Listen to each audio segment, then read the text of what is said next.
Pirates Plant Fruit Chapter 201-250. Chapter 201 Ready to Enter the Rain. After today's fierce battle, both Rog and Usopp and the Drum Nation troops were exhausted. In addition, it was getting late, and everyone quickly followed the instructions on the map and successfully arrived at a small town in the south of Udi. The deceased of the Drum Kingdom troops were buried directly in the desert, and the survivors and the wounded went to this town in the southeast of the Rainy Land.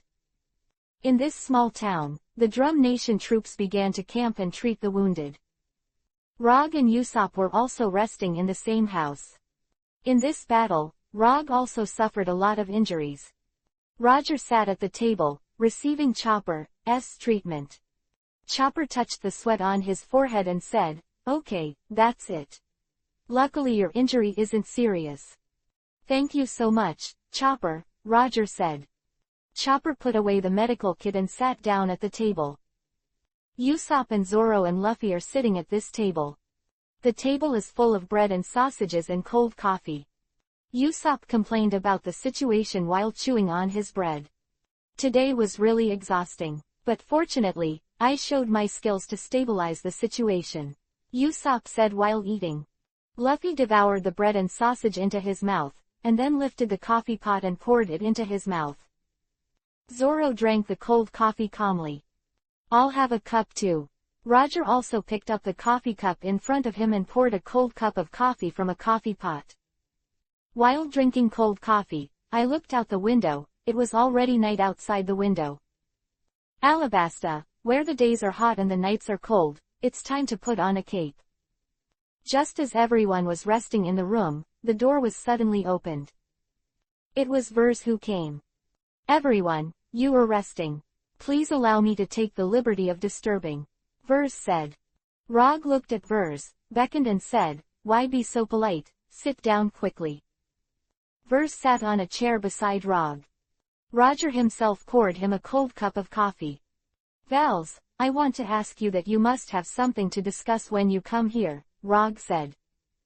"That is, precisely because we are going to enter the rain tomorrow. So we need to discuss it with you," Vers said. "It turns out that we also want to discuss further. You came just in time," Rog said. Vers continued, "Now we are an inch away from the city of Rainland. After we win today, the opponent will definitely find a way to mobilize troops to fight us again. Therefore, we need to prepare strictly. But we have passed by. After today's fierce battle, the losses were heavy. More than 1,000 casualties, carriages, horses, and various weapons were also suffered heavy losses. Now, even if we include the lightly wounded who can be put into battle or logistics, we still have 1,600 people can use it. There are more than 20 cannons, 70 machine guns, and more than 2,000 rifles and pistols. Ammunition, basically enough. There are still 80 carriages and 200 horses. Medicine and food are also available. It is enough. Our troops are relatively stretched. There is a lack of heavy weapons. If we encounter the elite troops in the Baroque Works room in the rain, they will definitely face great pressure." Quote. After Roger heard it, he also understood. Now the troops are limited and heavy weapons are also lacking. Of course, if it really arrives after the rain, there will definitely be some supplies there. But that place is the home base of the Baroque Works, so it might be dangerous there. Don't worry too much. However, you only need to cooperate with us once you fight in the future. The 5 of us will fight hard, please don't worry," Rog said. Vers is also in a turmoil now, and after listening to Rog's words, he is relieved a lot. "Like this, it's really up to you," Vers said. "Where, please don't be like this. After all, you are willing to help us. So why are you so polite?" Rog said. Vers shook his head and said, No. You saved the Drum Country. In order to repay our gratitude, we should come to Alabasta to fight hard like this." Zoro also said, "There will definitely be something happening tomorrow, so give your troops a good rest." "Yes, I have given the troops a good night's rest. Although it has not officially entered the Rainy Land yet, the living conditions in this town are much better than those in the desert," Vers said. "Okay, let's set off in full gear tomorrow morning and arrive in the rain. That's where the real tragic battle begins, Rog said. Good, said Vols. Then everyone began to prepare to rest. This night, the town is very quiet, but the most important action will be started as soon as tomorrow arrives. Under the same night sky, inside the rainy city, inside the huge pyramid building. In the hall at the top of the pyramid building, Crocodile stood by the window, looking out at the very clear night sky. The night sky outside the window is extremely clear, the stars are constantly twinkling, and some fall at any time, which seems to be a symbol of someone's death. The moon hangs high in the night sky in the most prominent position, illuminating the land of Alabasta. Crocodile looked up at the night sky, still having that gloomy expression on his face. The scar across the nose looks very scary. Behind her, Miz stood there all Sunday, head bowed, waiting for his orders. Today, all the troops sent out were actually defeated. The Desert Sasori sub-corps were all wiped out, and Miz fled with her fingers. Even Mr. One came home empty-handed. Miz all Sunday did not dare to hide it and told Crocodile all the information. And Crocodile stood there looking out the window without saying a word after learning this information. Finally Crocodile also spoke up. Is that all you have to report? Crocodile said. Miz said respectfully all Sunday, yes. Crocodile turned and looked at Miz all Sunday. At this time, although Crocodile was calm on the surface, there was an extremely strong killing and cruelty in his heart. If ordinary people saw him, they would be paralyzed with fright. However, Miz was very calm all Sunday. No matter how scary the scene was, it was of no use to her. Because she bears the darkness that ordinary people do not have. Crocodile looked directly at Miz all Sunday, and then said, this failure is failure, anyway, I have other ways. But what is the reason for failure? Are those enemies too strong, or are Mr. One too bad? Mr. Point One, what did they say? Miz all Sunday said, Mr. One, he said he would look for a chance to strike again. Will definitely bring back the enemy's head. Chapter 202, Pyramid Building in Rain. Crocodile was silent for a while, then said, let him stay. And the others too. Miz all Sunday said, yes. Crocodile continued, and the movement of the rebel army is still the same. Yes, the insurgents are now divided. Some are separate and even attacking each other. Some old insurgents have clashed with the defected king's army. There is also an insurgent army attacking Arubana and fighting the king's army. Ms. Kwan said Sunday. Crocodile heard this. He said, well, what about Princess Vivi? Hasn't Mr. Two dealt with her yet? Ms. All Sunday said, Mr. Two is now fully pursuing Princess Vivi. Naturally, this meant that Princess Vivi had not been tracked down yet. Since the last time Mr. Two failed to attack Princess Vivi, she has been trying desperately to track down Princess Vivi. But Vivi, Sanji and Nami are hiding in the Rapeseed town. Because of the chaotic situation, Mr. Two and the others were further in trouble. Crocodile's face was still gloomy. He held the cigar in his hand, and then the cigar turned into fly ash. Let him keep doing it. There is a shortage of manpower, so people like him are needed to do things, Crocodile said. Okay, Ms. said all Sunday. Crocodile lit another cigar and said, okay. You go down. Ms. saluted respectfully all Sunday and then went down. Crocodile walked over to a table in the hall, from which he brought a glass of yuhi, his face reflected in the glass. It's a bit of a hassle right now, but Alabasta. I'll get you eventually, Crocodile said. The rainy night sky is still full of sunshine. On the second day, the sun rises from the east again. After the rest last night, Rog and Vers and the Drum Nation troops began to officially set off towards the rain. Arrived in the city before noon. For some reasons, it is not good for large troops to appear in the city. The Drum Nation troops were temporarily on standby at the edge of the city. Rog, Zoro, Luffy, Usopp and Chopper first entered the city to investigate. Vers also excluded some elite officers and soldiers from going to the city to purchase supplies. Of course, everyone is wearing a desert-style cloak for better action. As soon as you enter the city of Rainland, you will see bustling streets everywhere. All kinds of pedestrians, whether they are businessmen, ordinary people, craftsmen, and service personnel, come and go. The shops on both sides of the street are very lively. Come, and see, good bread. Look, fine silk. This is chocolate imported from abroad, come and try it. Anyone want to eat roast whole lamb? All kinds of shops are selling endlessly. Roger walked on the street and felt relieved for a while when he saw these sights. After several days of walking in the desert before, now I have reached this bustling street and I feel very relaxed and comfortable. But seeing the bustling shops on the street, Usopp and Luffy couldn't help it. These gadgets must be very good. Usopp quickly rushed to a shop selling all kinds of exquisite handmade products. Luffy's eyes lit up as he rushed to a meat shop and said, "Ah, meat. There's chocolate." Chopper drooled as he rushed to a candy store. Only Rog and Zoro remained largely unmoved. Rog was thinking about the possible enemies here. How many more ways are there in the Baroque Works room? Zoro is thinking about how to defeat Mr. One. After quickly purchasing enough things to satisfy them, Usopp and the others quickly followed. "Delicious," said Luffy, mouthful of barbecue. "Sweet." Chopper licked a piece of chocolate with his tongue in delight. Usopp put a shuriken-like thing in his hand and said happily, "Usopp Factory has a new arsenal again." "Okay, you're all happy too. Now we're on business," Roger said. "Got it." Usopp, Luffy and Chopper all said happily.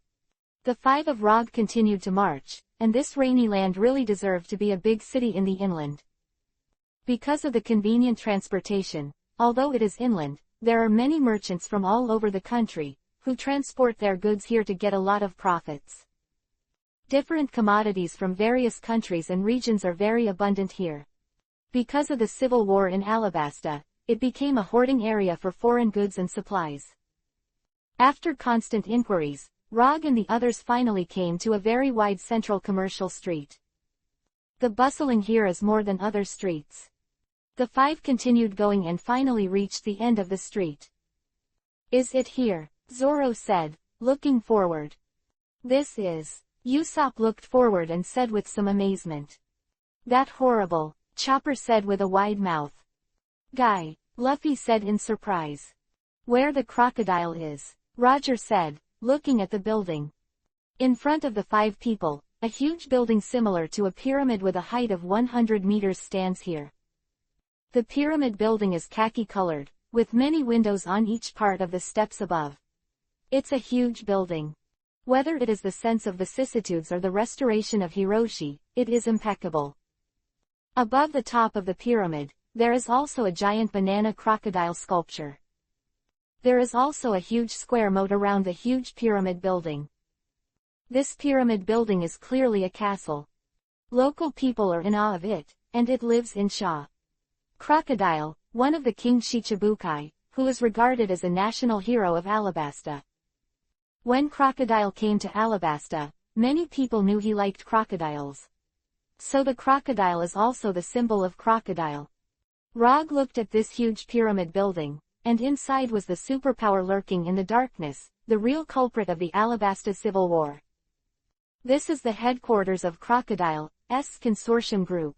I heard that Crocodile has bought a lot of properties in Alabasta. The headquarters is here. Rog looked at the pyramid building and said. "That bad guy is here," Luffy said. "He's not coming out suddenly, is he?" Chopper asked horrified. "Don't worry, there is me," Usopp said with trembling legs.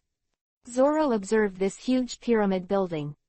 That swordsman's keen intuition made him realize that someone was watching them in the building. Rog looked at the top of the pyramid building. Under the sculpture of the banana crocodile, there was a hall full of eerie aura. Then Rog withdrew his gaze and looked at the moat around the pyramid building. There seems to be some terrible creature living here in the moat. Chapter 203 Night Combat Operations. The moat that surrounds the pyramid building seems to have creatures cruising below. No matter what, there is a super demon-like enemy hidden inside this pyramid building. Okay, everyone, this is the location of Crocodile.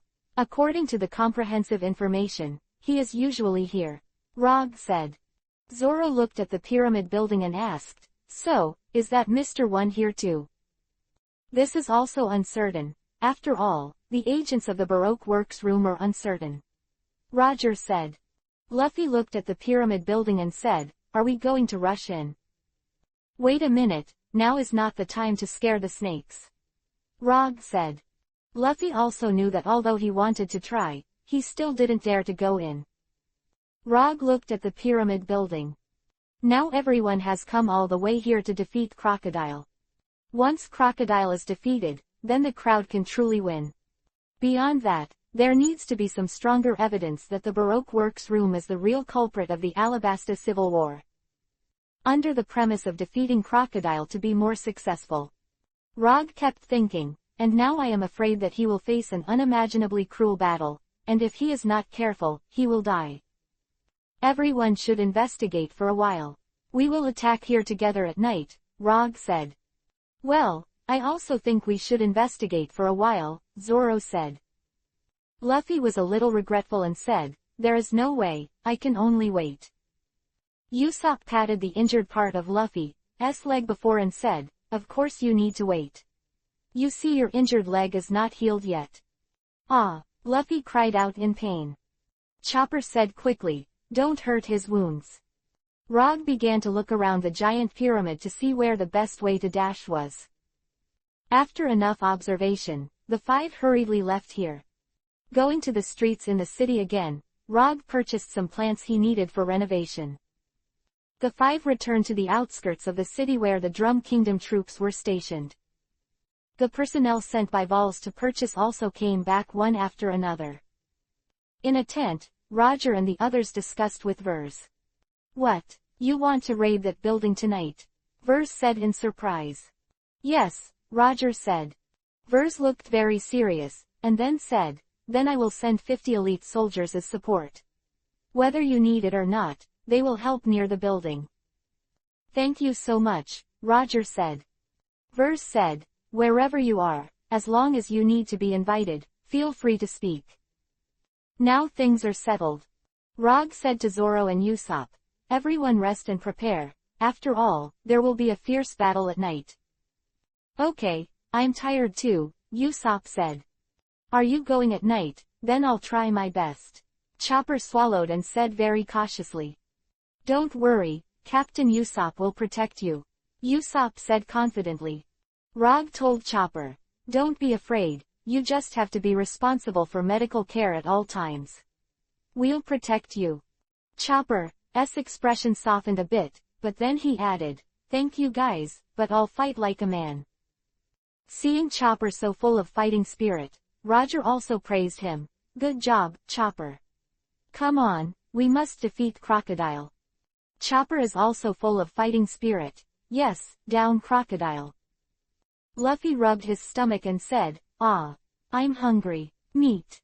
Usopp looked at Luffy in surprise and said, hey, didn't you eat a lot of meat in town just now?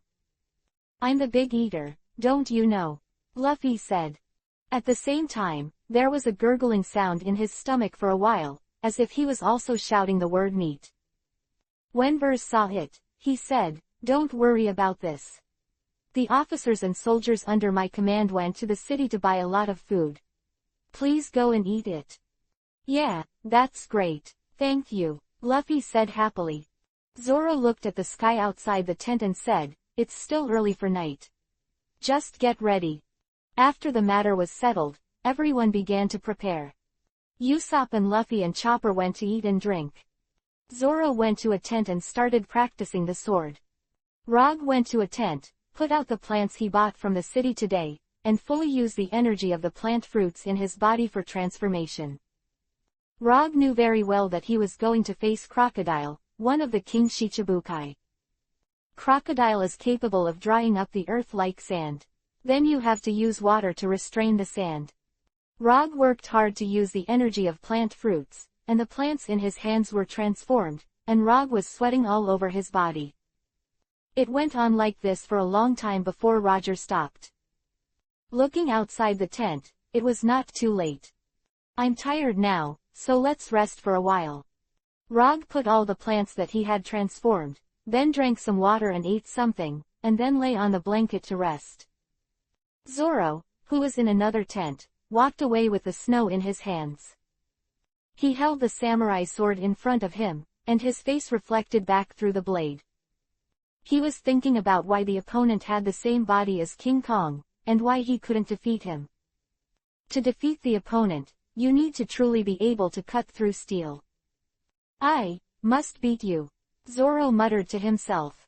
In the rainy sky, the sun that originally hung high in the center kept falling toward the west, and the color of the sun also changed from dazzling to dim, and finally disappeared on the western horizon. It's night time again.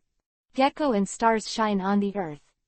Rog, Zoro, Luffy, Usopp and Chopper went to the pyramid building in Rain City with all 5 of them fully armed. In addition, Vers also sent 50 elite soldiers to assist.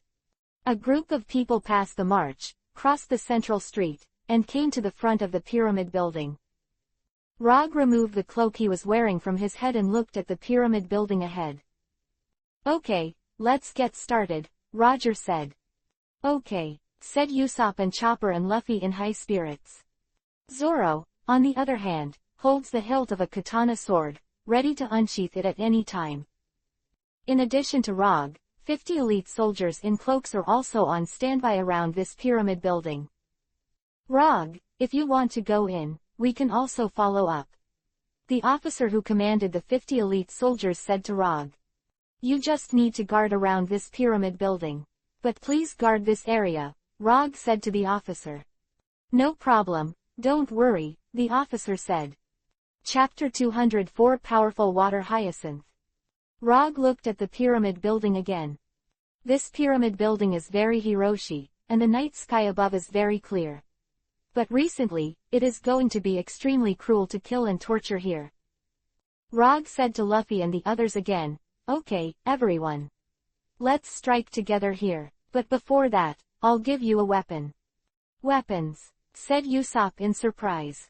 I saw Rog taking something out of his clothes. Just as Usopp and the others waited and watched, Rog finally took out 5 green plants that were somewhat bulging like gourds from his clothes. Okay, folks, this is my newest weapon. Powerful Water Hyacinth, Roger said. Water Hyacinth, Chopper said in surprise. Yes, I actually bought Water Hyacinth from the city. You know these water hyacinths only live in areas with rainy climates. But someone actually put them in a water tank and sold them here as ornamental items. So I bought it. Some, to be modified as weapons, Roger said.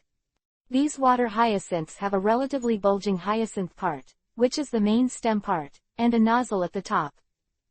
Originally, there were leaves in the nozzle, but Rog transformed it into a nozzle for convenience. Below the main stem are the roots. Rog threw the other 4 water hyacinths to the 4 of them and said, with this weapon, we cannot be afraid of crocodile. How to use it then? Usopp asked. Okay, I'll show you right now, Roger said. At the same time, Rog took the water hyacinth in his hand, and went to the moat around the pyramid building and put its roots into the water. These waters are obviously seawater, but this water hyacinth can still suck in a large amount of the surrounding seawater. Soon the seawater around the roots of the water hyacinth became infiltrated into a small uzumaki, and was sucked into the water hyacinth in large quantities. The hyacinth part of the water hyacinth has become larger and larger, from the size of a human hand to the size of a wooden barrel. Okay, Rog picked up the water hyacinth that had sucked up enough seawater. Zoro and Usopp looked at the swollen water hyacinth the size of a wooden barrel in Rog's hands, puzzled. You are optimistic, it should be used like this. Rog aimed the top nozzle of the water hyacinth at a nearby ground. His hand grasped the root of the water hyacinth, and the nozzle of the water hyacinth shot a straight stream of water. It's like a water gun. Wow, except for Zoro, Usopp, Luffy and Chopper all widened their eyes in surprise. How about it? It's okay. Just use this to attack the enemy. Or attack crocodile, Rog said. Cool. Have fun.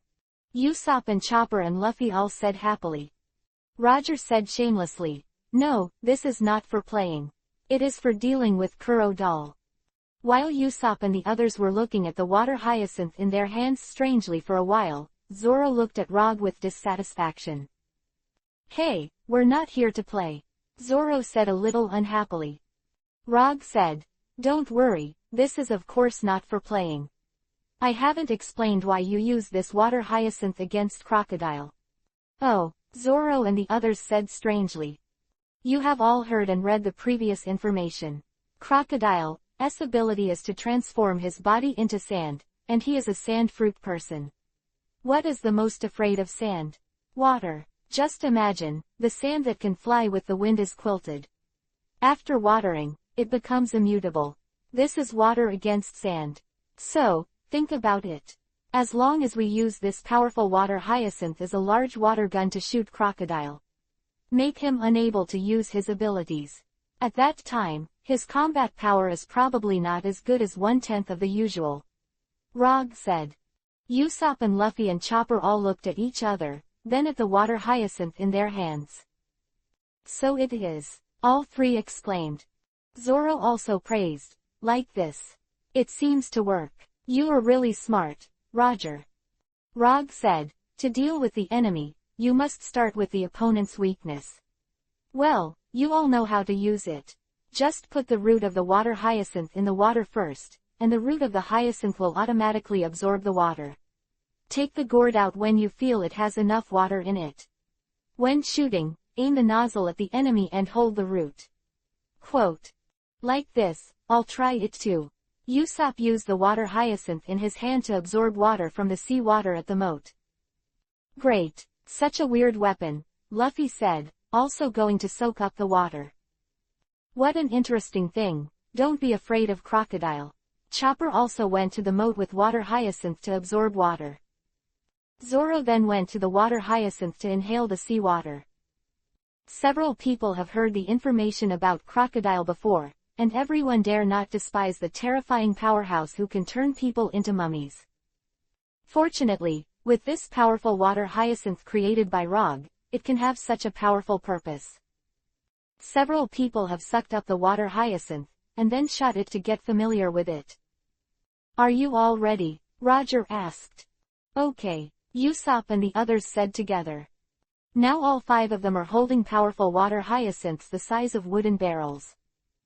Chopper's normal human beast form was too small, and now he has changed his body into a burly human form because of the battle. So how do we get in? Usopp said. Now this pyramid building has closed the suspension bridge, and there is a moat around it. I can do this too, Roger said. Rog took out another vine from his clothes, clenched the vine with his right hand and injected plant fruit energy into it. Vine whip. Suspension bridge.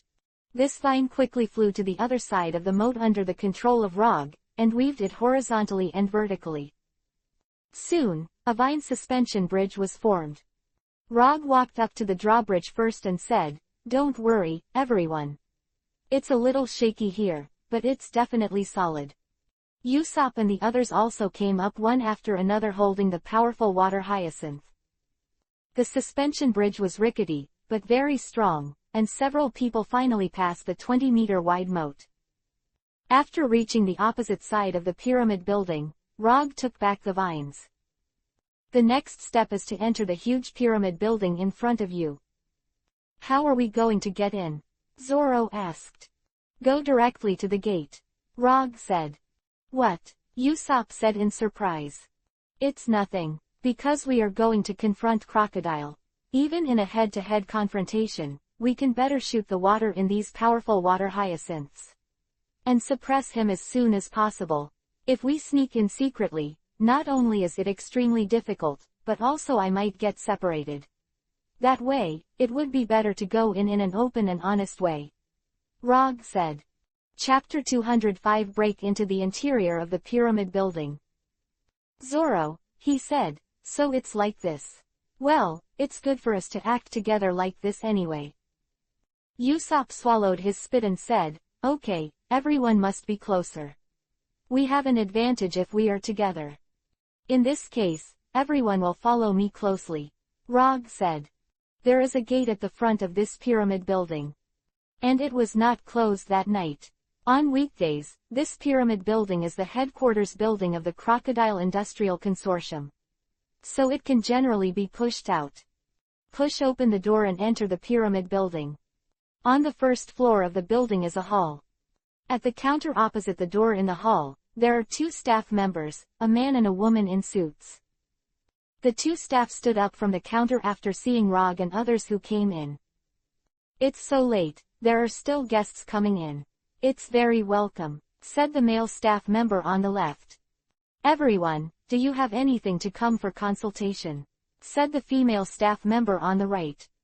Roger looked at the 2 staff members and said, we're here to find Crocodile. Call him out. Yes, tell Crocodile to come out. Usopp also said. The 2 staff stared at each other. The male staff member on the left said, sorry, Mr. Crocodile has business and cannot see you now. The female staff member on the right said, if you have something to do, let us know. Rog looked at the other party and said, it's him we want to see, you just need to report it for a while. Suddenly, the male staff member on the left suddenly flashed cold light in his eyes. What if we don't want to report? He said suddenly in a very cold tone. We can have the right to decide, you are uninvited if you say it's bad. The female staff member on the right also suddenly spoke very rudely. Rog looked at them. In fact, I had already seen it a while ago that these 2 staff in suits and leather shoes are not ordinary people, but specially trained personnel. Zoro also held his hand on the hilt at his waist, and the opponent could produce a murderous aura. And the politeness shown by the 2 people at the beginning was unnatural. The suspension bridge above the moat of this pyramid building at night was put away. So they didn't look surprised when the 5 people came in, which was enough to prove that they were disguised. Since you were disguised, stop pretending. Rog said. The 2 staff members looked at each other with a wicked smile on their faces. Looks like you guys are really looking for you to die. Now we've been looking for you and want to kill you. Yesterday, we annihilated our elite troops in the southern desert. It's amazing to be here now. The male staff member on the left said. Since it is to die, then there is nothing else to say. Said the female staff member on the right. Then the male staff pressed an alarm bell device, and after a while of loud noises, footsteps sounded for a while. At the same time, an iron gate was added to the gate behind everyone. The iron gate covered the original gate and this time it was completely impossible to get out. Oh my god, we've been blocked here. Usopp looked at the iron gate behind him in horror and hugged his head. Rog looked at the iron gate behind him and then at the 2 staff members. Okay, Baroque works. Let me see what you're capable of, Roger exclaimed. The footsteps got closer at that moment, and then 20 heavily armed men rushed out from each of the 2 passages on both sides of the hall. These armed men are all burly bodies, all holding heavy shotguns, and they are wearing steel helmets, chest guards, knee pads and other protective gear. A total of 40 armed men surrounded Rog and the others. So many guys. Usopp looked around in horror. 40 burly men armed with heavy shotguns aimed at the surrounded 5 people. In this case, once the opponent's attack is the first, the consequences are very dire. Let Rog and Zoro be strong, but if they can't strike first, it's a dead end. Rog looked around and felt that now was not the time to act rashly. Do you want to kill us like this? But I ask you to think clearly. We killed your elite army of more than 100 giant Sasoris and agents. So, you have to think about whether you want to like this. If you give way, I can let everyone pass quickly. Rog looked at the 2 staff again and said. The male staff member on the left smiled evilly. HMPH, do you really think we will attack you directly? At this time, you are still threatening us without looking at your own situation. Of course, I also admit that your strength is very strong. Chang, although I haven't seen it directly. Because of this, we won't kill you directly. There is something for you to see. He immediately winked at the female staff member on the right. Okay. The female staff member on the right also pressed a switch. Immediately after, Rog felt his feet sway for a while. At this time, the 5 were in the center of the hall, and the floor below suddenly opened. The floor opened downward, and the 5 people fell. Ah! Usopp exclaimed in horror. It's horrible, Chopper yelled in horror. Whoa, it fell, Luffy yelled, covering his straw hat. How can this happen? Zoro said dissatisfied. Damn it, Roger said. The 5 people still fell, and finally fell more than 10 meters to the flat ground below. After a while, the 5 people all fell to the flat ground below. It's clearly underground. It hurts, Usopp moaned. Scared me to death, Chopper said, shivering all over. It fell so badly. Luffy stumbled to his feet with his eyes shining like stars. Zoro had already stood firm and looked around. Rog now stands firm and looks upwards. I saw above, that is, there was a rectangular hole on the floor of the hall before. It turned out to be an organ, and the 5 people fell from there. This is a trap, what danger is there? Rog looked around again. Although it is night now, this is also more than 10 meters below the previous hall. But at this time, Rog could still clearly see the surrounding scene. Surroundings were originally walls made of glass. And here you can see the buildings above. Strictly speaking, the moat around the pyramid building observed on the ground before is not actually a moat, but this huge pyramid building was built on a large expanse of seawater. I don't know what method Crocodile used to introduce such a large piece of seawater into the urban area of the rainy land, and built this huge pyramid building in the center. Jinchuriki columns built at each of the 4 fulcrums of the huge pyramid building above. These are the foundations of the huge pyramid building above. Huge pyramid building above is supported because of these 4 thick rock Jinchuriki columns.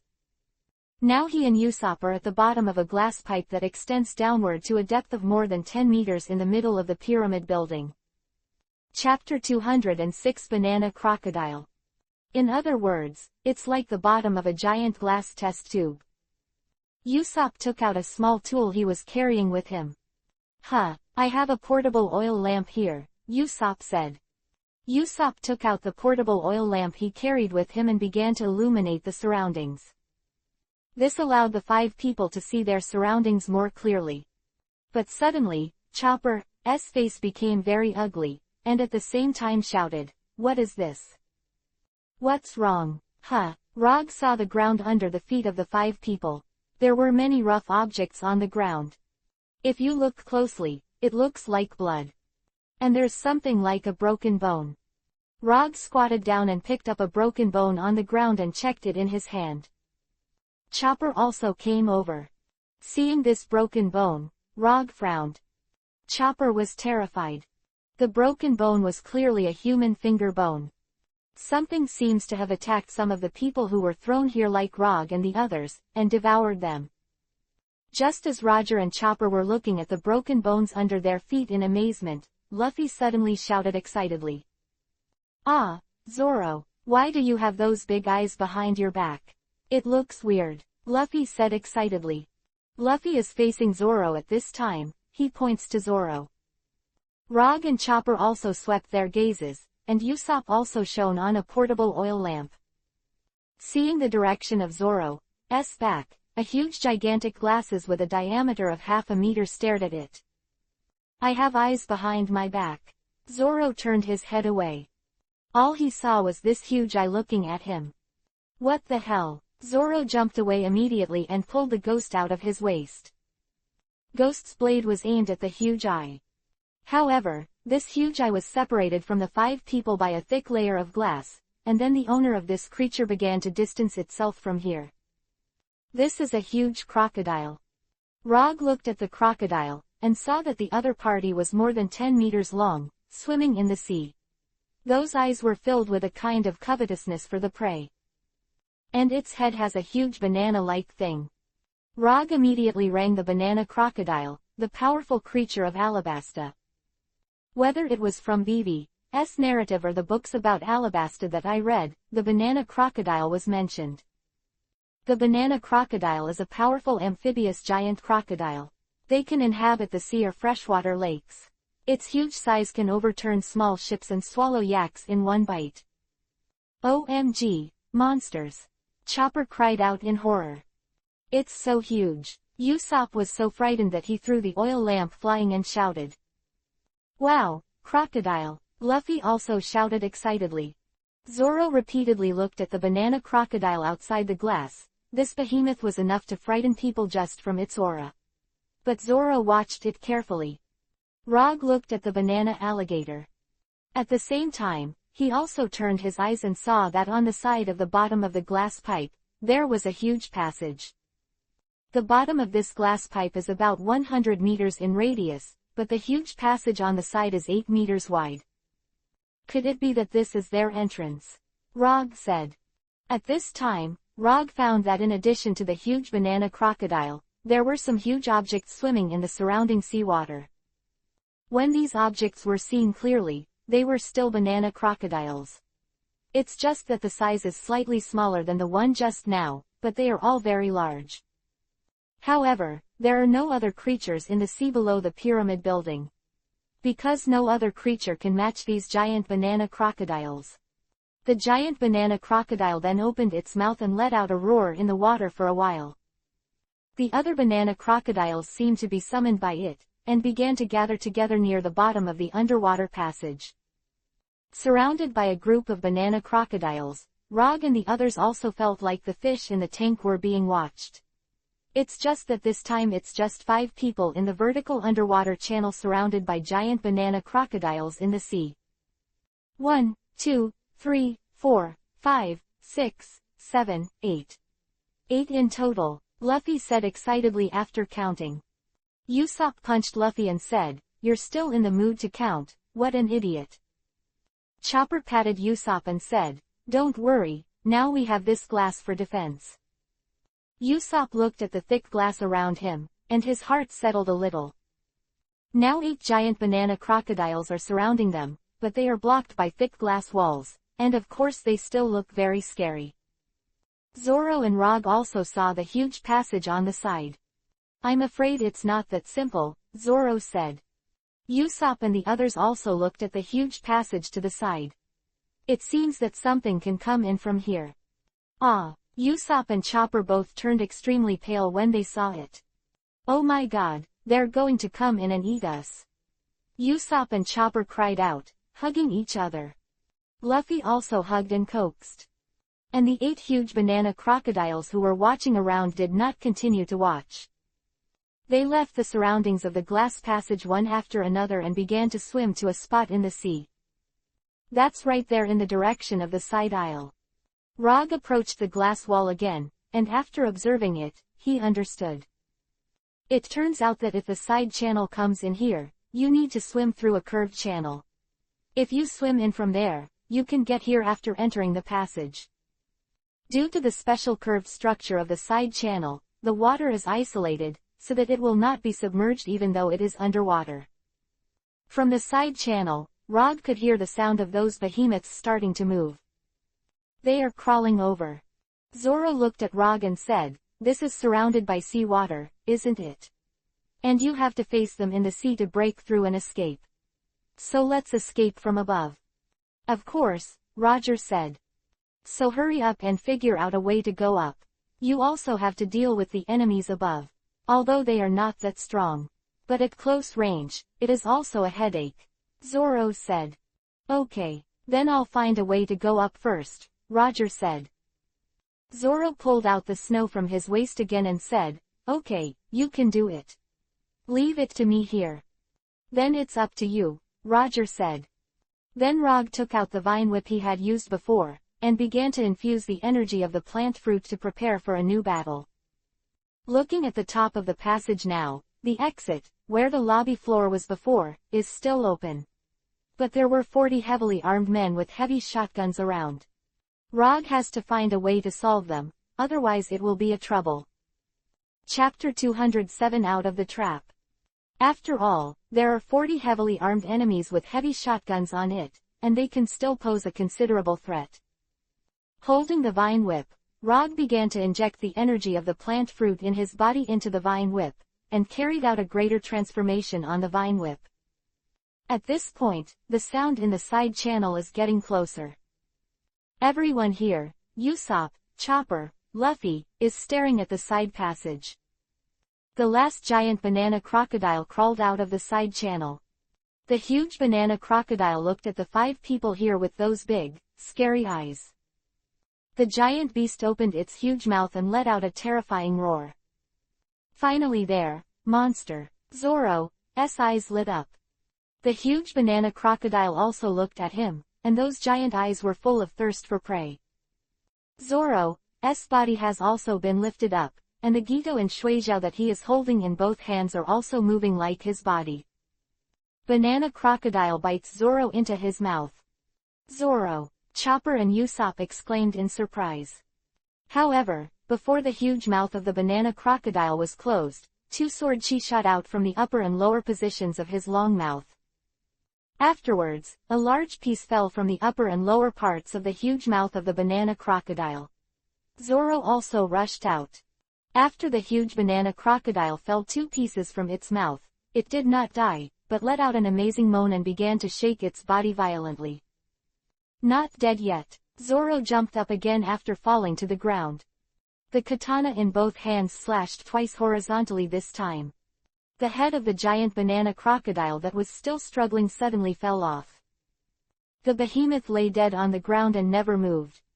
The carcass of the banana crocodile blocked the side passage, and now at least the remaining banana crocodiles have a hard time getting through. Okay, they shouldn't be here for the time being, Zoro said. He turned to look at Roger again. At this time, Rog made a more powerful transformation of the vine whip, and then Rog ended the flashing green light in his hand. Okay, it's finally okay now, Roger said. Usopp looked at Rog expectantly, hoping that Rog could truly exert his mighty power. Rog then pointed the vine whip above and quickly injected the plant fruit energy again. The vine whip grew rapidly, and then became as thick as a human arm, and then quickly grew to a length of more than 10 meters. Able to break through the upper exit, which is the trap on the floor of the hall. Vine whip, giant vine snake. The giant vine snake controlled by Rog moved quickly, like a giant python.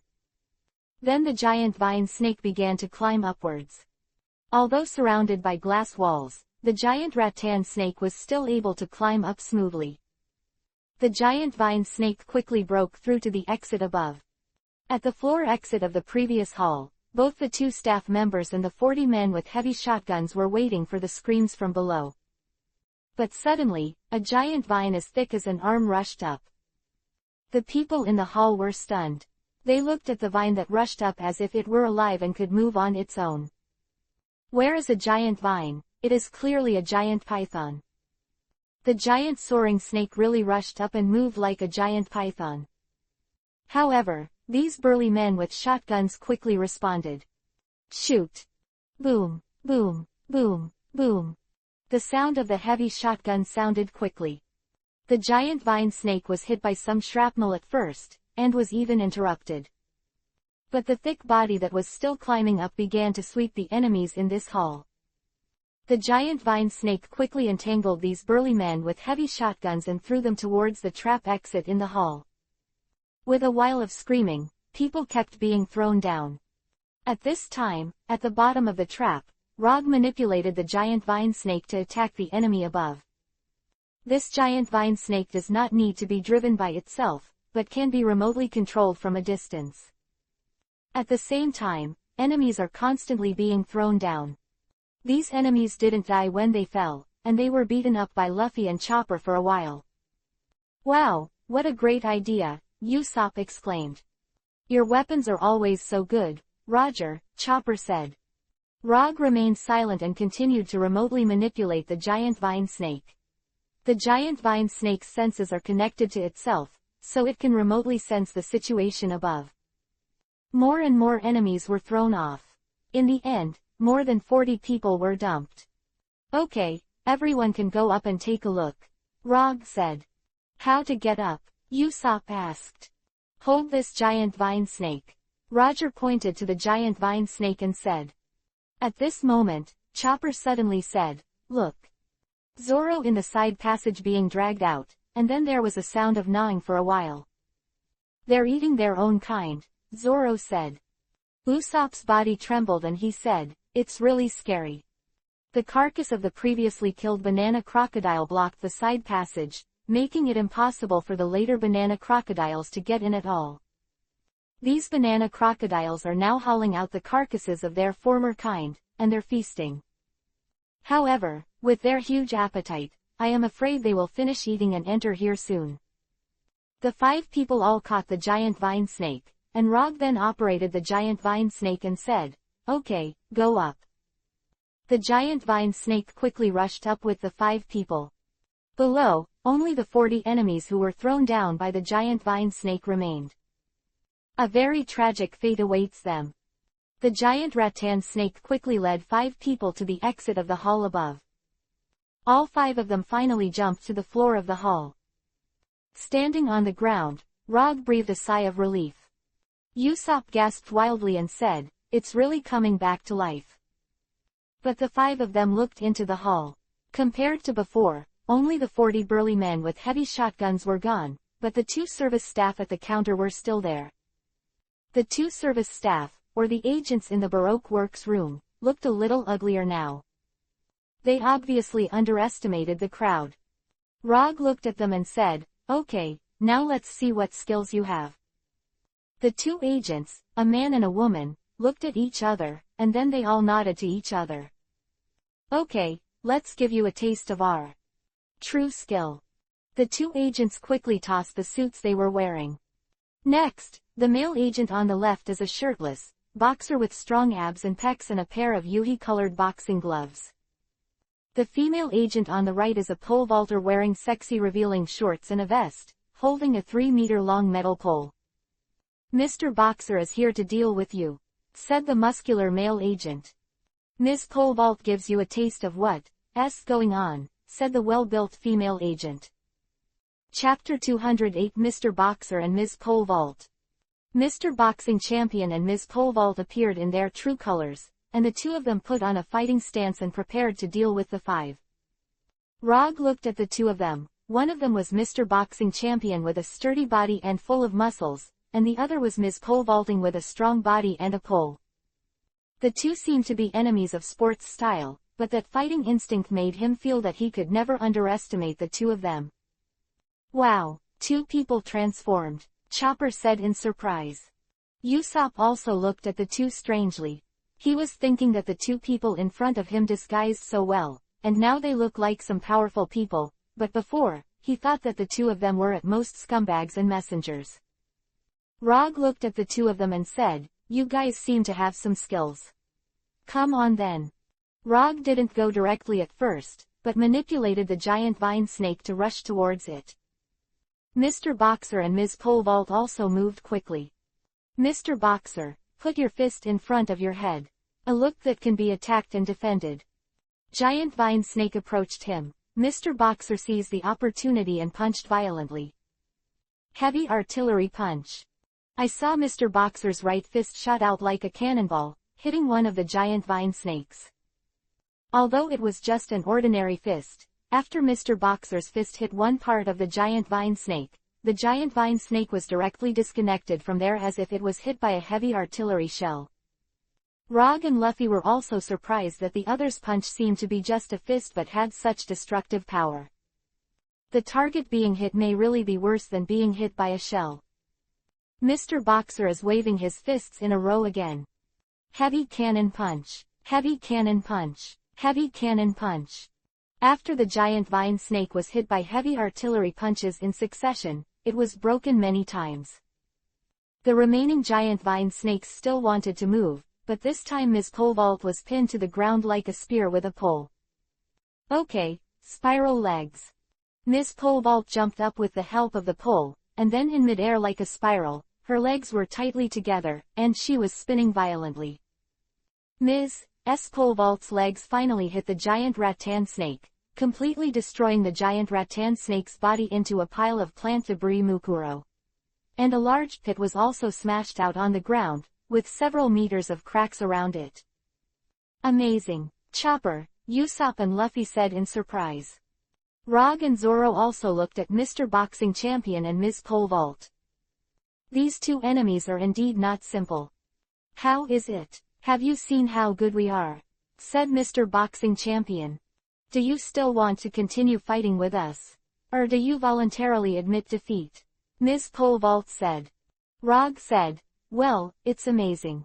But you really don't know that there are people outside the world. Do you say this? The two agents immediately changed their expressions again and looked at Rog. That is, there are stronger people above the strong. So don't think that if you have some skills, you can be so unscrupulous. Rog said. Mr. Boxer and Ms. Pole Vault looked at each other after listening. Then you mean you are better than us? Mr. Boxer said. Then show us the proof, Ms. Pole Vault said. Rog quickly took out the 3 walnuts he had used in the previous battle with Mr. 1. Walnut armor. The 3 transformed walnuts were continuously injected with plant fruit energy, and they quickly turned into lower body armor, upper body armor, and head armor. The walnut heavy armor covered Rog's entire body except for his eyes with thick armor. After Rog used this walnut heavy armor, both Mr. Boxing Champion and Ms. Pole Vault were very surprised. What I want to tell you is, everyone has their own strengths. It seems that you are good at sports fighting style. I rely on my plant fruit ability. Rog said. Now Roger was wearing heavy walnut armor similar to a heavy knight, which surprised and puzzled both agents. It's just walnut armor. You see his armor is completely walnut. Ms. Pole Vaulter said. Yes, it's just walnuts. I smash his armor with my fist. Mr. Boxer said.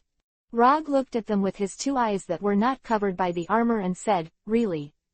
Then you all come to attack and see if you can really destroy my walnut heavy armor.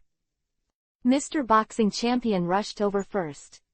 The muscular boxer clenched his fists in front of his head, keeping an eye on Rog's flaws. Heavy artillery punch. Mr. Boxer punched Rog hard. Rog's arms were in front of his chest. He only felt that the opponent's fist, which was comparable to a cannonball, hit his arms. The walnut heavy armor successfully weakened the opponent's strength. However, Rog still felt his body tremble for a while. Mr. Boxer quickly retracted his fist when he saw that the attack didn't work. This time he threw his fists and hit 6 heavy artillery punches in a row. In addition to hitting Rog's head and chest, the 6 punches also hit the abdomen and legs. Rog's body felt as if he was being attacked by a row of heavy artillery. Mr. Boxer's face was full of evil smiles. As if he had won.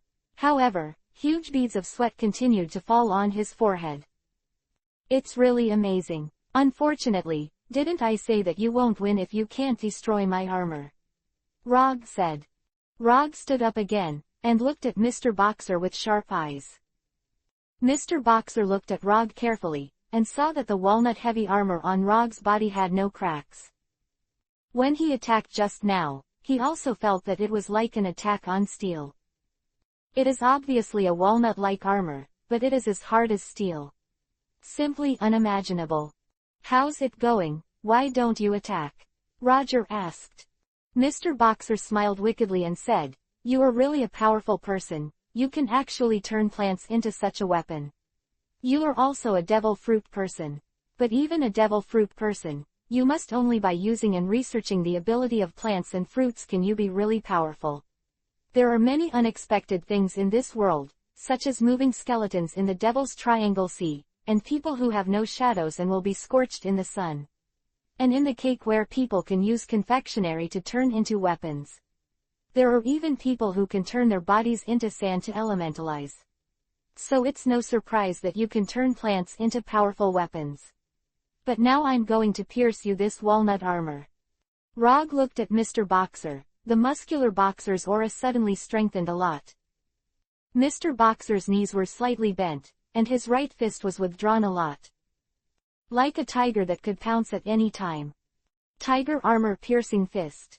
Mr. Boxer rushed towards Rog quickly, his body was as fast as a cannonball. That fist contains endless strength. Rog couldn't dodge in time, and the opponent's right punch hit. He was hit hard in the chest. Originally, Mr. Boxer's speed was comparable to that of a cannonball, and his fist was thrown in this situation. It can be said that one cannonball fires another cannonball while in flight. This kind of speed and power is simply unimaginable. Rog flew out and slammed into the wall in the hall heavily. Chapter 209 Mr. Boxer's Failure. Rogue, both Usopp and Chopper shouted. Rog slammed into the wall heavily, and the wall behind him shattered for a while, and a group of cracks were knocked out. Rog felt a shattering feeling all over his body, and his body fell heavily on the ground. Damn, Roger tried to get up again. There was a sharp pain in the chest for a while. Although the walnut-heavy armor resisted most of the damage, there was still a lot of shock force reaching it. Rog stood up again and looked down at his walnut-heavy armor. There were some cracks in the position where the chest was hit by the opponent just now. I really didn't expect your fists to be so powerful. Rog raised his head and looked at Mr. Boxing Champion. Mr. Boxing Champion waved his fists with a bit of pride on his face. Tiger's armor-piercing punch is powerful enough to pierce through metal shields, but your walnut armor is also beyond my expectations. Even if you hit me with a full-strength punch, you only suffered some damage. Mr. Boxing Champion said. Rog, who was hit by this blow, clenched his fists and said, "Okay, let's keep fighting." Rog rushed to Mr. Boxer this time. His walnut-heavy armor is also very hard, and combined with his own fists, the power is also amazing. Mr. Boxer also threw two fists with boxing gloves to block. Boom! Rog's right punch hit Mr. Boxer's fist, and the air around him roared with tremendous force. It's not enough, continuous heavy artillery punches. Mr. Boxer used both punches this time, and the continuity of the attack was also extremely high. The walnut-heavy armor on Rog's body also received more than 10 consecutive punches, and a few punches were blocked by Rog's own fists. After the opponent's violent continuous punches, he was also forced to retreat to the rear. Great, but you forgot a little, Roger said suddenly. At the same time, Rog's body also clenched his fists, ready to attack again. What? Mr. Boxer said. Here, Mr. Boxer puts his fists in front of his head, ready to strike. That's because my body's defense is higher than yours. Rog's fists were thrown out quickly. This time, regardless of his body being hit, he desperately used both fists to hit Mr. Boxer in a row. Mr. Boxer's fists tried to block, but Rog made a desperate charge attack this time. In addition to using his fists, Rog also used his legs to punch Mr. Boxer's waist from the side. Mr. Boxer quickly blocked with the fist of his left arm. Mr. Boxer's forehead with his right fist this time. Boom! This punch knocked Mr. Boxer to the ground. Mr. Boxer quickly turned somersaults and stood up again. He angrily shouted, "You foul! Foul! I'm not an athlete, let alone a boxer," Roger said disdainfully. Mr. Boxing King was so angry that bloodshot eyes burst out. Damn, tiger armor-piercing fist. Mr. Boxer bent his knees slightly again, retracted his right fist and hit it out quickly. This time Rog didn't dodge, but quickly hugged Mr. Boxer. Mr. Boxer's fist hit Rog in the stomach this time. Rog was knocked away by a powerful force, but this time Rog hugged Mr. Boxer ahead of time. The huge force knocked Rog and Mr. Boxer into the air. Two people slammed into a group of tables in the hall, smashing 3 tables in a row and hitting the floor. Ah, damn, Mr. Boxer shouted in pain. Just as he was about to get up, he suddenly felt a person on his back pressing against him.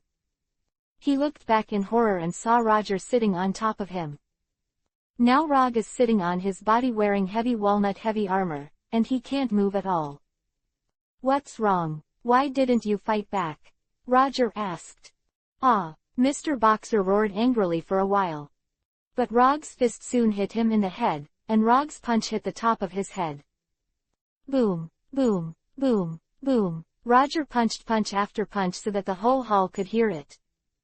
The end, Rog also stopped attacking, and Mr. Boxer also fell on the floor and passed out. This mighty boxer who was still in power just now was lying on the floor of the hall with a swollen head, unable to move. Phew, it's finally done, Roger said with a sigh of relief. Rog stood up, and now he has finally solved one of them. Usopp, Chopper, and Luffy looked at Rog with admiration. Great walnut armor, said Chopper. It's actually possible to have such a fighting method, Usopp said. I want to wear your armor too, Roger, Luffy said happily. But in fact, Luffy can't wear it even if he wants to, because his flexible rubberman ability is completely useless in the walnut armor. Now the only enemy left in this hall is Ms. Pole Vault. Ms. Pole Vault is now looking at everyone with a gloomy face. The powerful Mr. Boxer just now has been completely beaten down. Ms. Pole Vault looked at the crowd and said, "You guys are really much stronger than I thought." Sure enough, the people who beat Ms. Fingers and Mr. One before didn't blow it out. Hearing this, Zoro looked at her and asked, "Is Mr. Point One here too?" Ms. Pole Vault poked the ground with the pole in her hand and said, "He's here. But you need to pass me first." Zoro stepped forward and said, "Let me deal with you." Ms. Pole Vault shook her head and said, "No, you're using a weapon. I'm using a sports item, so I want to fight one of you who's good at fighting sports style." When everyone heard this, they all looked at each other. Among the 5 people here, none of them fought in a sports style like them. Ms. Pole Vault pointed her pole at Luffy and said, "I'm talking about him, this idiot." "Silly boy," Luffy, Chopper and Usopp all said in surprise.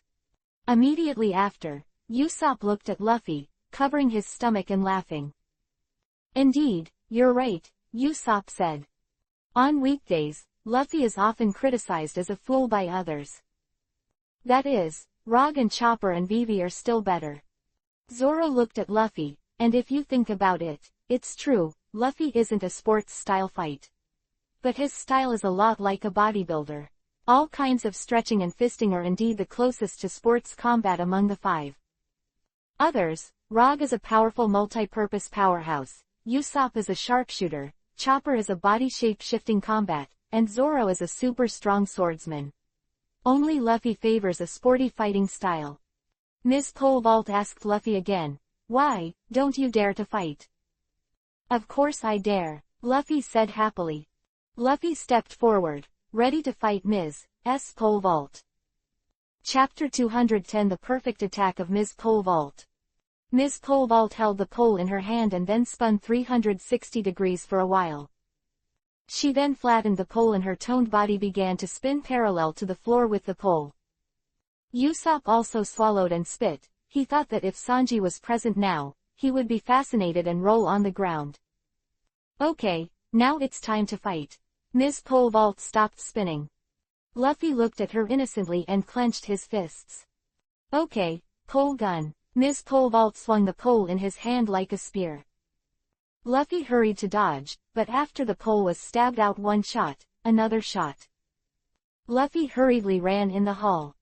Ms. Pole Vault is in hot pursuit. "Ah, run for your life." Luffy dashed across the hall. "Don't try to run." Ms. Pole Vault stabbed Luffy's feet again this time, clutching the pole with both hands.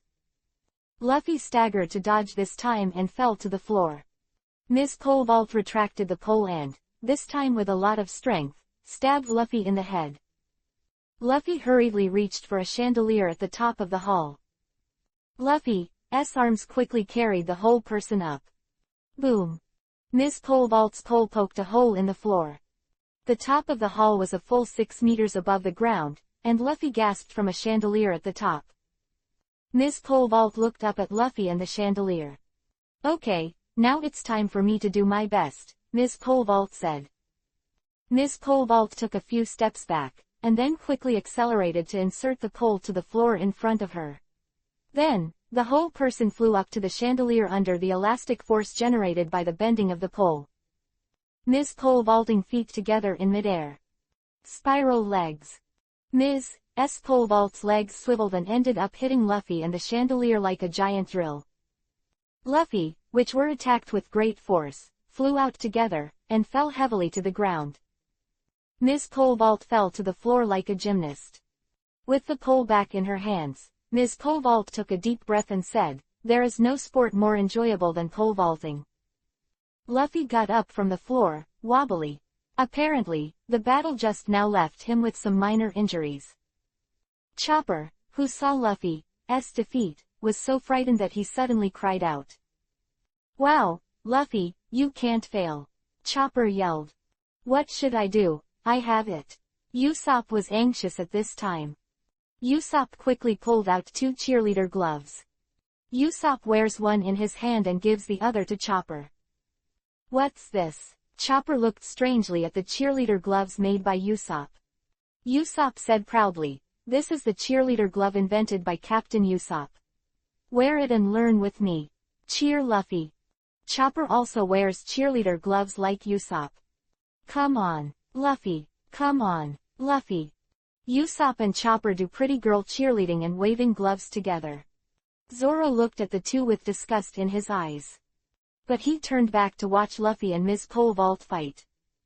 Rog was aware of Isho and continued to watch the battle. Ms. Pole Vault continues to attack Luffy with the pole vault in her hand. Pole stick technique. This time Ms. Pole Vault did not use the pole to assassinate, but hit Luffy left and right like a club.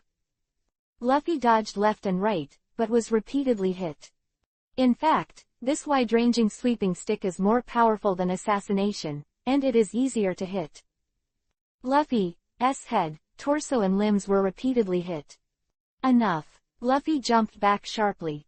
Luffy threw his fists again and started throwing punches. Rubber. Machine gun. Luffy punched more than 10 times in a very short time.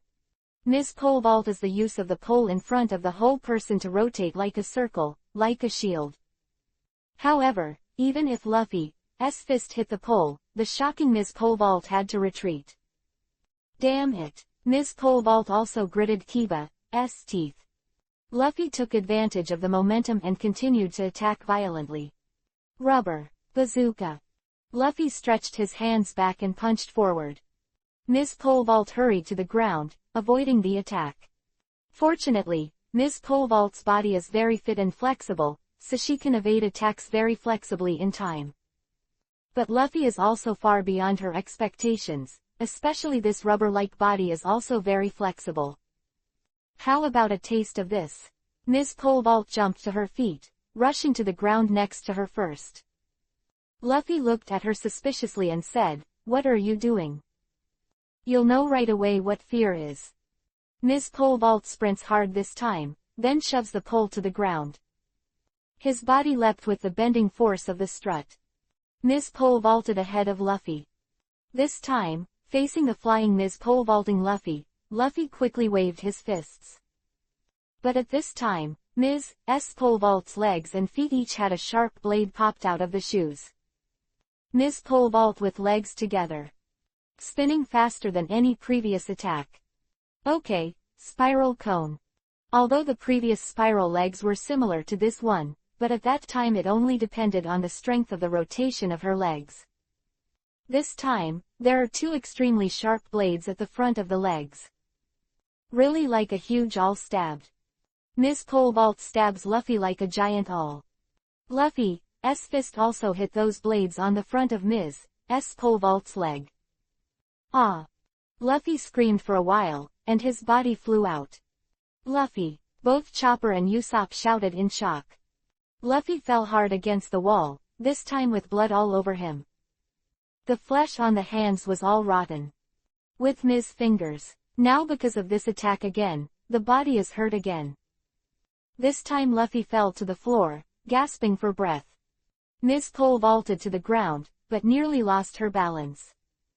The previous attack made her very dangerous, but she won. Okay, I'll give you a fatal blow. Ms. Pole Vault took the pole again.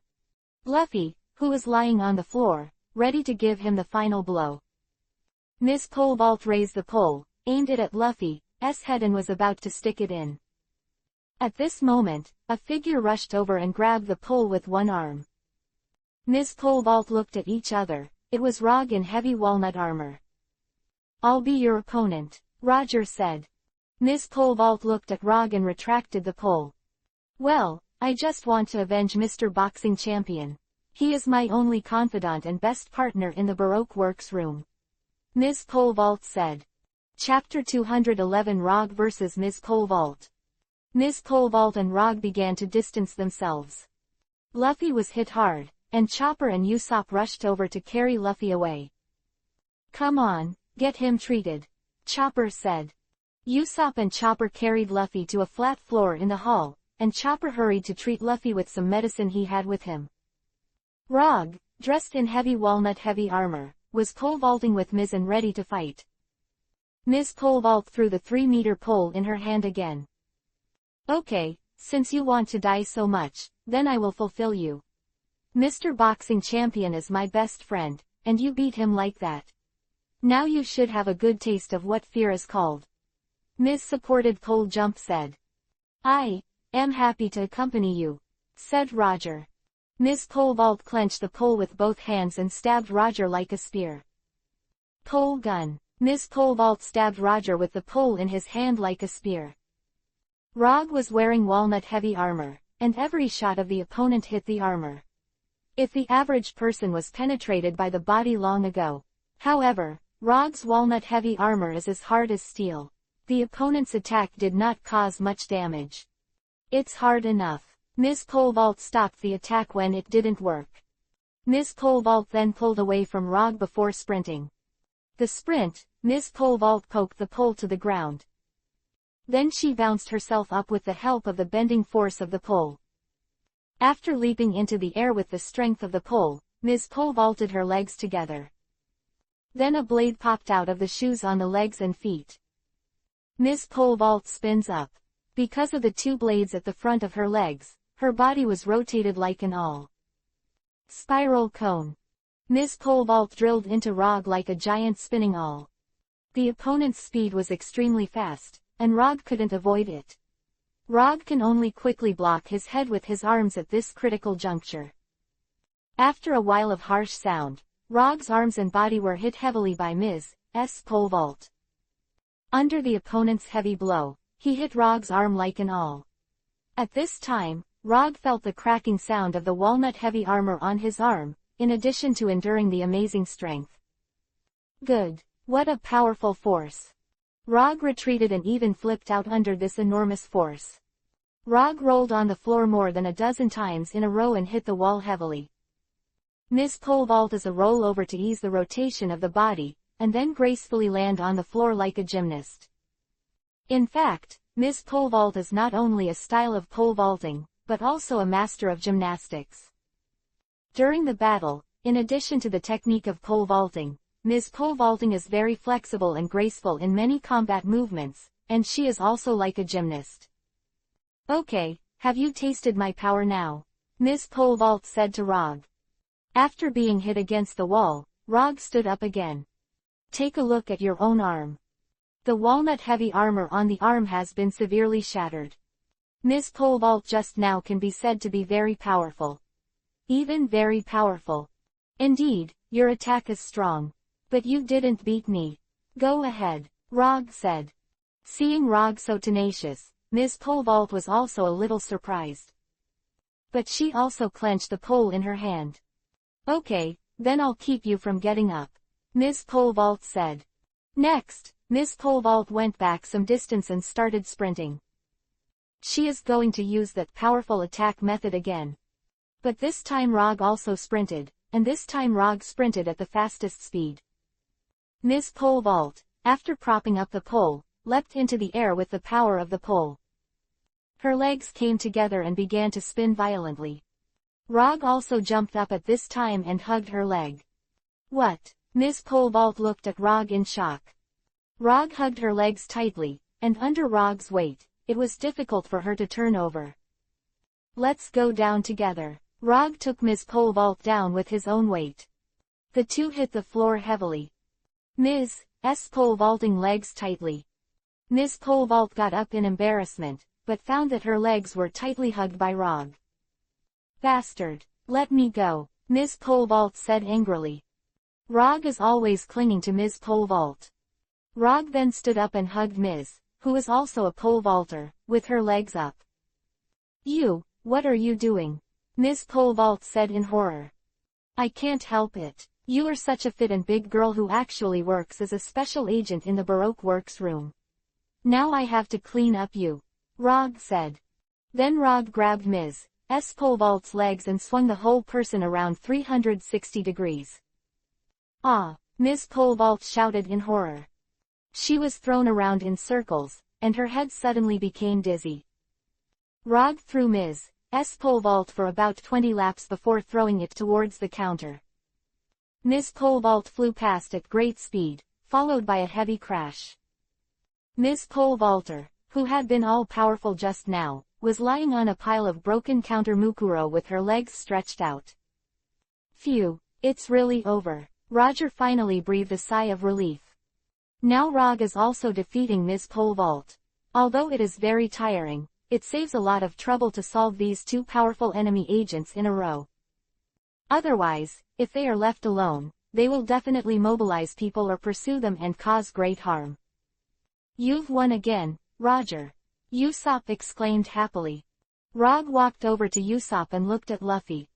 Luffy had already healed the wound and put on a new bandage after Chopper's emergency treatment. What, Roger? You solved that strut, Luffy also said to Roger. Yes, I have already defeated her, Rog said. Finally defeated these two enemies. They are really difficult to deal with. I didn't expect that there are so many experts in the Baroque Works room, Usopp said. At this time, a sudden scream came from the center of the hall, that is, the trap that everyone fell into before. When the 5 people rushed out just now, Rog got all the 40 burly men below. Now the screams of the group of people came. Go and see, said Usopp. Usopp, Chopper and Luffy were the first to rush to the trap. Rog and Zoro also came over.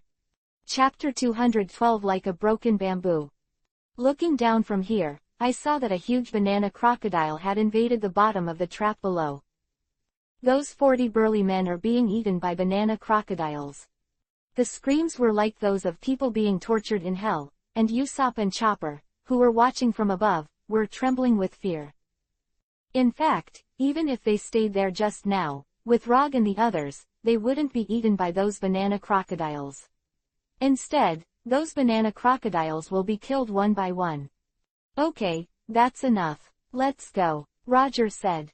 Rog, Zoro, Luffy, Usopp, and Chopper were the entrances to the trap, leaving only the screams of the group below. The hall on the first floor of this pyramid building also became dilapidated due to the fierce battle. Everyone found a staircase from the right side of the hall to the second floor. All 5 people went up from here. Go up the stairs to the second floor again. There is actually a door here on the second floor. And also locked. Someone locked it here. It seems that there may be enemies behind, Rog said. Zoro pulled out the ghost from his waist and said, I'll come to the gate of opening.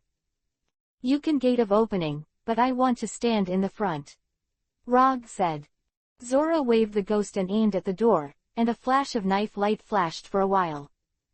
The door was split open. Rog rushed in first. But just after rushing through the door, Rog saw the position facing the door in front of him. About 6 Baroque Works armed agents and 3 machine guns were aimed at it.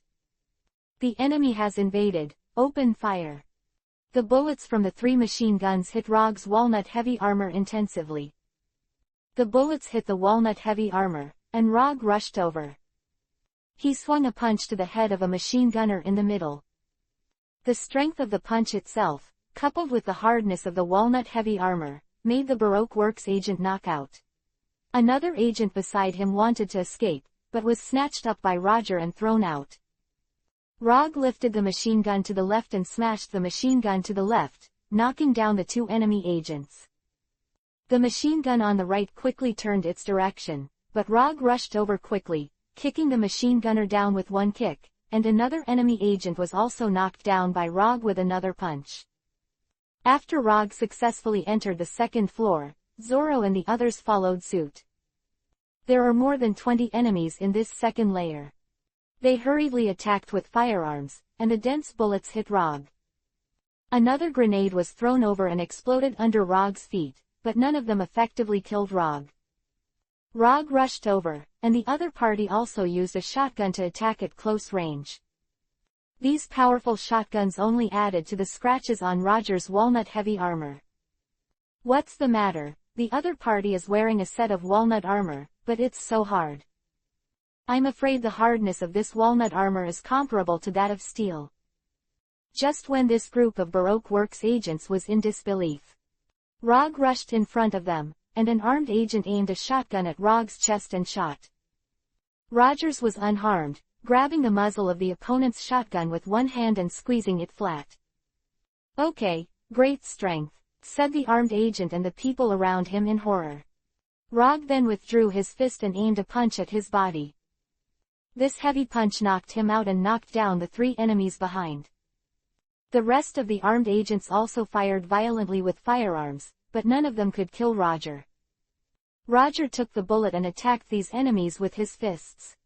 Others, Zorro, Luffy also showed their talents. Fired shotguns at Zorro. But the moment before they opened fire, Zorro was no longer there. Why, where did he go? Just when they were all confused, Zorro came down suddenly from above their heads. Rhino back. Zorro wielded 2 knives in his hand, beheading him 360 degrees. All 5 armed agents fell. Luffy is more of a frenzied attack. Compared to Zorro, Luffy is not afraid of bullets. Although it is not like Rog fighting with the hard walnut-heavy armor.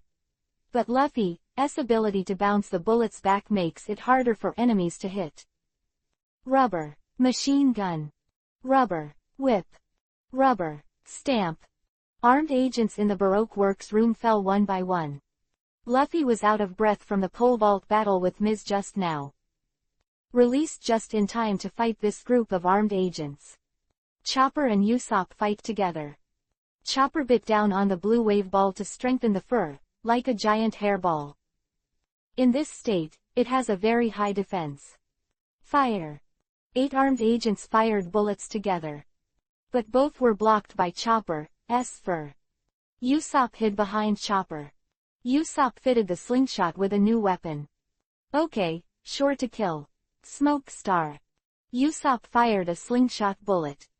After the explosion of the slingshot bullet, a smoke was generated for a while, which made it difficult to see the surroundings of the 8 armed agents. Just when the 8 armed agents could not see the surroundings clearly, a harsh sound suddenly sounded. Usopp stunt. Noise interference. Usopp scraped the steel plate with his fork, making countless screeching noises. These armed agents swayed left and right under the noise for a while. It's so jarring.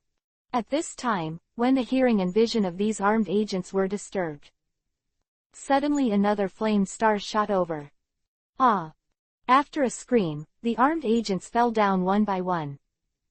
Chopper is also turned into a stronger arm, knocking down all remaining enemies. After the fierce battle, the enemies on the 2nd floor were also eliminated. Rog and the others found the stairs leading to the 3rd floor. The 5 rushed to the 3rd floor together, and the door here was blocked. Okay, it's the same as last time, Roger said. Zorro slashed the gate open with a katana, and Rog rushed in first. As soon as he rushed in, there were actually 5 shoulder-mounted artillery pieces aimed at Rog in the 3 floors in front of him. Fire. 5 shoulder-mounted guns opened fire, and 5 shells were fired. 5 shells hit Rog. A violent explosion flickered in the 3 layers for a while.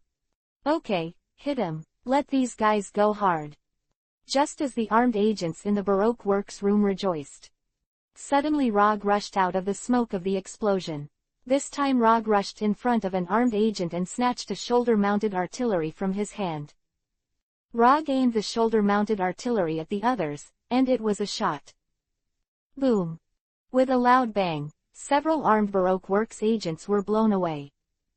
Then Luffy and Zorro rushed in, as did Chopper and Usopp. Okay, let's kill them together, Roger said. Chapter 213 9th Floor. Rog's 5 people rushed into the 3rd floor and rushed to kill bravely. Rog swung the portable shoulder-mounted cannon he had captured and slammed it violently at the enemy like a bat. The enemies were knocked down one by one, and the Rog 5 attacked almost as if they were breaking out. The enemies in the 3rd layer are equipped with more shoulder-mounted artillery and more weapons such as grenades. Although their firepower was more powerful, they were quickly disintegrated in the face of the powerful offensive of the Rog 5. "We can't stop it. Ask for support." An armed agent team leader communicated with a phone bug, but before he could go on, he was knocked to the ground with a punch by Rog. The enemies in the 3rd floor were quickly eliminated again. Rog and the others found the stairs leading to the 4th floor, and from here they continued going with Zoro. Next, Rog and Zoro, they continued to attack. From the 4th floor to the 5th floor and then the 6th floor. This night, the Pyramid Building is the headquarters of Baroque Works and Crocodile's lair is destined to be restless. In the top hall of the Pyramid Building, which is the hall where Crocodile often stays on weekdays.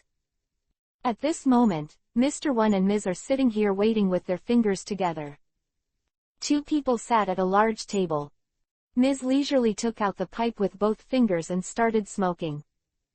The beauty took a deep breath, and then Yuhi parted his lips and exhaled a ring of smoke. "Well, really good cut tobacco," Ms. said with 2 fingers. Mr. 1 crossed his hands in front of his chest and closed his eyes while thinking. Ms. looked at Mr. 1 with her fingers and said to him, "Hey, don't you enjoy yourself? You don't smoke on weekdays, why don't you even drink alcohol?" Ms. also touched a Yuhi bottle on the table with her slender fingers. Mr.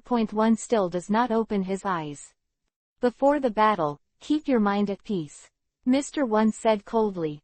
Ms.'s fingers didn't ask him any more, but put out the pipe in her hand, and put away her beloved pipe very carefully. Then the beauty grabbed the Yuhi bottle and aimed the cork on the bottle with her middle finger of her right hand. The middle finger quickly turned into a long spike, and the cork was lifted. Next, she put the mouth of the opened Yuhi bottle to her mouth, and she took a deep breath of the aroma of the wine. "Well, it's really good Yuhi wine. Luscious and pure," Ms. said happily with her fingers. Ms. took a wine glass with her fingers and poured Yuhi wine into it. "Then start tasting." Mr. 1 still closed his eyes and remained unmoved. On the table in front of Mr. 1, there are still some documents. And a phone bug. Ringing. The phone bug rang. Mr. 1 finally opened his eyes and connected the phone bug. "Hey, is it Mr. 1 and Ms. Twofinger? We are the guards on the 8th floor, and the enemy has already attacked here," said a very anxious voice. "Understood," Mr. 1 said calmly. "Our side is not an enemy opponent at all, and people continue to be killed and injured, Next to the phone bug was a loud noise for a while. "But it is certain that the 8th floor is already at stake." Ms. looked at Mr. 1 with both fingers and asked, "Where did they get in?" Mr. 1 looked at her and said, "The 8th floor." Ms. put down the wine glass with her fingers and said, "Oh, it's faster than I thought." This charming beauty swung her hands and fingers and said, "Wait, let them taste our power." Mr. 1 had a bit of dissatisfaction in his eyes and said, "Then you were so leisurely before the battle." Ms. Fingers looked at him with charming eyes. "Ha, you're still like that. You've always been serious. You're like an ascetic. If you want me to say, you have to relax before the battle, so that you can better show your strength in the battle." Ms. Shuang said the finger. Mr. 1 still had a firm expression, and then said, "The so-called real powerhouse, I insist on practicing myself strictly. As for you, it is your freedom to be whatever you like." Ms. looked at the stubborn and tough man with her fingers, and Isho continued to taste Yuhi wine. "By the way, since they have all broken through to the 8th floor, then they have already solved the Mr. Boxing Champion and Ms. Pole Vault on the 1st floor. In this pyramid building, apart from us, there are only 4 other powerhouses fighting. The other 300 plus elite armed agents are, to put it bluntly, elite soldiers at most, but they do not have that kind of incomparably powerful combat power. Since the 2 people on the first floor have been killed, then there are more. The 2 guys on the 9th floor are the last line of defense before us. Let's see if they can break through. Ms. added with 2 fingers. Ms. continued to drink fine wine with her fingers, and Mr. 1 continued to sit upright like a monk and prepare for the battle afterward. Inside the 8th floor of the pyramid building. The last one.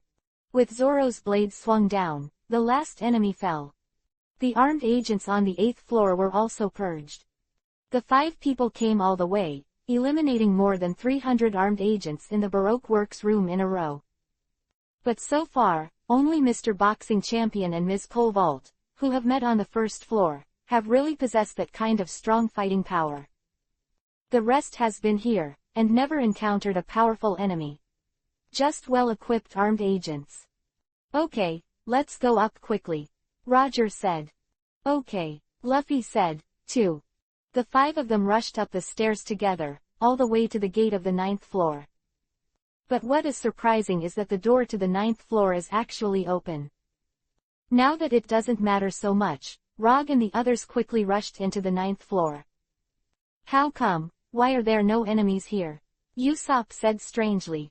Zoro scanned the place and said, no, you see.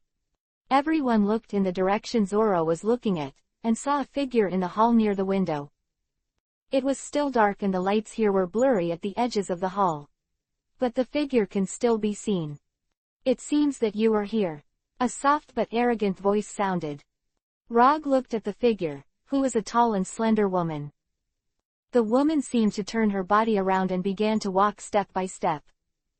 Usopp and Chopper were both sweaty, as if they thought each other was a little weird. The woman finally came out of the darkness. This was a tall and slender woman with a beautiful appearance, soft blonde hair and a beautiful face. The woman was wearing a large white dress, and with that temperament, she looked as elegant as a goddess. However, Rog's eyes fell on the woman's arm. The woman held 3 axes with her left arm across her chest. Under the light in the hall, it can also be seen clearly, which are the golden axe, the silver axe and the iron axe. The elegant woman looked at Rog and the others and said, everyone, it's not very good for you to come here. By the way, I'll introduce myself. I'm Ms. Izumi, the water goddess. Chapter 214 Megaseconds. Izumi Water Goddess. Rog looked at the elegant woman in front of him, and the other party showed his identity so directly. She calls herself Ms. Izumi the Water Goddess, and with that convincing temperament, she also has a golden axe, a silver axe and an iron axe in her hand. Looking at it this way, anyone would have some feeling that she was indeed a graceful goddess. Ms. Izumi Water Goddess. Usopp looked at the other party in surprise and said doubtfully. Indeed, just by virtue of temperament and appearance, the other party can almost be worthy of the word goddess. It's beautiful. Chopper also sighed after looking at the other party. In addition to being elegant and beautiful, Ms. Izumi's water goddess has a warm goddess temperament. Makes Chopper feel warm and embraced just by looking at it. Luffy saw the other person. The second monk was confused, and he muttered, goddess. Are you a god? After seeing the gaffes of the 3, Zoro said in a low voice in disgust, a bunch of idiots, but luckily the curly-browed cook isn't here. Rog looked at the water goddess Ms. Izumi, knowing that the other party was an agent of the Baroque Works room, but he still felt the kind of holy beauty that the other party exuded. Okay, now that we're here, let me explain first. We're here to find Crocodile. So other people don't get in the way, we won't be embarrassed. Rog looked at Ms. Izumi and said to the water goddess. Ms. Izumi, the water goddess, looked at Rog with gentle eyes. I'm sorry for asking him. I don't know. Besides, even if I do, I can't tell you. Ms. Izumi, the water goddess, said softly. Rog really felt that although the other party was regarded as an enemy, this kind of temperament and gentleness was simply unbearable. At this time, Zoro stepped forward and opened his mouth. Hey, I'm asking you. If you don't know Crocodile, just get out of the way. Zoro said bluntly. Ms. Izumi, the water goddess, was not angry at all, and continued to say softly, I'm so sorry, I can't let it go. This moment really made everyone present except Zoro feel that Ms. Izumi's water goddess is really a goddess who is not afraid of honor or shame. Zoro was a little impatient and wanted to pull out the samurai sword from his waist, but then closed it again. Okay, leave her alone and let's go. Zoro strode directly to the stairs leading to the upper floor. Rog also winked at Usopp and the others, and was about to leave here. Rog did not leave the Ms. Izumi water goddess while walking. As long as the other party doesn't shoot, Rog and the others should leave here as soon as possible. Actually, you can't leave, Ms. Izumi said. The voice was still very gentle, and there was no trace of murderous intent. Rog stopped immediately, as did Zoro and the others. Are you going to stop us? Roger asked. No, I won't, but my axe won't be the same as mine, Ms. Izumi said. Rog's gaze turned to the 3 axes that Ms. Izumi was holding in her left arm. Those 3 golden axe, silver axe and iron axe all contained a murderous aura. Although the murderous aura could not be sensed from this beautiful goddess, the 3 axe concentrated incomparably murderous aura. Everyone saw Ms. Izumi, the water goddess, taking out the iron axe with her right hand. The iron axe was lifted by her, and at this moment Rog and Zoro could feel the axe gathering strength. Then Ms. Izumi, the water goddess, wielded the iron axe, and even when she wielded the iron axe, she looked as elegant as a goddess. Watch out! Roger yelled. Ms. Izumi, the water goddess, wielded an iron axe horizontally. A huge arc of storm swept horizontally from the iron axe. It seemed to be an invisible axe blade formed by the wind that was several meters long and slashed at the crowd. Zoro quickly pulled the snow out and blocked the blow. Rog's walnut-heavy armor blocked the blow. Luffy and Usopp were Chopper's immediate response to knock them both down. The force created by the huge wind smashed the tables, chairs, and walls in the other halls that were affected. What a powerful force! Roger exclaimed.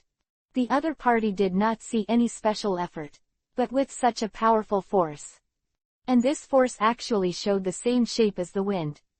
Zoro also clenched the snow, and even if the blow just now was blocked by the snow, he still felt that he was almost thrown away. The opponent's attack was both surprising and confusing. Usopp got up with Luffy and Chopper, all 3 looking around in surprise. What a terrible attack, Chopper said in surprise. How is that possible? Usopp looked at Ms. Izumi water goddess in shock.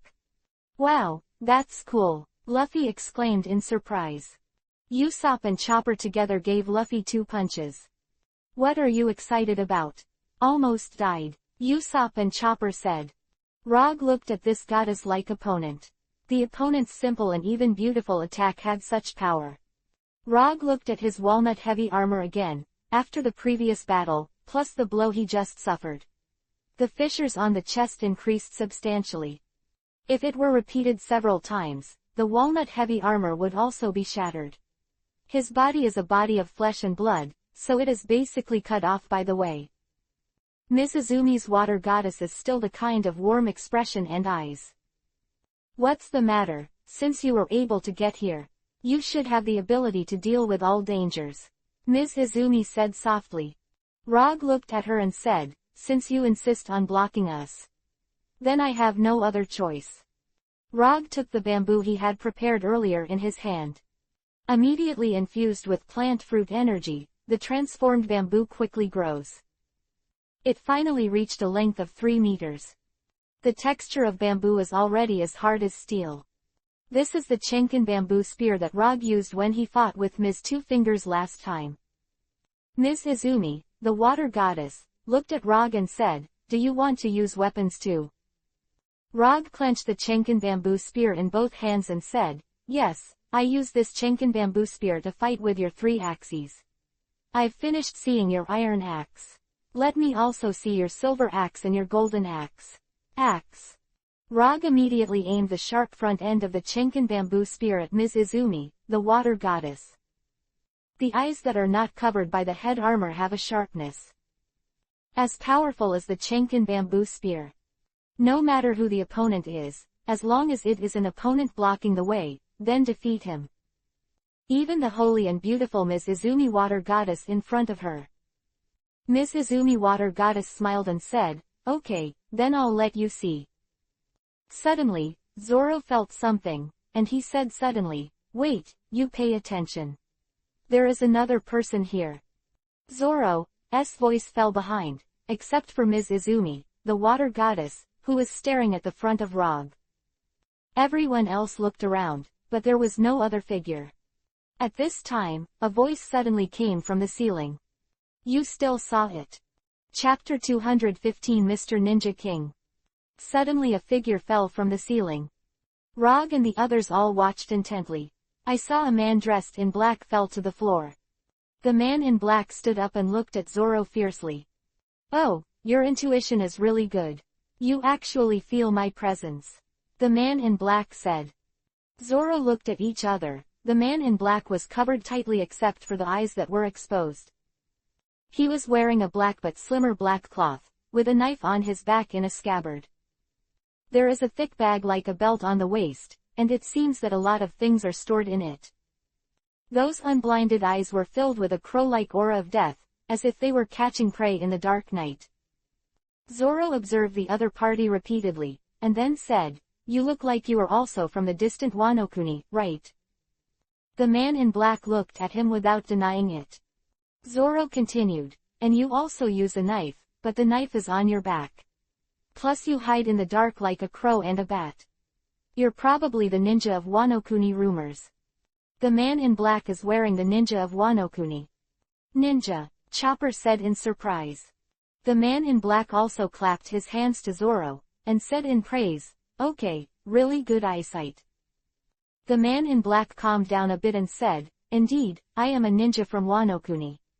There used to be such a group of people in Wano-kuni, far away. They hid in the darkness and fought for their mission and even their lives. They use unique weapons that can kill people invisibly. They have super high martial arts and infiltration capabilities, specializing in spying on enemy intelligence and assassinating high-ranking enemy officials. The greatest assassination group in the history of the world is the ninja." Quote. Rog, Usopp, and Zoro looked at the man in black. Is a ninja of Wano-kuni for convenience. Wano-kuni is a faraway country full of exotic mysteries. Countless samurai, generals, and artists were born there. Of course there are ninjas walking in the dark. Zoro looked at the ninja and said, "Let me quickly recognize that you are a ninja. You have the same murderous aura as an assassin. The murderous aura of a swordsman is above board, facing the enemy with a few moves and even one move. This kind of ninja strikes first and kills opponents in the dark." Quote. The ninja shook his head and said, "You seem to think that ninjas are a disgraceful identity. In fact, only the victors can truly occupy the top of the world in wars. So ninjas sacrifice themselves to complete their mission, rather than the swordsman you mentioned has a more collective sense of honor and mission. And I haven't introduced myself yet, so you might as well call me Mr. Ninja King." He finally got his name out, and now he's also an agent in the Baroque Works room, Mr. Ninja King. Zoro looked at him and said, "Oh, I really admire the Baroque Works room. It was able to recruit so many strong people to become its members. Forget it, it's time to be honest. I'm very happy to meet you now, Mr. Ninja King. Do you know why?" "Oh, please enlighten me," Mr. Ninja King said. Zoro said in a tone full of long-lost excitement, "I have long been eager to fight with swordsmen. I have encountered very few swordsmen recently. Although you are not a swordsman, for example, your Wano-kuni samurai is also a kind of swordsman. But the strength of a ninja is also very strong. And you also use a sword, although the fighting style is a bit weird, but I want to see if I fall to the ground with my katana sword or your ninja sword." After hearing Zoro's words, Mr. Ninja King also nodded by Vivi. "It turns out that you are a person who advocates fighting very much. It is no wonder that anyone with a blade on his waist, whether it is a samurai sword, a western sword or other weapons, is very belligerent. Today, even if I don't want to be your opponent, nope. But I also like fighting, and I have a lot of experience fighting swordsmen. When I was in Wano-kuni, I didn't know how many arrogant samurai I killed. Mr. Ninja King said. I am willing to accompany you. Zoro said. Usopp looked at the two enemies he was facing at this time. One was the beautiful and holy water goddess Ms. Izumi. One is the dark temperament, the hidden Mr. Ninja King. Two people, one bright and one dark, but neither is a fuel-efficient lamp. Zoro said to Mr. Ninja King, I'll deal with you. Mr. Ninja King said, okay, then Ms. Izumi Water Goddess, you can deal with the others. Ms. Izumi, the water goddess, looked at Rog and Chopper and said, okay, they gave it to me. Rog looked at Ms. Izumi, the water goddess. Next, you really need to bear the power of the three axes in this goddess hand. However, at this time, Mr. Ninja King took the lead on Zoro. Mr. Ninja King quickly took out a few weapons from the pack at his waist. These weapons are made of three prism-like blades, the size of the palm of your hand. Shuriken. Mr. Ninja King quickly threw 4 shuriken. These shuriken are formed by 3 prisms connected together, and after being thrown, they attack Zoro like a spinning dart. Zoro swiftly waved the ghost and the snow away. The 2 katana swords flashed for a while, blocking the 4 shuriken. The shuriken that was thrown by the blade flew towards the surrounding walls and stabbed heavily into the walls. But just after Zoro resisted these shuriken, a figure suddenly appeared on the right side. It is Mr. Ninja King.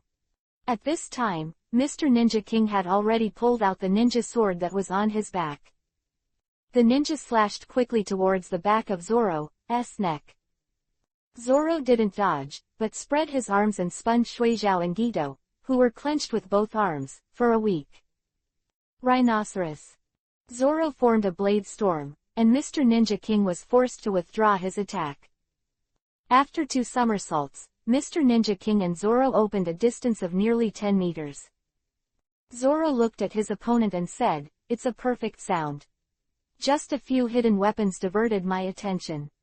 Mr. Ninja King stood there and said, unpreparedness is the criterion of ninja fighting. Only by restraining your energy can you be better able to give you an unexpected fatal blow. Zoro looked at this elusive and powerful enemy with a happy and calm expression on his face. I like an opponent like you. This way, it can test me even more, so that I can complete my own strengthening.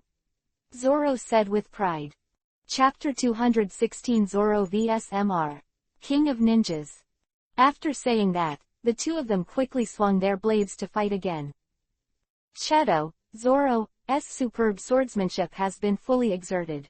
On the other hand, Mr. Ninja King was able to rely on a ninja sword, coupled with his ghostly skills, to be able to fight against Zoro without losing his strength. Clang clang clang. The harsh blade collision sounded. Zoro and Mr. Ninja King had a fierce confrontation. There is a flaw. Zoro found a hole in Mr. Ninja King's left armpit during the fierce battle.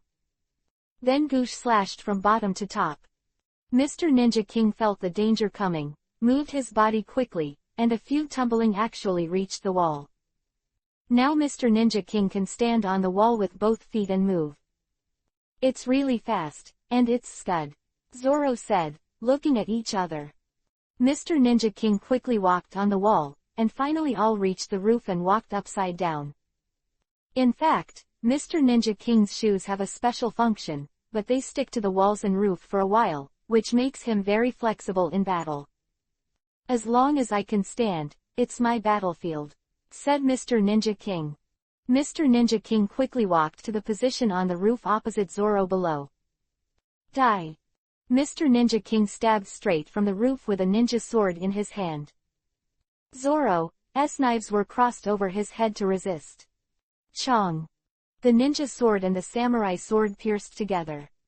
Zoro, who was below, received the opponent's enormous pressure, and raised his arms with all his strength.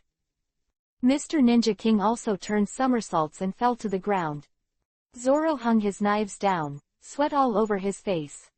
Mr. Ninja King's physical consumption seems to be less, but he is full of admiration for Zoro in his eyes now. I have to admit, you're also unique among the swordsmen I've seen. That's because you have a unique tenacity. That's the oneness of swordsman and man. Ms. Ninja King praised Zoro.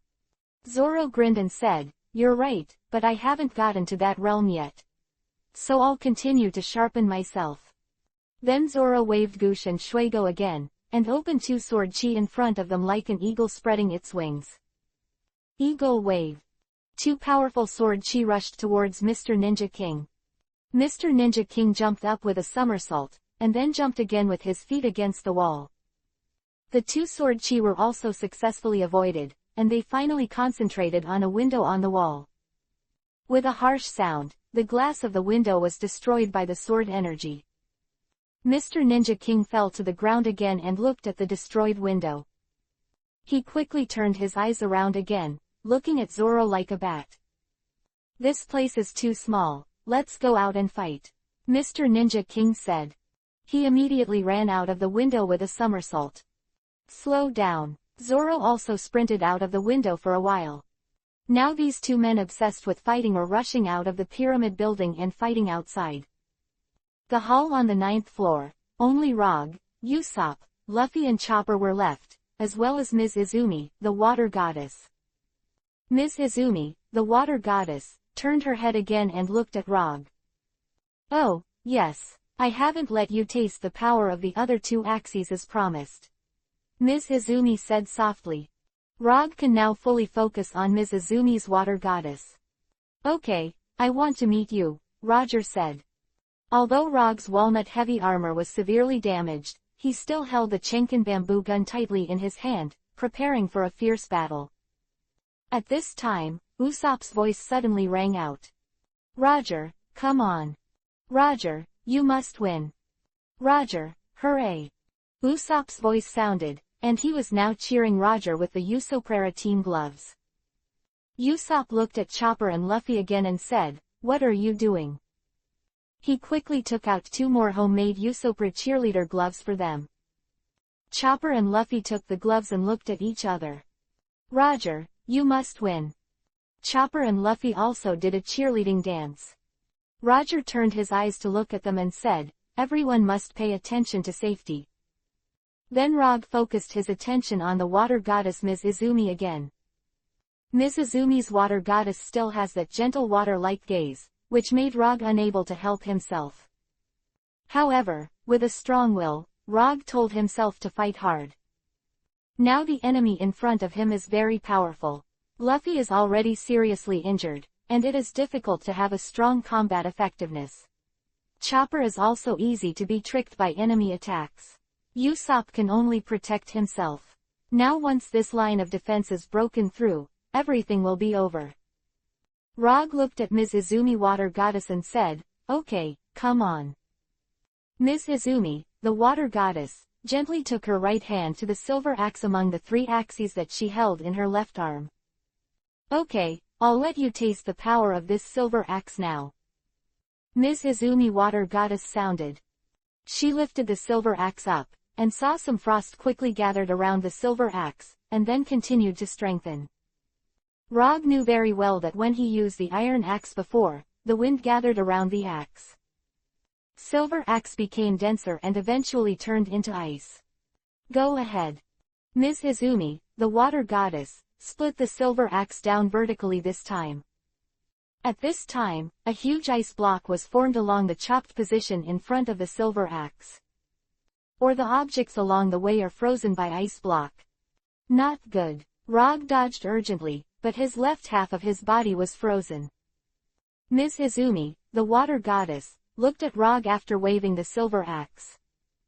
After looking at it gracefully, she said, "How is it? You understand the power of the silver axe?" Rog struggled to break free, but the frozen heart on the left side of his body was very hard.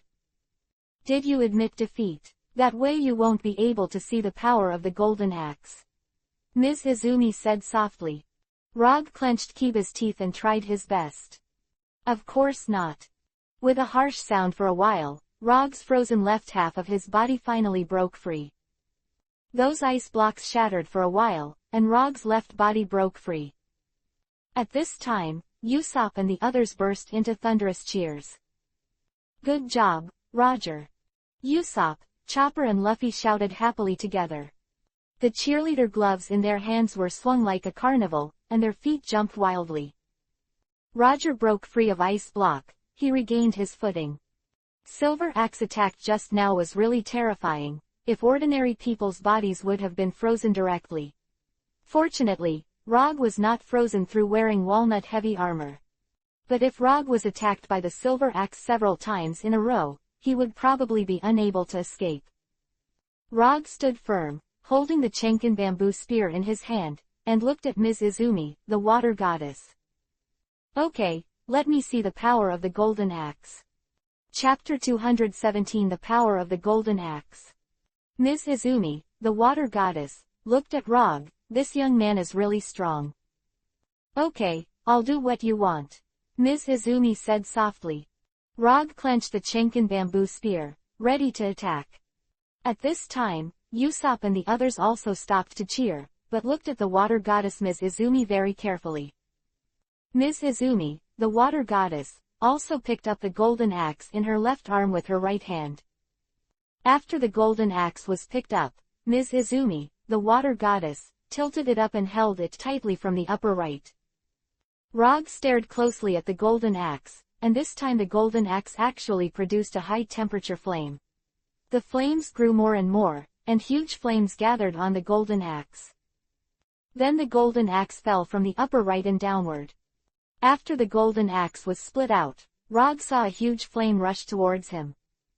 The flames were extremely hot, and the floor along the way was scorched after the flames passed by.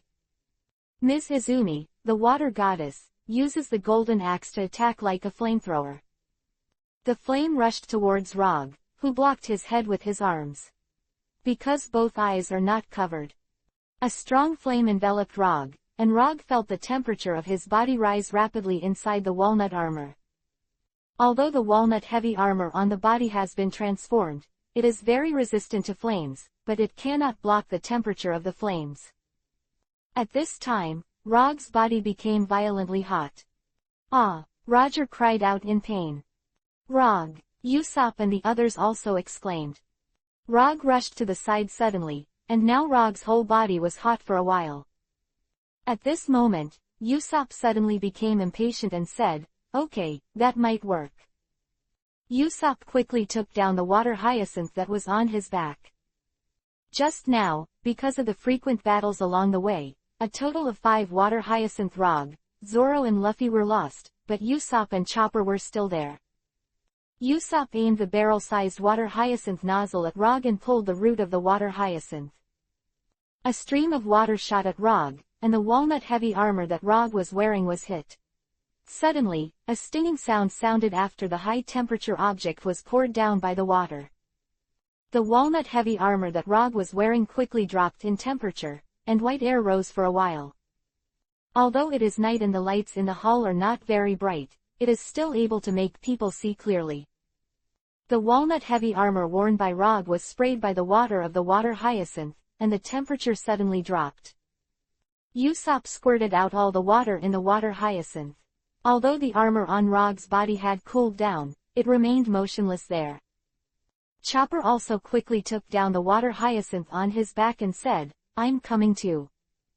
Wait, Usopp waved quickly to stop him. Why? Chopper asked. This is Crocodile's lair, and I haven't seen Crocodile so far. We need at least a water hyacinth in case he shows up. So you don't use it yet. And if Rog was seriously injured enough just now, then you know it's useless to spray again, Usopp said. Just when everyone was full of doubts and waiting, Rog suddenly moved. Rog suddenly fell to his knees. Then he stood up again and looked at Ms. Izumi, the water goddess. At this time, Rog felt that the temperature of the surrounding armor had dropped a little, but of course it was still quite hot. But basically it doesn't affect me. After being hit by the flames from the golden axe before, I felt a burst of flames burning my body. Even walnut-heavy armor cannot completely isolate the high temperature. There are some indirect burns on the body, but not serious. I have to admit, the power of the golden axe is very powerful. Rog said. Then Rog took a few steps towards Ms. Izumi, the water goddess. Seeing that Rog was still able to act, Usopp, Chopper and Luffy all shouted with joy. Rog, don't admit defeat. Fight bravely, Usopp shouted happily. Ms. Izumi, the water goddess, looked at Rog, and the other party was still able to act. But this is not surprising, the average person will definitely burn. But Rog was wearing this hard walnut-heavy armor after all, so he could avoid some injuries to some extent. Ms. Izumi, the water goddess, looked at Rog and said softly, "Are you satisfied? The 3 axe let you see the power. Whether it's an iron axe, a silver axe or a gold axe, the 3 axe are all powerful. You see the power of each. And by the way, you are really good." Rog looked at the water goddess Ms. Izumi and said, "Thank you, I have really opened my eyes now. The iron axe controls the wind, the silver axe controls the ice, and the gold axe controls the fire. The 3 axes are really powerful and each has its own merits. Also, I must say thank you so much for the compliment." Although the water goddess Ms. Izumi used 3 axes to attack mercilessly during the battle, her words were still full of tenderness and appreciation. Rog's eyes became extremely sharp again in an instant. "It's my turn to fight back this time," Roger said. After all, the Chinkin spear in Rog's hand was stabbed out. This time, she stabbed Ms. Izumi's water goddess in the throat. Ms. Izumi, the water goddess, picked up the iron axe in her right hand, and wielded the iron axe heavily to chop the Chinkin spear in Rog's hand. Rog Chinkin's spear was actually blocked. At the same time, Rog looked at the iron axe in the opponent's hand in shock. Wind actually formed around the iron axe to increase its strength. Whether the opponent slashes violently or moves quickly, it can produce that kind of side effect on the axe. And when Ms. Izumi was wielding the axe just now, the movement was as gentle as a cloud, very flexible and free. Rog is very clear that this time he has encountered an enemy who overcomes rigidity with softness. Chang! Rog violently shot the Chinkin bamboo spear and the opponent's iron axe. Both of them stepped back a few meters. Rog waved the Chinkin bamboo spear and charged towards Ms. Izumi, the water goddess again. Ms. Izumi, the water goddess, wielded the iron axe in her hand, and the whole person and the axe were as gentle as a cloud, and fought with Rog. Usopp, Chopper and Luffy watched the battle between them intently. "Roger, you have to win," Luffy shouted. After hearing this, Usopp immediately raised his cheerleading gloves again and said, "Hurry up and cheer."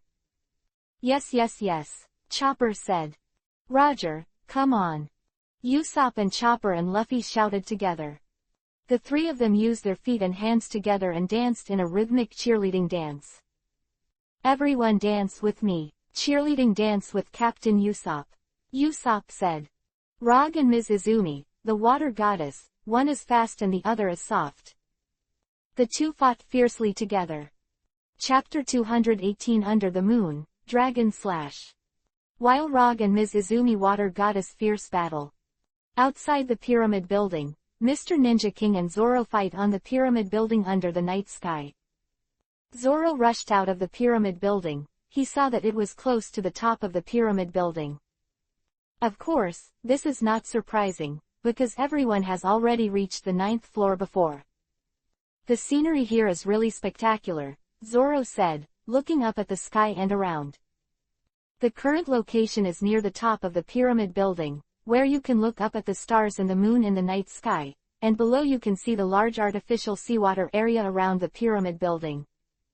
From a distance, you can see everything in Udi City, as well as the spectacular desert. Under the light of Gecko and the stars, it all seems serene and heartwarming. Unfortunately, this is not the place for you to enjoy the view. After the voice sounded, Zoro looked to the right and saw Mr. Ninja King standing there. He was dressed in black and looked even more concealed under the night sky. Those eyes looked at the opponent like a bat. Zoro put the snow in his hand before his eyes, and it looked sharper under the soft gecko and starlight. "It's a great place. It's better to fight here than in that hall." "Well, let me see what you're capable of," Zoro said. "Me too," said Mr. Ninja King. Mr. Ninja King quickly disappeared, beating like a ghost. The appearance of this pyramid building is like a group of huge bricks. Mr. Ninja King jumps on these bricks and is as flexible as flying. I'm really a master assassin. I can't achieve this kind of dexterity. Zoro sighed. Zoro also doesn't passively let opponents dominate battles all the time. Zoro quickly started jumping on these huge bricks outside the pyramid building, ready to attack Mr. Ninja King. Two chased each other, but whenever Zoro wanted to attack, Mr. Ninja King was always more agile and jumped away. The two jumped up and down, and finally jumped to the top of the pyramid building. The area at the top is very small, where Zoro finally traced the figure of Mr. Ninja King.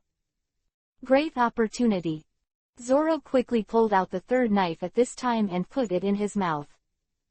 Three-knife flow. Tornado. Zoro's body spun, and the three katana swords in his arms and mouth turned like a tornado. The huge sword energy generated is really like a tornado, completely covering the top of the pyramid building. In the last moment, the sword energy spread around, and everything returned to calm.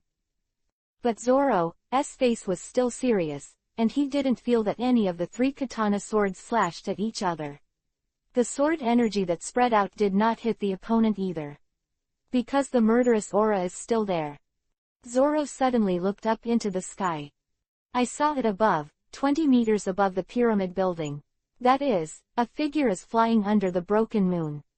If you look closely, it is Mr. Ninja King. At this time, Mr. Ninja King unfolded a portable gliding cloak behind him. Gliding cloak let Zoro fly away from the attack just now when his sword was flying. It's really amazing. This kind of all-round attack using sword energy is extremely rare. Mr. Ninja King praised. Zoro looked up at Mr. Ninja King who was wearing a gliding cloak, and said, it's really a skill that can move above the 9 heavens. As expected of a ninja from Wano Kuni. Mr. Ninja King said respectfully, thank you for your compliment. Although an enemy is an enemy, courtesy is still required between enemies who admire each other. Do you think you can dodge my attack like this? Zoro said suddenly. Huh, Mr. Ninja King said. He quickly felt a murderous aura from Zoro below. Zoro's two knives swept backward like eagles. The head is also low, and the whole person is like an eagle soaring with wings. Zoro quickly took big steps with his legs, continued to jump, and finally rushed to the top of the pyramid building. Zoro concentrated his feet and jumped up hard. The whole person quickly flew upwards. Mr. Ninja King, who was under the broken moon, was wearing a gliding cloak and looked down at Zoro, who was flying up. Zoro is now like an eagle flying into the sky. Those arms and the katana clenched in both arms are the wings of an eagle. The legs are the claws of the eagle. The mouth and head that bit the katana were the beak and head of the eagle. This is it, Mr. Ninja King shouted in shock. Zoro stared upwards, like an eagle hunting a bat. Fly, eagle, slash. Zoro's flying figure swiftly passed over Mr. Ninja King. The latter's gliding cloak tore under the moon like a bat's wing cracked. Zoro's figure continued to rush in the direction of the moon. The backdrop of this mutilated gecko, Zoro really is a soaring eagle. Mr. Ninja King's body fell down. Zoro's figure turned beautifully in the night sky under the moon. Like an eagle turning its back to the moon. Zoro's body fell again under the force of gravity. It ended up on a brick near the top of the pyramid building. Zoro lowered his arms and took the katana from his mouth and retracted the scabbard. Eyes. Zoro took a deep breath, then exhaled. He opened his eyes again and wiped the sweat from his forehead.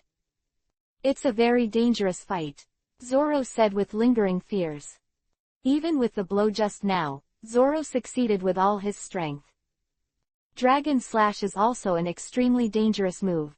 Zoro's attack is difficult to change direction, so if the opponent has a way to counter it, he will surely die.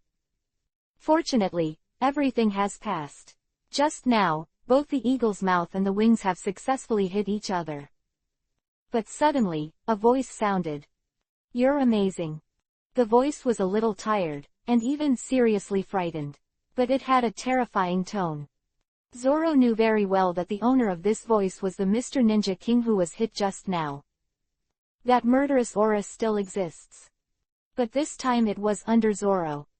Zoro looked down, and now he was standing near the top of the pyramid, in the middle of the pyramid below. I saw Mr. Ninja King, who had been shot down before, was half kneeling there. Mr. Ninja King also seemed to have some injuries and was half kneeling there. But he still has a strong will to fight. You did survive, Zoro said. As a ninja, since you dare to use a gliding cloak, you naturally know how to save your life when you fall, said Mr. Ninja King. The battle isn't over yet. Chapter 219 Powerful Weapons of Ninjas. Mr. Ninja King clenched Kiba's teeth hard and stood firm again. He looked at Zoro near the top of the pyramid building, full of anger. Zoro's powerful attack just now injured him. If it wasn't for the light armor he wore under his black clothes, he would have been killed by Huang Izumi. Even if the light armor worn inside resisted the body being cut open, those shocks could not be offset, and he was now aching in the inside of his body. It took years of practice and a strong body to survive. But he also admires Zoro immensely now. Including many powerful swordsmen he had met in Wano Kuni before, but none of them had the unique swordsmanship style of Zoro. In addition to the rare three-knife style, there is also a fighting style that integrates everything. I have to admit that you are a powerful swordsman. Santo Ryu is really a rare master. I think that you can be today, in addition to hard work, you have achieved countless breakthroughs at the juncture of life and death. Above Mr. Ninja Dynasty, Zoro said. Zoro looked at Mr. Ninja King, and said with the politeness of a swordsman, "Thank you for your compliment. I will definitely go to Wano Kuni in the future. Meet those rumored and unheard masters." Then Zoro waved the katana with his arms clenched again. "But today, I have to get you out of the way," Zoro said at the same time that he started to jump from the various bricks and stones to the Mr. Ninja King in the middle of the pyramid building. Mr. Ninja King is still standing there, not moving. However, under this night sky, Mr. Ninja King has already prepared a weapon in his sleeve that can turn the situation around. Zoro got closer and closer, and he flanked and slashed at Mr. Ninja King. At this moment, Mr. Ninja King jumped away suddenly and jumped to the lower bricks. And turned a somersault in midair. When his head was down, it was right in front of Zoro who was chasing. Mr. Ninja King clenched what resembled a small horn in both hands. But the front end of this horn-like thing is extremely small. This is the ninja's weapon, Fukiya. Mr. Ninja King's mouth was full of breath, and he aimed at the back of Fukiya and blew in the gas violently. A hidden weapon like a steel needle shot out from the tip of Fukiya. It was night after all, and visibility was extremely low. Addition, Zoro sprinted very fast. Although Zoro realized that something was wrong at the last moment, it was too late. The steel needle that Fukiya shot hit Zoro's chest below his neck, to the left. Zoro realized that he had been hit by the opponent's hidden weapon. But it's too late. And Mr. Ninja King continued to jump towards the bricks and stones below with exaggerated movements, and didn't dare to stop until he got a distance from Zoro. Successful. Mr. Ninja King stopped on a brick and clenched Kiba's teeth with sweat on his face. The wound inside his body was painful after being hit by Zoro's soaring eagle slash just now, and now this desperate high-intensity action made him a little unbearable.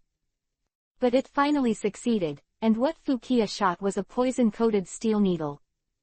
This is also one of the ninja's ace weapons. Fukiya is small, but has a very short range. Can only be used within 10 meters. And to seize the moment. Once hit, the opponent will be poisoned in the next dozens of seconds, paralyzing the body and making it difficult to move. Like ordinary people will even die, and some masters can survive. Mr. Ninja King looked at Zoro above. Although the faint light under the night sky couldn't be seen more clearly, he looked a little tired when he saw Zoro. Zoro, who attacked like a flying eagle just now, was suddenly half kneeling on top of the masonry he was standing on. More importantly, Mr. Ninja King felt the murderous aura of the kind of battle emanating from Zoro waned. "What the hell did you use?" Zoro asked, clenching Kiba's teeth. Mr. Ninja King looked at Zoro calmly, and now there is no doubt that the battle situation will be reversed.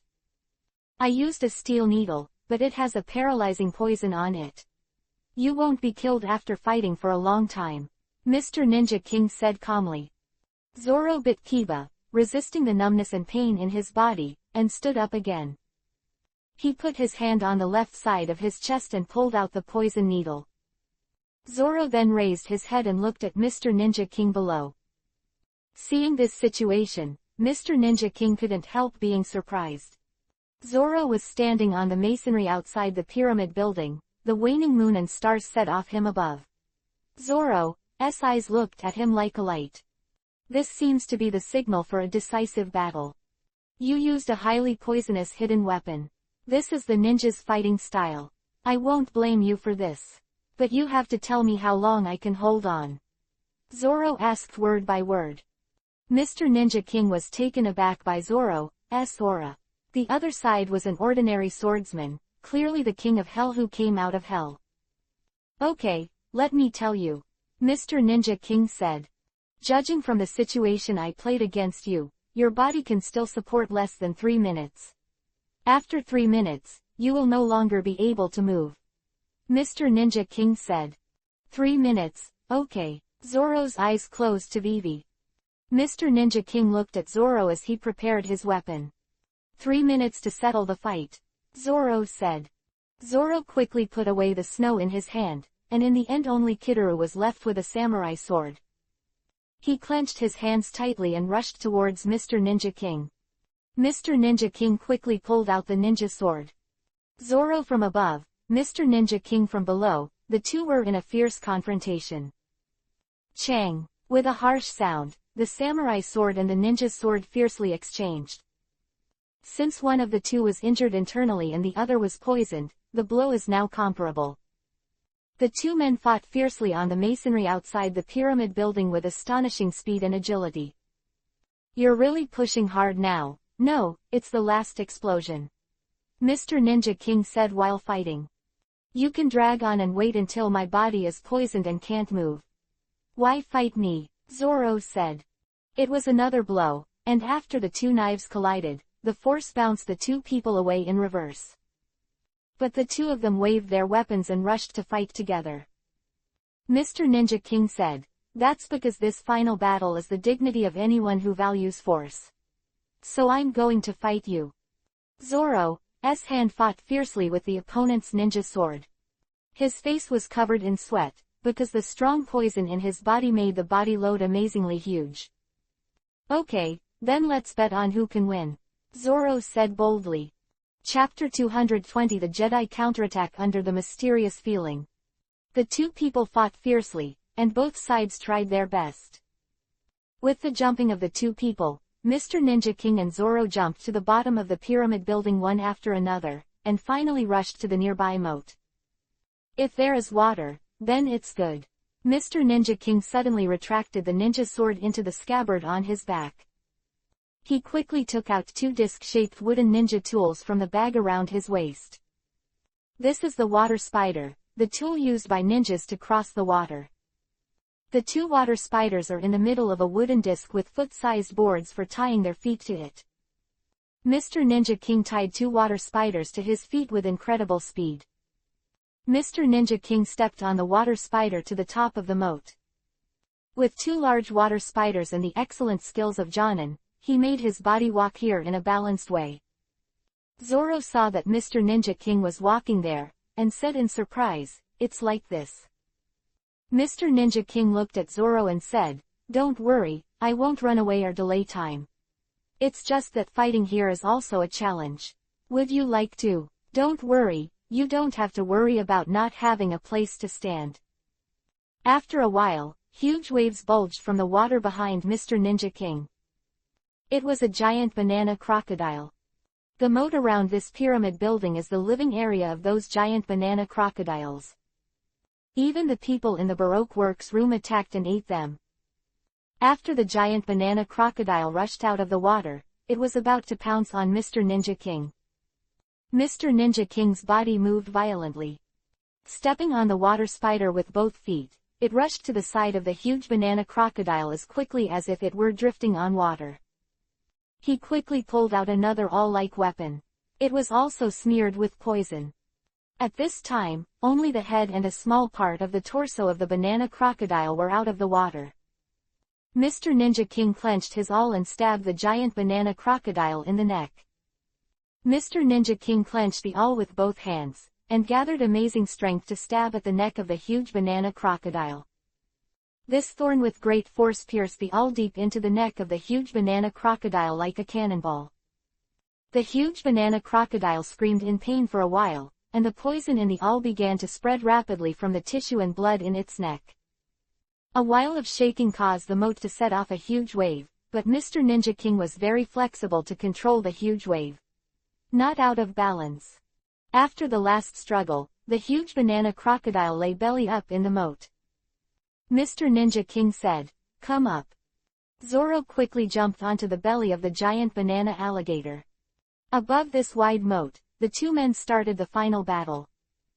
Mr. Ninja King pulled out his ninja knife again and rushed to the belly of the giant banana crocodile to fight.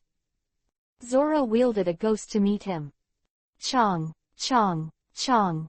During the battle between the two, the belly of the huge banana crocodile below was also cut open with many wounds.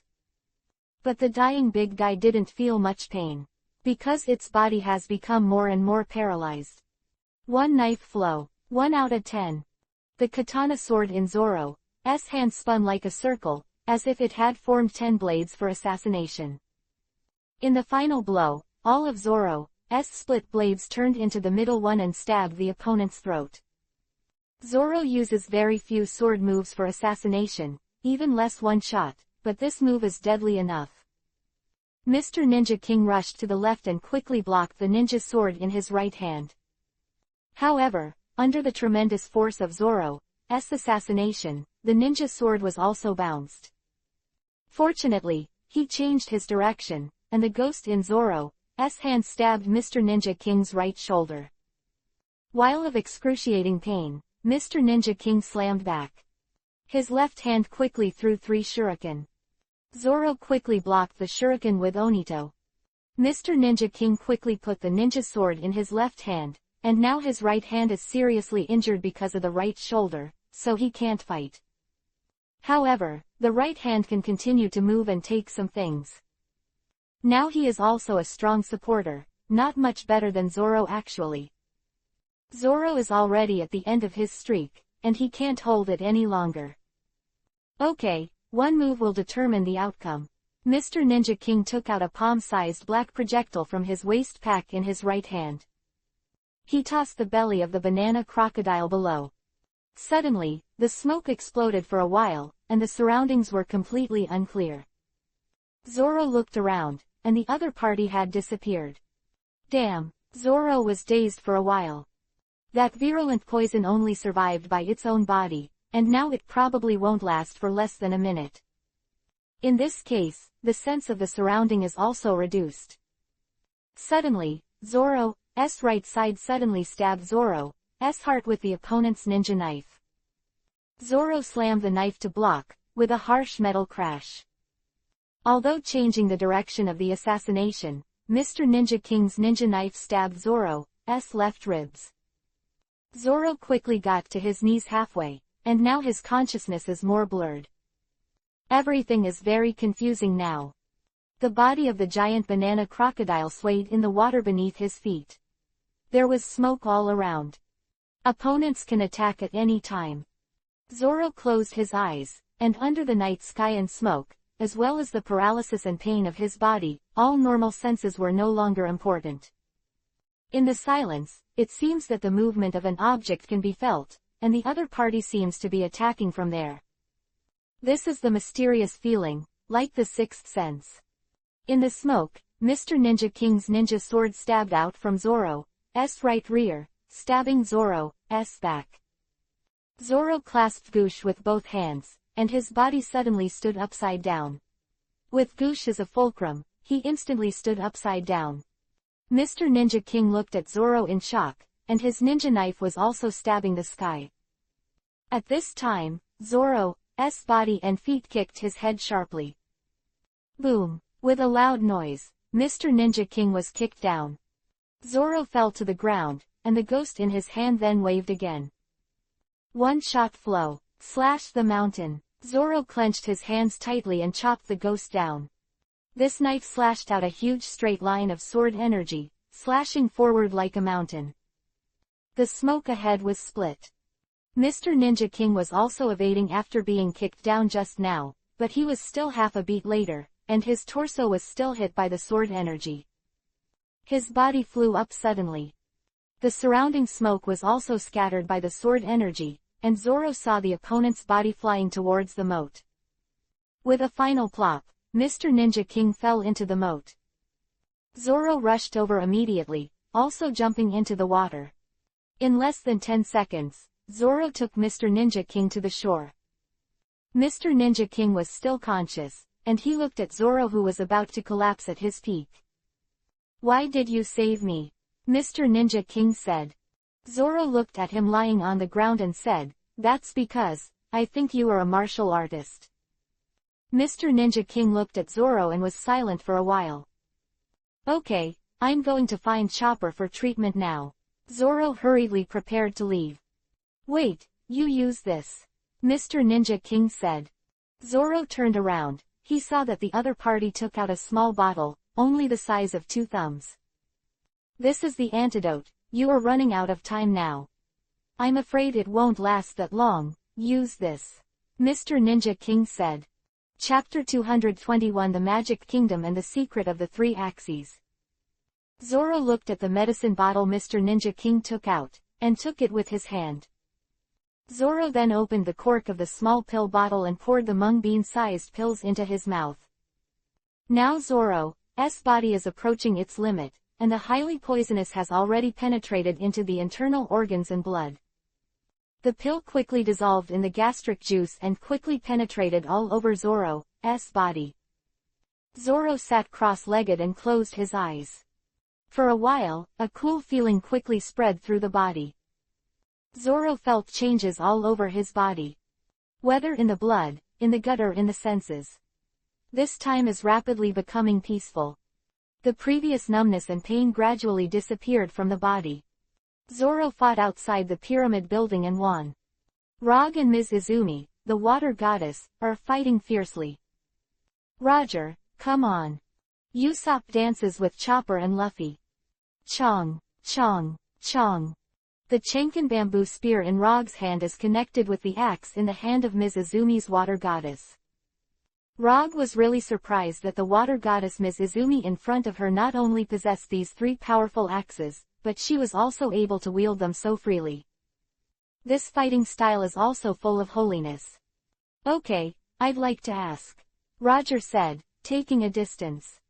Ms. Izumi, the water goddess, clenched the iron axe in her right hand, ready to continue fighting at any time. "Okay, let's talk," Ms. Izumi said in a soft voice. Rog looked directly at the water goddess Ms. Izumi and asked, "What the hell are you using these 3 axes? How did you get them? I would like to ask the origin of these weapons."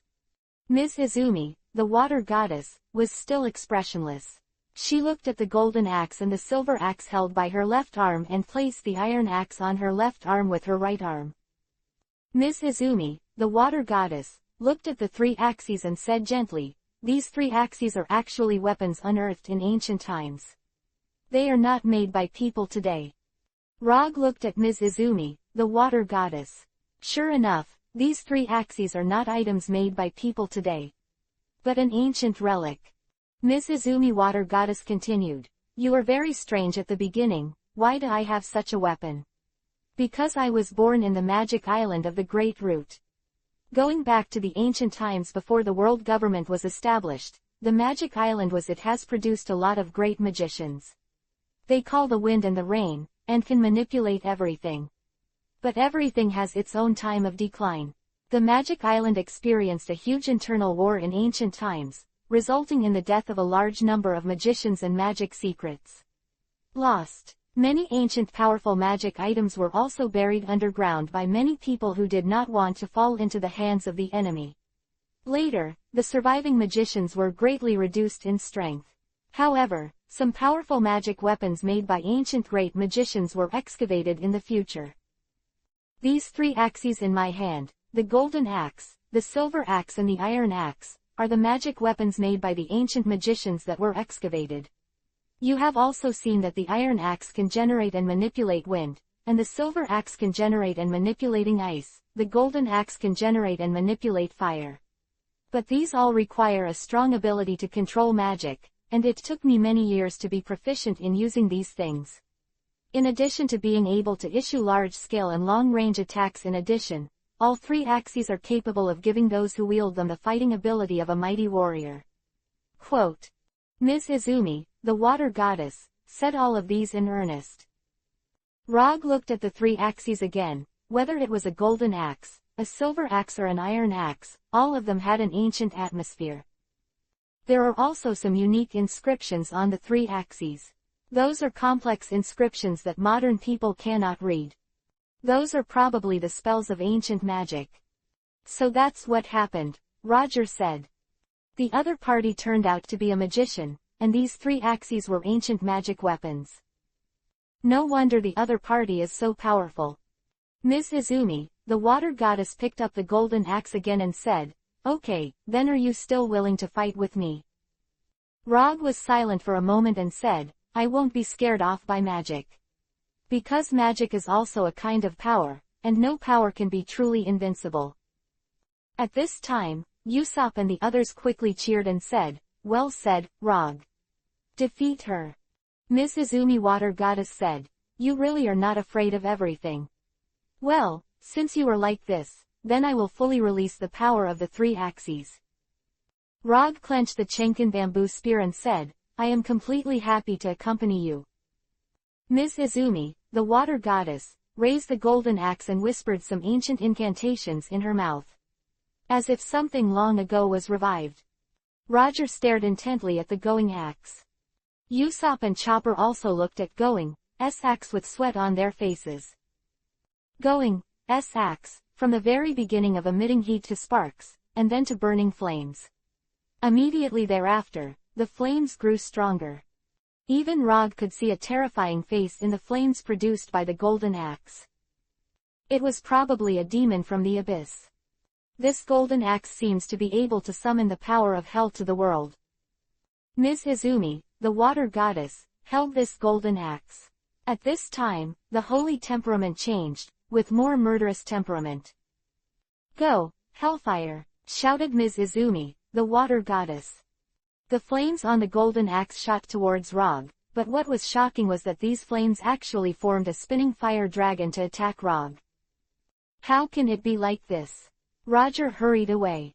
Before, the flame attack of the golden axe was only a straight line, but now it is a fire dragon that can be tracked.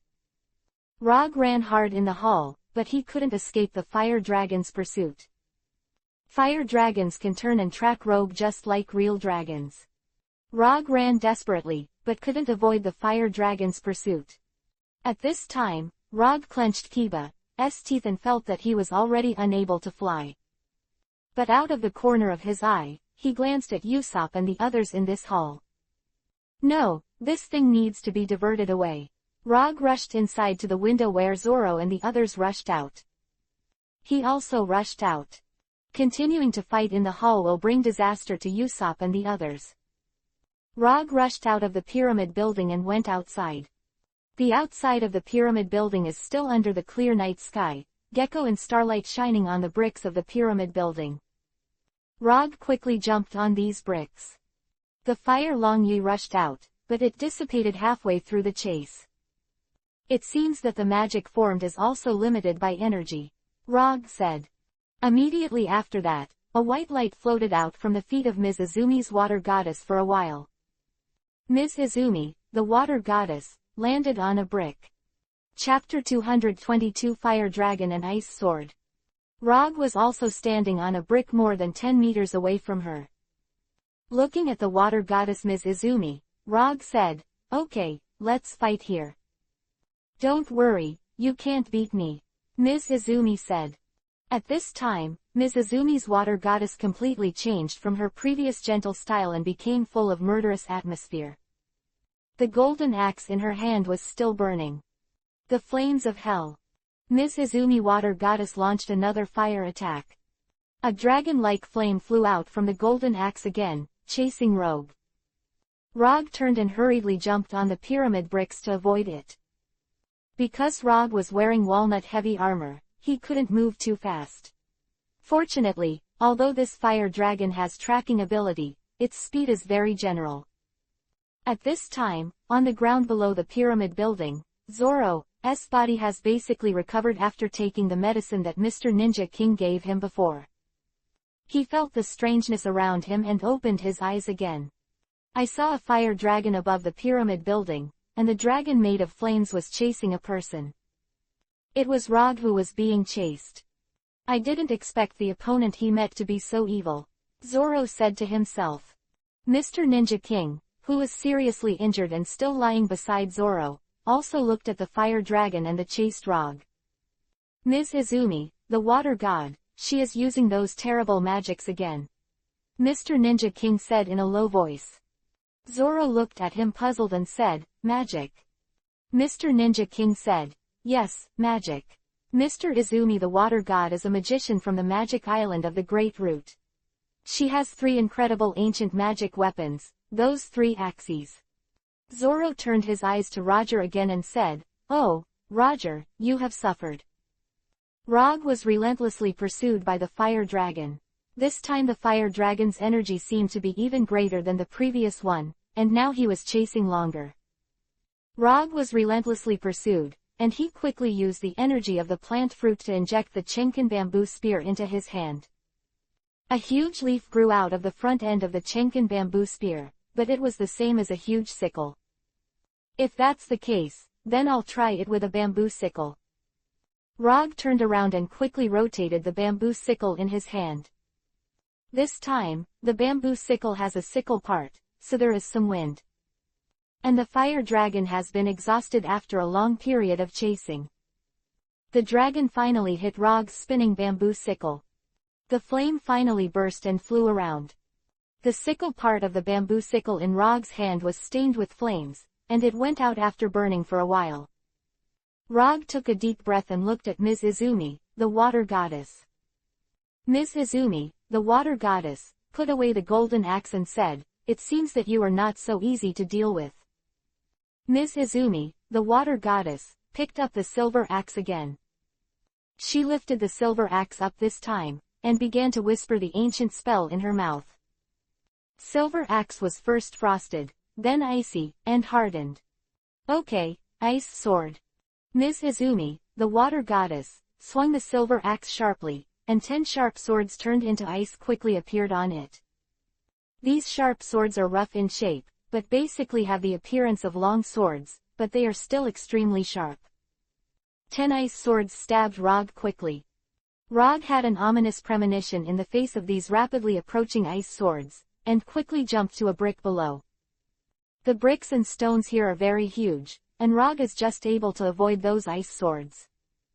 Rogue only heard the sound of those ice swords hitting the masonry, and these ice swords soon all hit the masonry where Rogue was just now. At this time, Rogue quickly stood up and looked at the location of the masonry. I saw that it had already turned into a large piece of ice. And the position where the 2 stabbed ice swords hit became 2 smaller ice lumps. Roger shuddered in his heart. Silver axe can actually freeze the target it hits. Even if these ice swords cannot assassinate the opponent, they can trap the opponent. That is, even if he is not penetrated by the ice sword, he will be frozen into a lump of ice. It's scary. Roger took a breath and said. Ms. Izumi water goddess continues to use silver axe, continue to use this powerful magic. But no one could see that her neck and forehead were full of sweat at this moment. There is a great price to pay for the use of any great power. She is also overloaded with this kind of magic with these ancient weapons.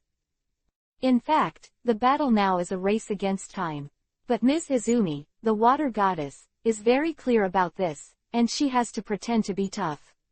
Hold on to the end and kill Rog first. Ms. Izumi Water Goddess is full of power now, but it's the end of the line. Rog hurried to dodge on the masonry, so it was even more necessary to dodge. In this case, once you are hit, the consequences will be very serious. At this time, Ms. Izumi's Water Goddess is also moving. She has the magic of short-range floating that moves her position, and after a while of incantation, she moves her body. As if floating. Although she has been full of murderous vibes from now on, but her long golden hair flutters and the white dress on her body flutters, she is still a powerful goddess. Ms. Izumi, the Water Goddess, found the position to attack Rog again. After a while of the ancient spell, the silver axe in her hand was covered with hard ice for a while. Ice sword. Another 10 ice swords were created in the air and stabbed at Rog. Rog was jumping on top of a brick at this time. At this time, I saw the ice swords stabbing. Rog rolled violently and rolled onto a brick below. The ice swords flew over one by one. But with the sound of ice block colliding, Rog was hit by an ice sword in the leg. After the ice sword hit, it hit the walnut-heavy armor, shattered immediately and turned into a big ice block. Ice block wrapped Roger's legs and began to spread to more places. Oops! Rog's lower body was covered by ice block. But simply take advantage of the situation to continue rolling to the lower masonry. Using the bamboo sickle in his hand, Rog continued to roll himself to the lower masonry. During the rolling, the ice block cracked for a while. Ice block on Rog shattered because it hit the masonry. If the average person is frozen, then the collision like this may directly shatter the meat. However, Rog's walnut-heavy armor successfully blocked Rog's body from being damaged. In this way, several bricks fell down continuously, finally smashing the ice block. It's painful, Roger said, standing up. I fell and fell again and again on these huge masonry just now. Although the armor avoided most of the damage, the shock was still uncomfortable. Rog looked at the Water Goddess Ms. Izumi again, and saw that the Water Goddess Ms. Izumi put away the silver axe again and used an iron axe. Ms. Izumi, the Water Goddess, raised the iron axe. She whispered a spell in her mouth. Chapter 223 Tornado Storm and Huge Water Jinchuriki Column. Ms. Izumi, the Water Goddess, whispered an ancient incantation. A wind was generated around the iron axe for a while, and the surrounding air flow was washed away. The wind kept getting stronger, tearing apart the surrounding air. With the iron axe at the center, a tornado begins to form. The tornado became bigger and bigger, blowing Ms. Izumi's long golden hair and clothes. Rog looked at the increasingly powerful tornado with a deep sense of unease in his heart. Ms. Izumi Water Goddess shouted, "Tornado! Destroy him!" The tornado formed around the iron axe quickly attacked Rog. The tornado moved from a position about 20 meters above Rog. But what was even more shocking happened: the huge bricks along the way actually began to be smashed. Although it was not completely crushed due to the huge size of the masonry, many cracks and small stones were also crushed. It's not good. Roger found that the situation was not good and ran away quickly. The tornado was clearly a meat grinder, and Rog's own walnut-heavy armor was severely damaged after the fierce battle before. If you are hit like this, there is definitely a high probability of being destroyed.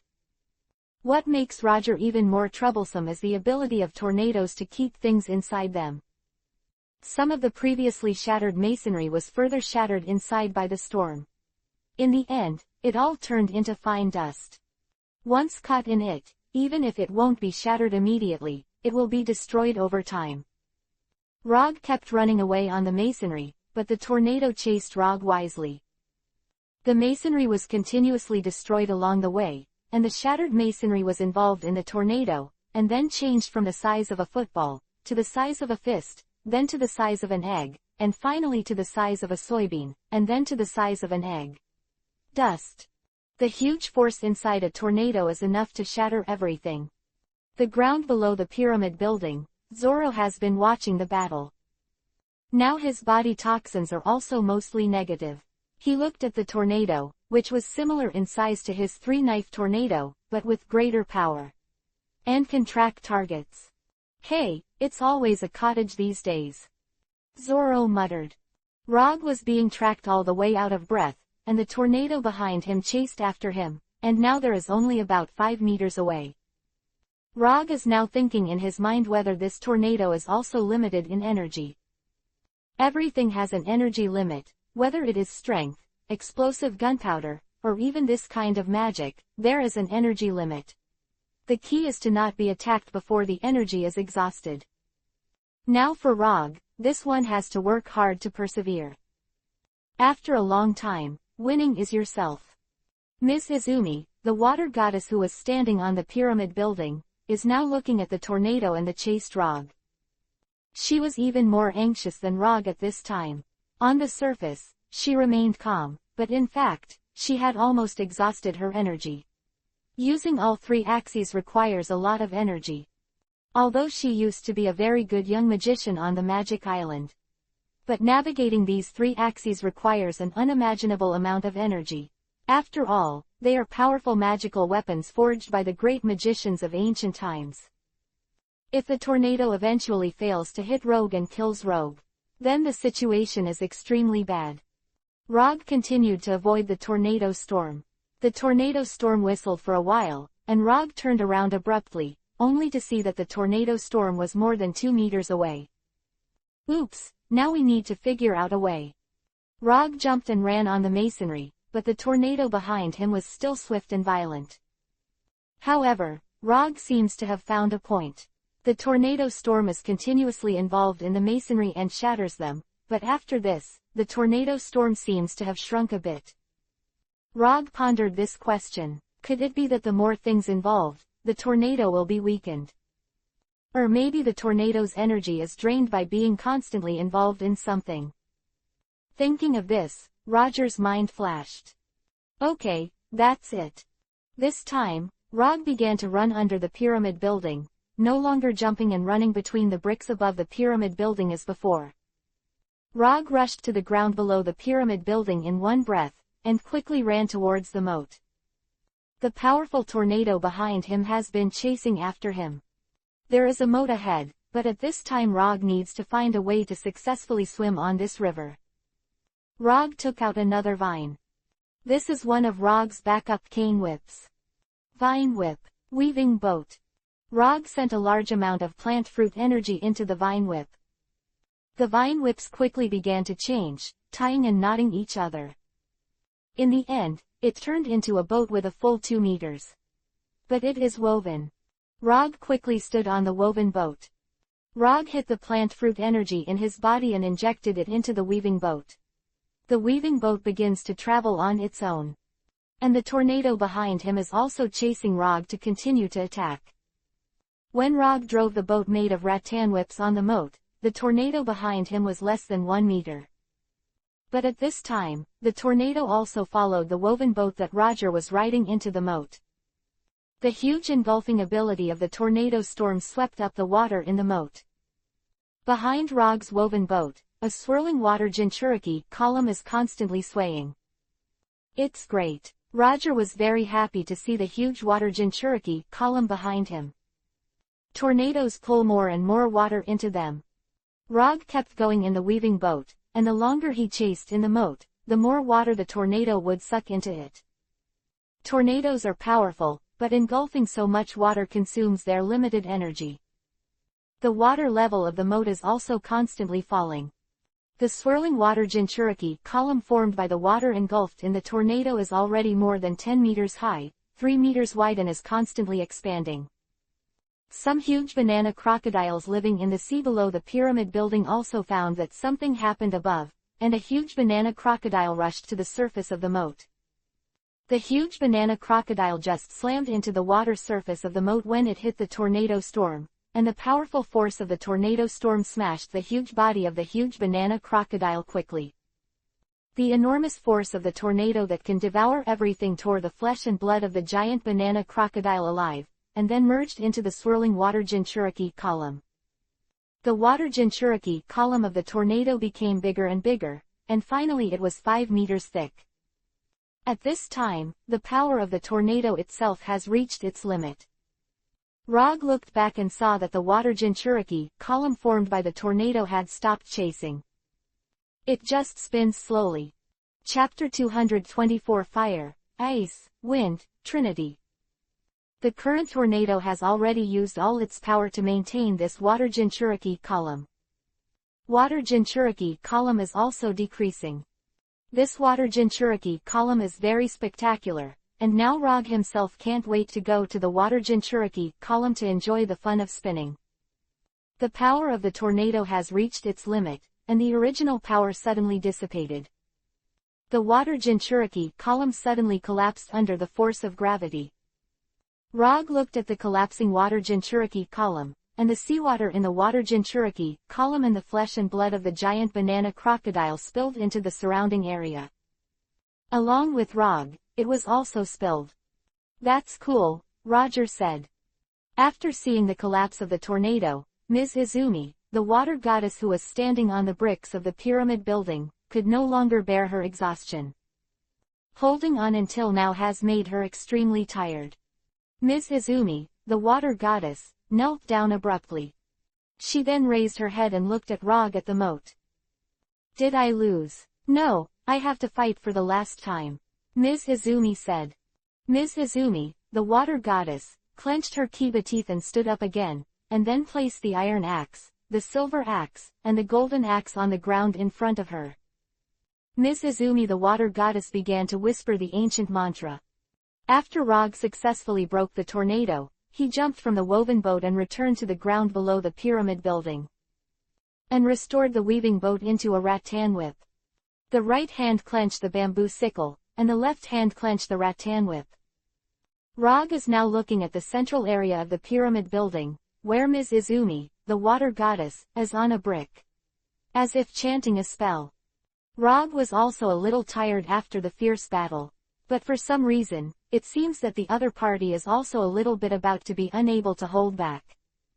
Suddenly, 3 objects in front of the water goddess Ms. Izumi flew up. It is the golden axe, the silver axe and the iron axe.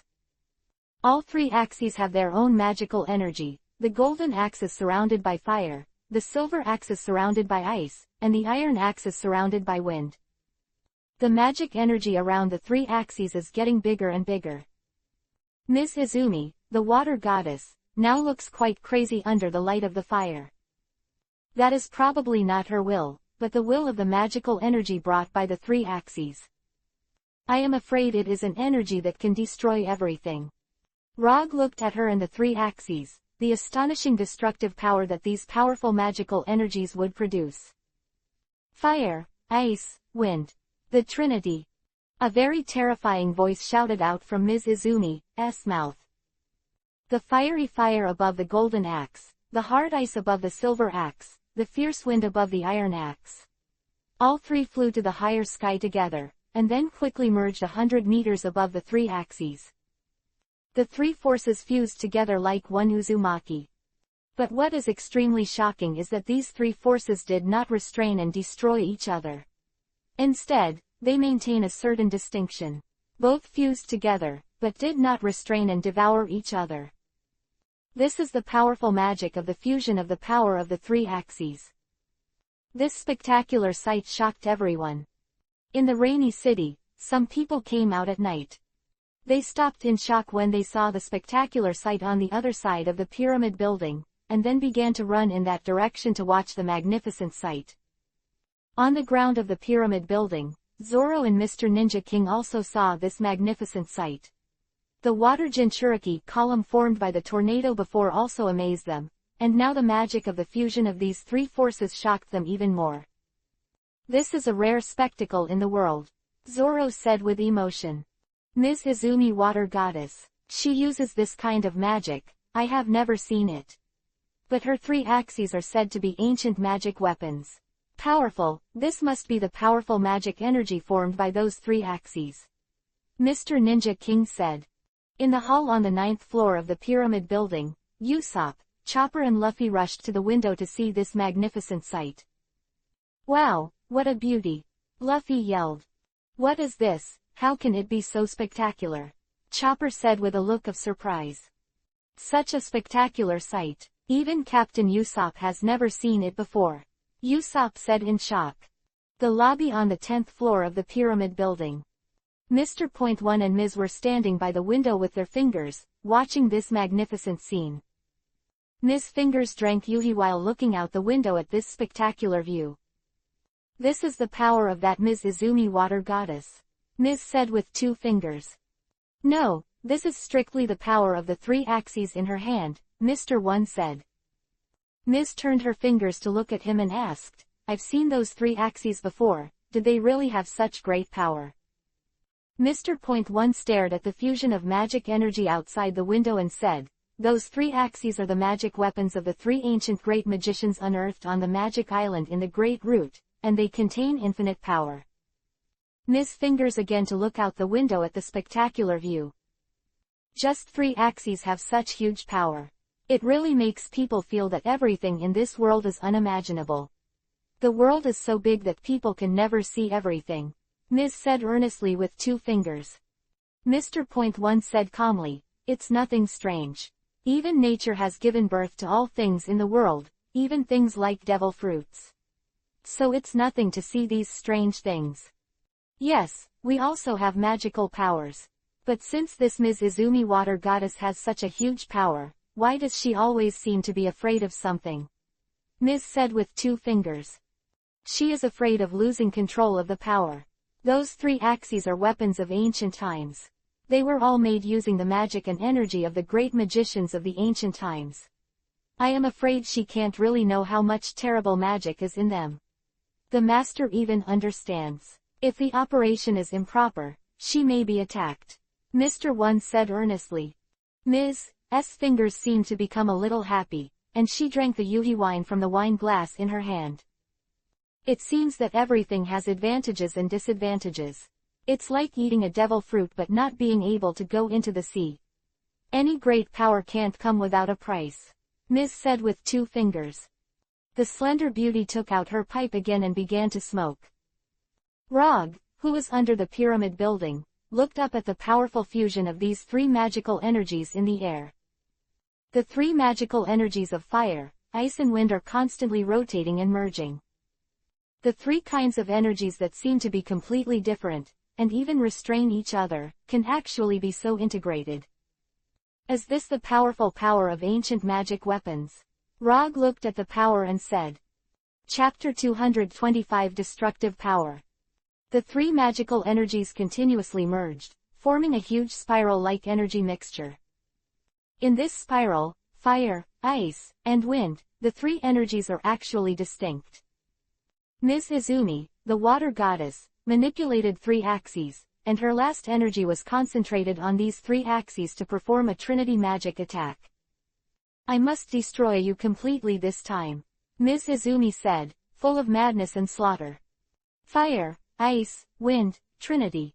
After the rotation in the air was fully integrated, a huge spiral with a length of 30 meters and a width of 5 meters was finally formed.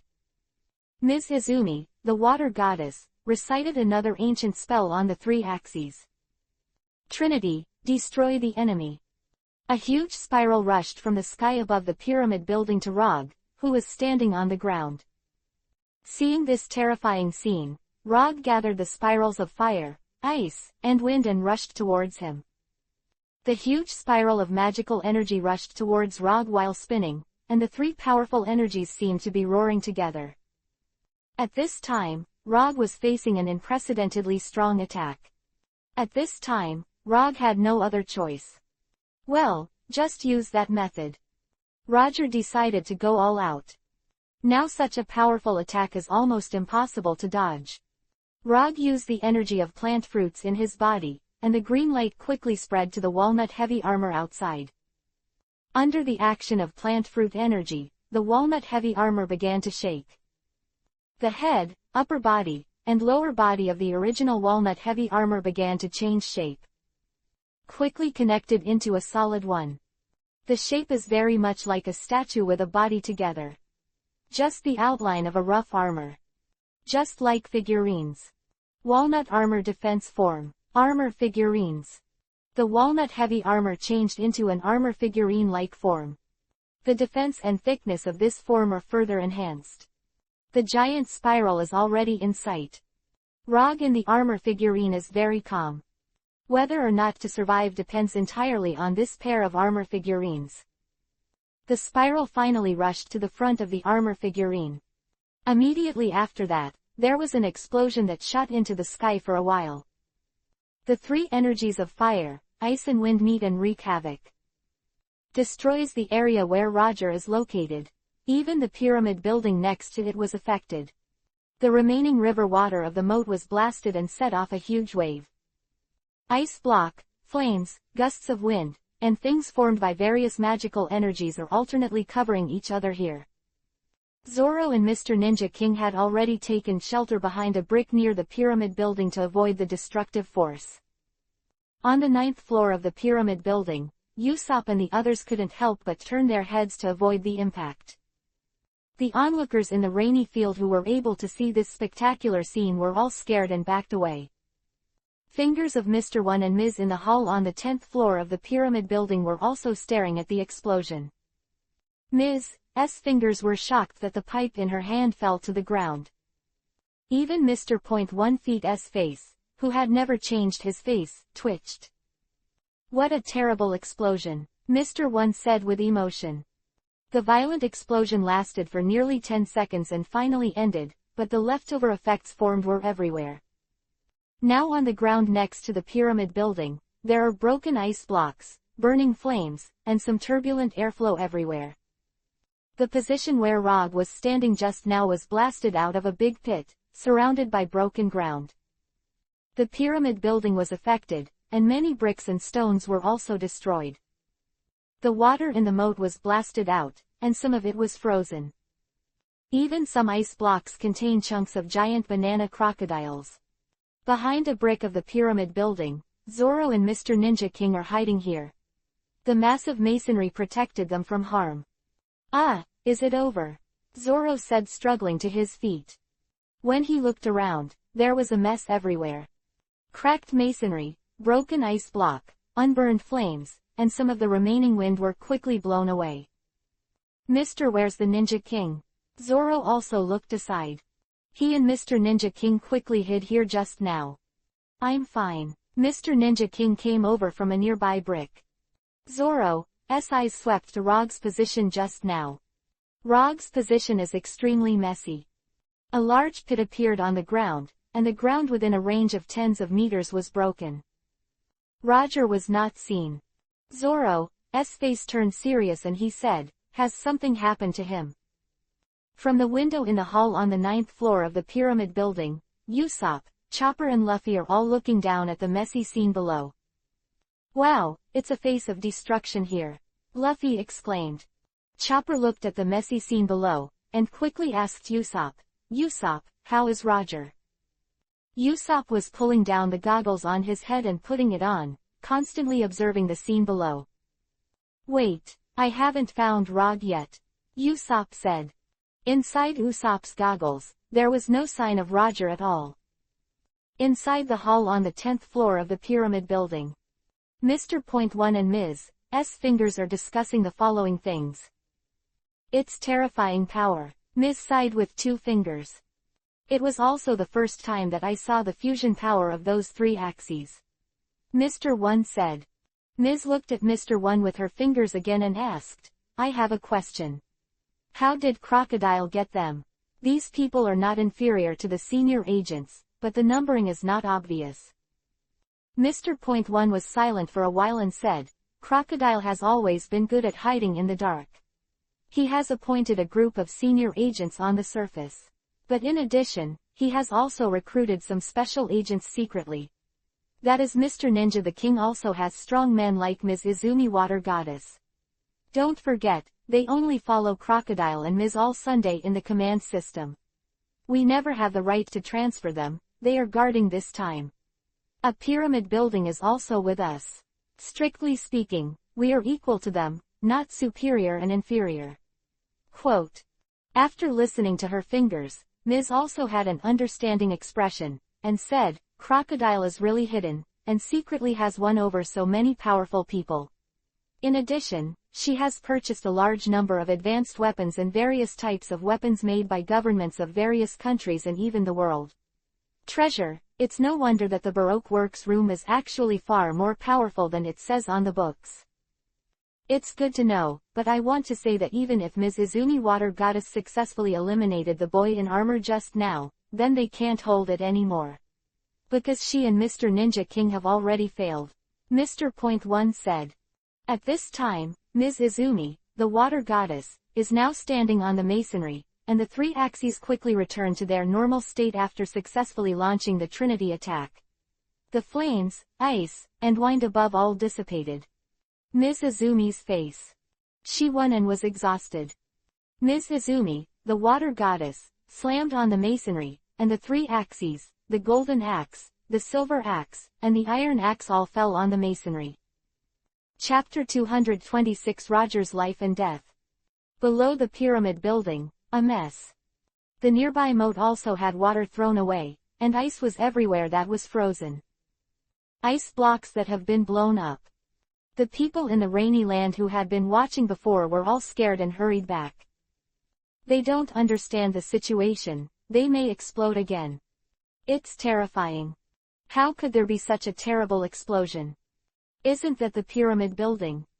The industrial headquarters of the national hero Crocodile. How could this happen? It must be an enemy.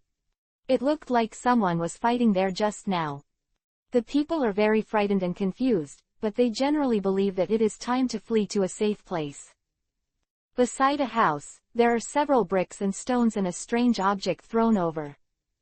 The object's face was completely damaged by the explosion. And there are still a lot of cracks on it, but the texture of this object is walnut. Inside the object, Rog, who was in a coma, now felt pain in his body for a while. Here. Rog looked around. It was pitch black, but there were still some cracks that could penetrate light. Now Rog is inside the armored figurines that were blown away. Just now, Rog was in a hurry and used the second form of the walnut armor in addition to the fighting form, which is the figurine form used when saving lives.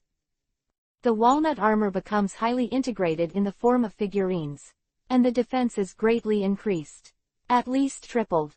In this case, although it cannot move, it can resist the opponent's attack with its super defensive power. Of course, it also depends on the person. Just now, Ms. Izumi, the Water Goddess, used a Trinity attack to fuse the magical energy of the three axes into one. However, because Ms. Izumi, the Water Goddess herself, did not have complete control over the three axes, she only used this attack very limitedly, which greatly reduced the Trinity. Another point is that although the Trinity combines fire, ice, and wind, the attack is a ranged explosive attack. Otherwise, Rog would not dare to use this trick. If this move is used in front of Mr. One, the other party can still find a way to cut open the armor figurines and kill Rog. It's a near-death experience, said Roger, gasping for breath. Rog is now physically highly exhausted. Pushing around, I felt that the armor figurine was almost shattered by the attack just now. In other words, it was already broken, but fortunately, he was not directly killed by the explosion, otherwise it would have been wiped out. However, the concussion caused Rog to feel very uncomfortable and suffered a lot of injuries. Rog clenched Kiba's teeth and worked hard to mobilize the energy of plant fruits in his body to remove the armor figurines. After the armor figurines were lifted, Rog finally saw the night sky again. The stars and the waning moon in the sky are extremely shining. The dry air in the night sky is also very comfortable to breathe. Rog looked around again and saw that the pyramid building was hundreds of meters away from him. He was blasted into the city by the explosion just now. Rog stood up hard after resting for a while. There was a pain in his body, and Rog bit Kiba and held on. The blow just now, the other party is also exhausted. Rog said. It was clear to me just now that the attack on Ms. Izumi, the Water Goddess, was also very draining. At that time, she was obviously trembling on the masonry. Below the pyramid building, Zoro and Mr. Ninja King walked to a messy blast zone that was destroyed. Except for ice block, the wind and flames dissipated. Zoro stood here, unable to feel the breath of life around him for a long time. Apart from himself and Mr. Ninja King beside him, there was no life around him. Zoro! Suddenly Chopper's voice shouted. Zoro looked above the pyramid building. I saw Chopper changed into a reindeer form, carrying Usopp and Luffy jumping all the way. Chopper jumping in reindeer form is really good. Chopper led Usopp and Luffy all the way to the bottom of the pyramid building. Chopper put the two down and turned into human form. Usopp, Chopper and Luffy all came running quickly. Zoro, what's up with Roger? Chopper asked loudly. Don't tell me he was blown up. Luffy yelled angrily. Usopp rushed over and looked at Zoro. He looked at Mr. Ninja King beside him. Mr. Ninja King also deliberately turned sideways, indicating that he did not want to fight. Zoro looked at the three with unspeakable expressions on his face. Under this explosion, the chances of survival are very small. But I didn't find any trace of him, Zoro said. Hearing this, Chopper's face became extremely ugly, and he said, No. No way. You lied. Luffy yelled angrily. Luffy waved his hand and shouted, Roger wants to fight with us and explore the Great Route together. How could he die like this? Luffy immediately moved away from Zoro and started looking around. Hey, Roger, stop playing hide and seek. Get out now. Luffy scoured Rogue in the surrounding rubble and the ice block. Chopper is in reindeer form again, lying down and smelling with his nose. The explosion here just now was very violent, and the taste was severely damaged. Chopper, however, managed to find some with his keen sense of smell. Chopper smelled the area repeatedly for a long time. How did you find anything? Usopp asked as he walked over to Chopper. The temperature went out all of a sudden, as if people were evaporating, Chopper said. Usopp put his hand on his chin and thought. The man disappeared suddenly, but Rog is wearing that armor no matter what, and it is impossible to be bombed without even ashes. Could it be? Usopp looked into the sky. Usopp suddenly clapped his hands and said, by the way, Rog was probably blown away. Blow up, Chopper level 1 Zoro and Luffy said in surprise. Usopp put on a well-informed look again and said, because Captain Usopp has a very strong shooting ability.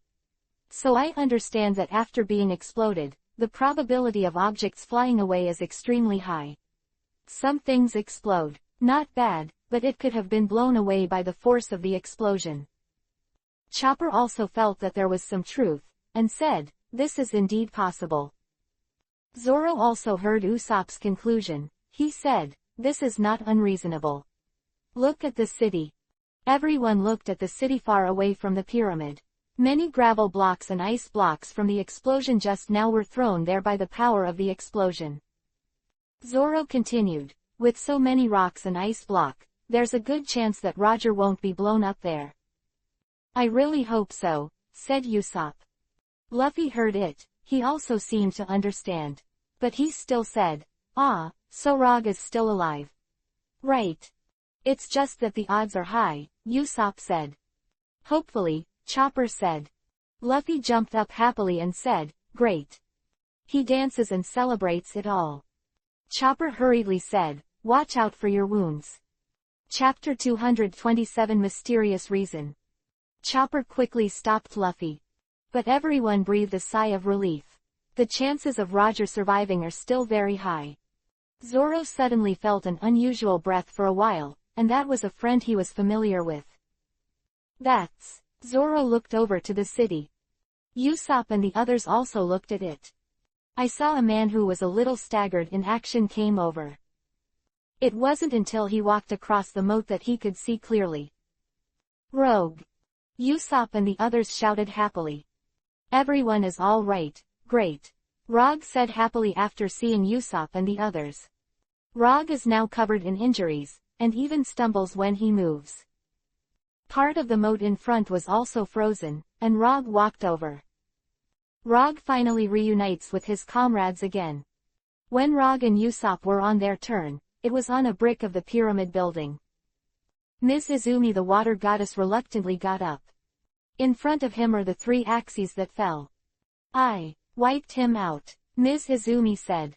Ms. Izumi water goddess is still immersed in her powerful magical attacks that even she cannot accurately control. But when her eyes swept to the ground below the pyramid building, she stopped quickly. A figure that supposedly shouldn't be there. She quickly recognized that figure. Although she was wearing walnut armor before, her temperament could make her recognize it. No, it's impossible, Ms. Izumi said in shock. No matter what, she couldn't believe that such a powerful magic attack did not destroy the opponent. Under the pyramid building, Rog told Usopp and the others why he survived. After listening to Usopp, he said, "So that's how it is." Luffy said happily, "Okay, as long as you don't die." Chopper walked into Rog, observed Rog's body and said, "I'll help you heal. You've been injured quite a bit." At this moment, everyone suddenly saw a brick from the pyramid building. Ms. Izumi, the water goddess, used magic and flew over floating. Ms. Izumi, the water goddess, is the same as when she first appeared. She placed the 3 axe, the golden axe, the silver axe, and the iron axe, on her left arm. Rog and Usopp saw Ms. Izumi, the water goddess, and finally floated slowly and landed in front of everyone. Ms. Izumi, the water goddess, looked at everyone calmly, but there was no will to fight in her eyes. Being able to meet you in this battle has really taught me that even seemingly ordinary people have very powerful abilities. Ms. Izumi, the water goddess, said very gently. Everyone was puzzled by the huge contrast between the gentleness of Ms. Izumi's water goddess and the powerful magical attack from before. The seemingly gentle water goddess Ms. Izumi is able to unleash that powerful attack against the sky. Incredible. Ms. Izumi, the water goddess, looked at Rog and said, "You are really powerful. After being hit by that kind of attack, you can still survive." Rog looked directly at the water goddess Ms. Izumi, and this time he seemed to really feel that the opponent did not have the will to fight. "Thank you for the compliment. It's an honor to be able to monitor the magic of the Magic Island," Rog said. Ms. Izumi water goddess looked at Mr. Ninja King again. The two nodded to each other. Mr. Ninja King also came out and stood beside Ms. Izumi water goddess. Ms. Izumi, the water goddess, looked at Rog and said, "You have won this battle."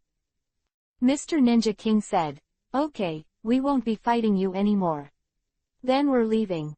Rog, Zoro, and Usopp all looked at them together. "Okay, but can I ask some questions?" Roger said. "You ask," Ms. Izumi said. "Is Crocodile here?" Roger asked. "He's not here," Ms. Izumi said. Roger also confirmed his thoughts after hearing it. There was a big fight in this pyramid building before, but Crocodile was not seen. There is no doubt that Crocodile is not here. After all, this pyramid building is the headquarters of Crocodile's consortium, and it is unreasonable that Crocodile himself will not appear in such a big fight here. So the most plausible explanation is that Crocodile is not here. After Roger's idea had been confirmed, he asked, "So, what did Crocodile do?" Ms. Izumi, the water goddess, seems to be unable to answer. Mr. Ninja King said, "Let me tell you this. Crocodile seems to be heading to the east. That is, the rain is heading east. And the east is the Santara River. From there you can go south to Alabasta by boat. The Southern Sea. But if you cross the Sandora and continue eastwards, it's in the direction of Arubana. I can't know much about Akatsuki either." Rog and Zoro became serious when they heard this crucial news. Crocodile going. This is a critical time in Alabasta's civil war, and going south overseas is unlikely. If you continue to go east to Arubana, there is the stronghold of the king's army. Rog said to the two, "Anyway, thank you very much."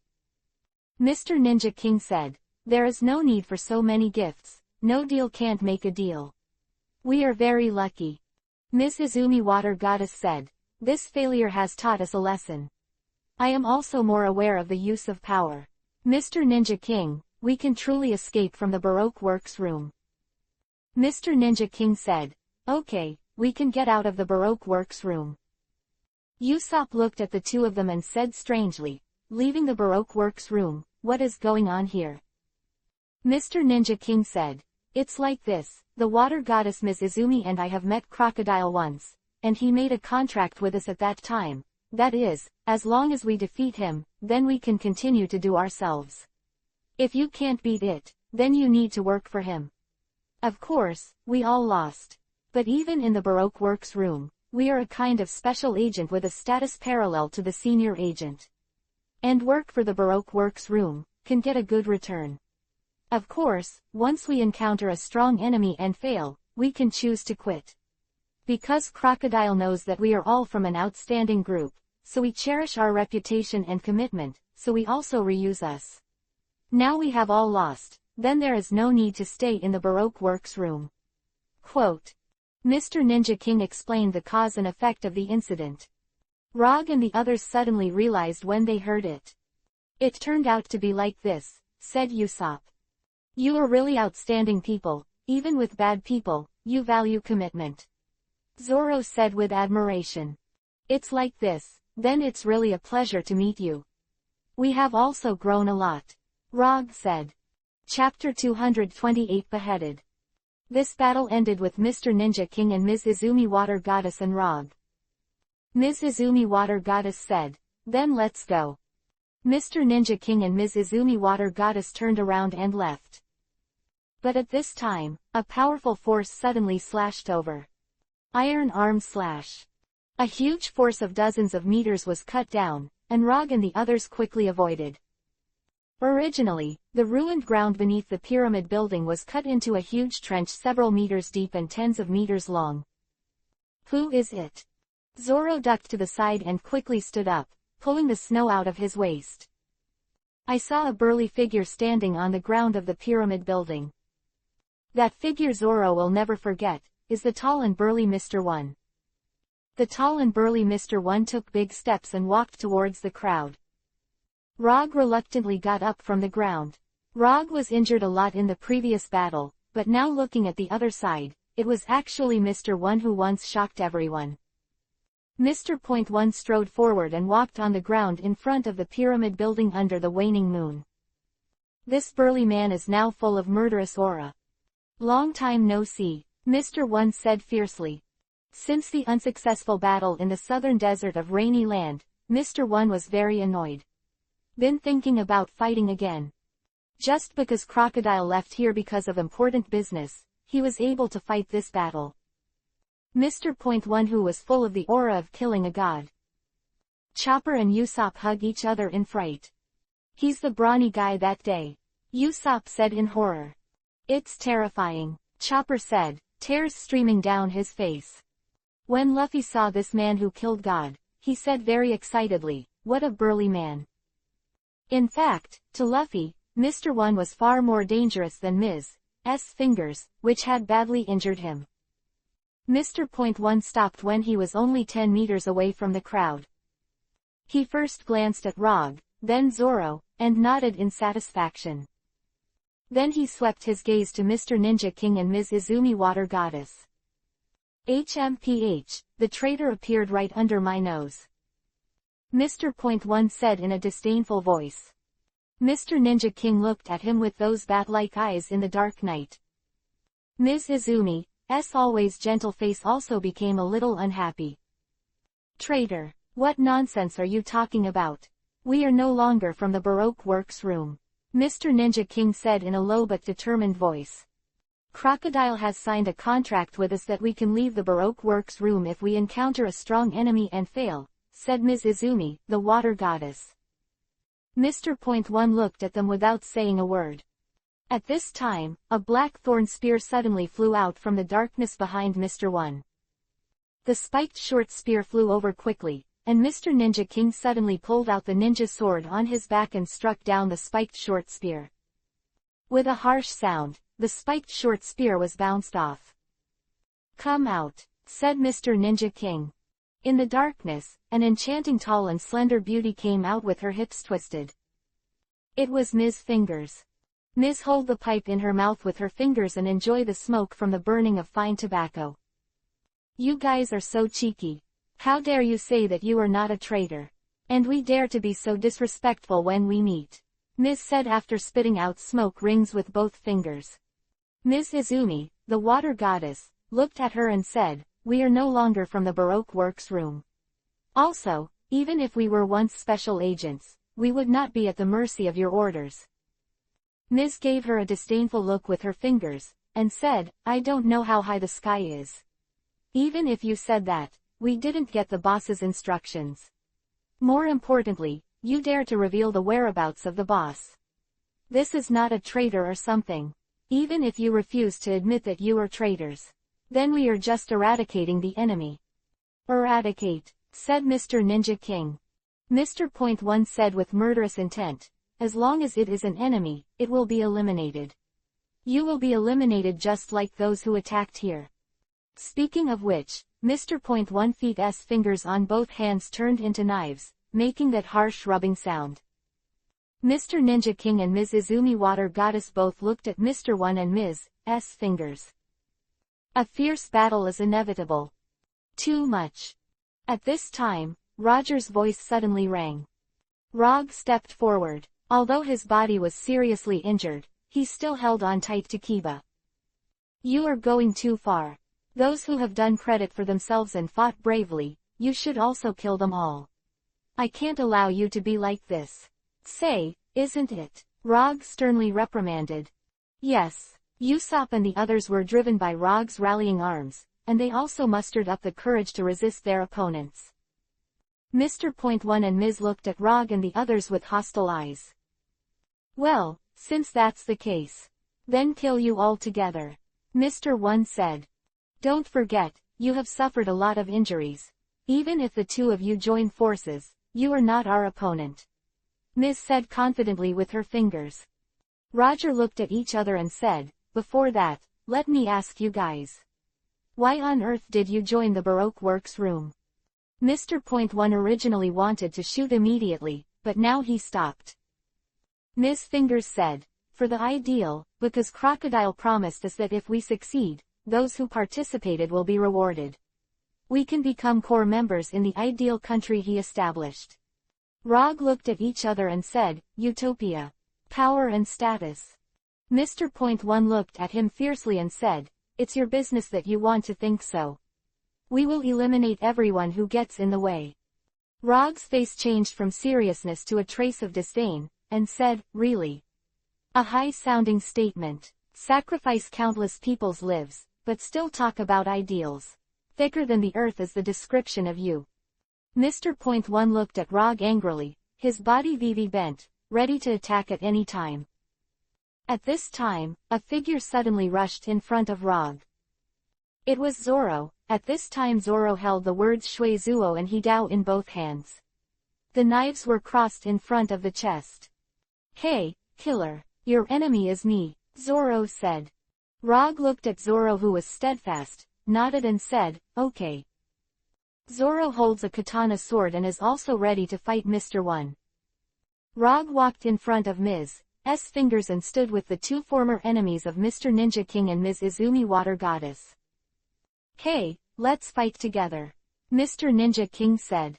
I wanted to say the same, Roger said. Ms. Izumi, the Water Goddess, looked at Rog and Mr. Ninja King and said, we all have to do our best.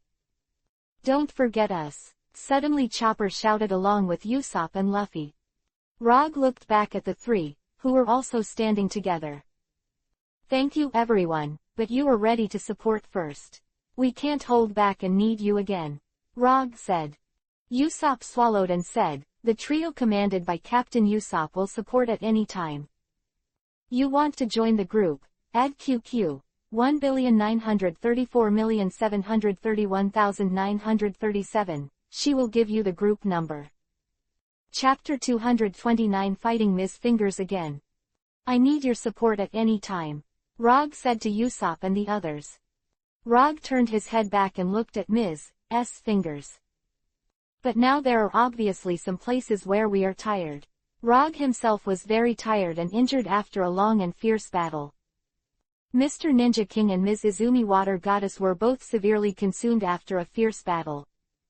Luffy suffered a lot of injuries in the battle, and his Rubber Man attribute did not prevail against the opponent, and was even restrained. Contrary, although Chopper and Usopp had fought for a long time, they were basically not injured, and they could also provide some support. Opponent Ms. Fingers is now full of strong fighting will and is well prepared. The enemy in battle is to some extent an equal force enemy. One side is tired but has a large number of people, while the other side is in the best condition and strong. Rog is now covered in injuries, and the walnut-heavy armor has been scrapped. It can be said that it is even more difficult to beat the opponent now. But even so, fight with all your might. HMPH, no matter how many you are, but they are not my opponents either. Ms. said with 2 fingers. Ms. extended her arms first with her fingers, and she began to use the plant fruit ability in her body. The 2 arms quickly extended and became sharp and hard, turning into 2 3-meter-long spears. Okay, I will use the thorn spear to destroy you. Ms. roared with his fingers and swung his arms into 2 thorn spears and stabbed forward. Rog waved the Chenkin bamboo spear in his hand to meet the thorn spear on the left, and Mr. Ninja King blocked the thorn spear on the right with his Chunin knife. Chong, chong. A harsh collision sounded. 2 thorn spears were successfully blocked. Ms. drew back 2 thorn spears with her fingers and stabbed again. Rog and Mr. Ninja King tried to block with their weapons. Do you think I have no way of long-range attack in melee state? Ms. said suddenly with 2 fingers.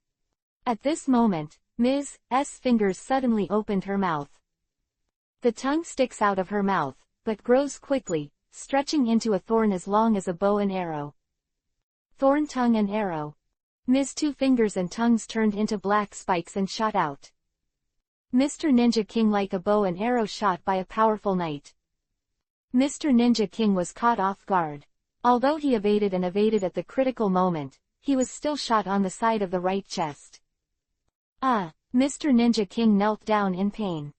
Rog looked at Mr. Ninja King, only to see that suddenly Ms. S fingers and arms turned into thorn spears and stabbed Mr. Ninja King. Be careful, Rog suddenly resisted with the Chenkin bamboo spear clenched tightly in his hand. While Rog was desperately resisting, Ms. Izumi Water Goddess hurried to Mr. Ninja King's side to help him up. Are you all right? Ms. Izumi asked the Water Goddess. Mr. Ninja King bit Kiba, touched his hand to the wound on the side of the right side of his chest, and pulled out the thorn with a sharp pull. Fortunately, it's not poisonous. Mr. Ninja King hurriedly took out a pill from his waist pack and took it. It's an emergency pain-relieving and anti-inflammatory pill that keeps the body moving during critical moments. Thank you, I can continue to fight. Mr. Ninja King forcefully stood up and said. Zoro just now made him seriously injured, and now he was stabbed by Ms. S fingers, which can be said to be worse. However, Mr. Ninja King is a ninja of Wano-kuni, who has lived in severe training since childhood. After hundreds of battles, there are too many scars on his body. Although he was seriously injured, he still had to fight bravely. Ms. Izumi, the Water Goddess, looked at him with a look of unbearable heart. I will support you with magic. Ms. Izumi said. Mr. Ninja King nodded and said, okay, thank you very much. Mr. Ninja King continues to observe his opponents, ready to fight. There are many powerful weapons used by ninjas in the bag on his waist. Coupled with his ninja fighting methods, he can deal a heavy blow to the strong enemy in front of him. Ms. Izumi, the Water Goddess, also held the 3 axes, ready to attack. Although the battle just now almost exhausted her energy, she can still support a little now. At this moment, Rog wielded the Chenkin bamboo spear and fought fiercely with Ms. S fingers. Because of the previous battle and consumption, Rog is now strong. Although he held the Chenkin bamboo spear tightly in his hand, almost all of them resisted the thorn spears that the opponent's arms turned into between life and death. Chong, chong, chong, chong. After a period of continuous spear battle, Rog finally couldn't hold it any longer and took a few steps back. After Rog was obviously suppressed, Ms. S fingers also showed an enchanting smile on her face. It's really feng shui turns. Last time you were really tough and messed up. I ran away and it was disgraceful.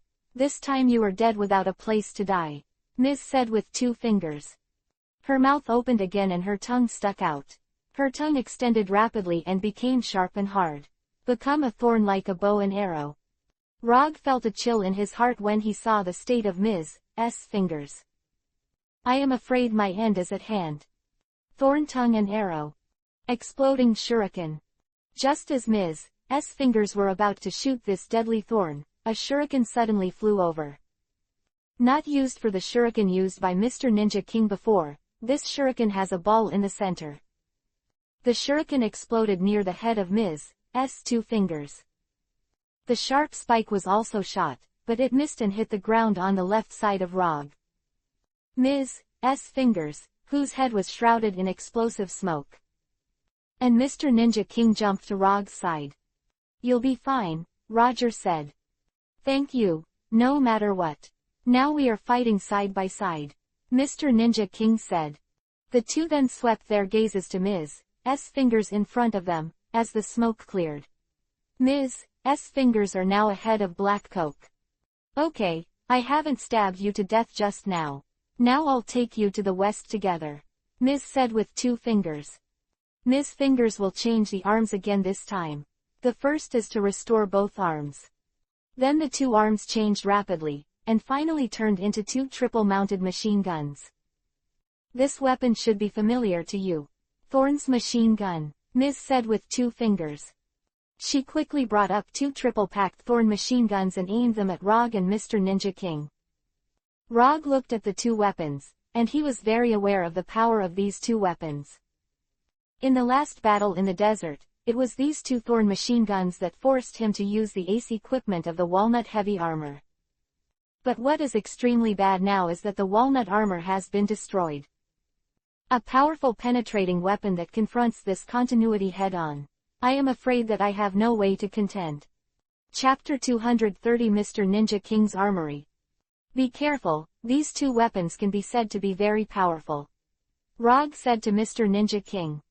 Mr. Ninja King touched the burden on his waist and said, I will try to find a way to crack this weapon. At this moment, Ms. said with 2 fingers, be a hedgehog. The twin triple machine guns her arms turned into fired deadly spiked bullets. These spiked bullets shot at Roger and the 2 of them at high speed. Rog quickly rolled on the ground to avoid. Mr. Ninja King also hurriedly rolled. Although both of them were injured a lot, at this juncture of life and death, they unleashed their potential in their bodies, desperately dodging their attacks. Mr. Ninja King quickly threw a projectile at Ms. S fingers.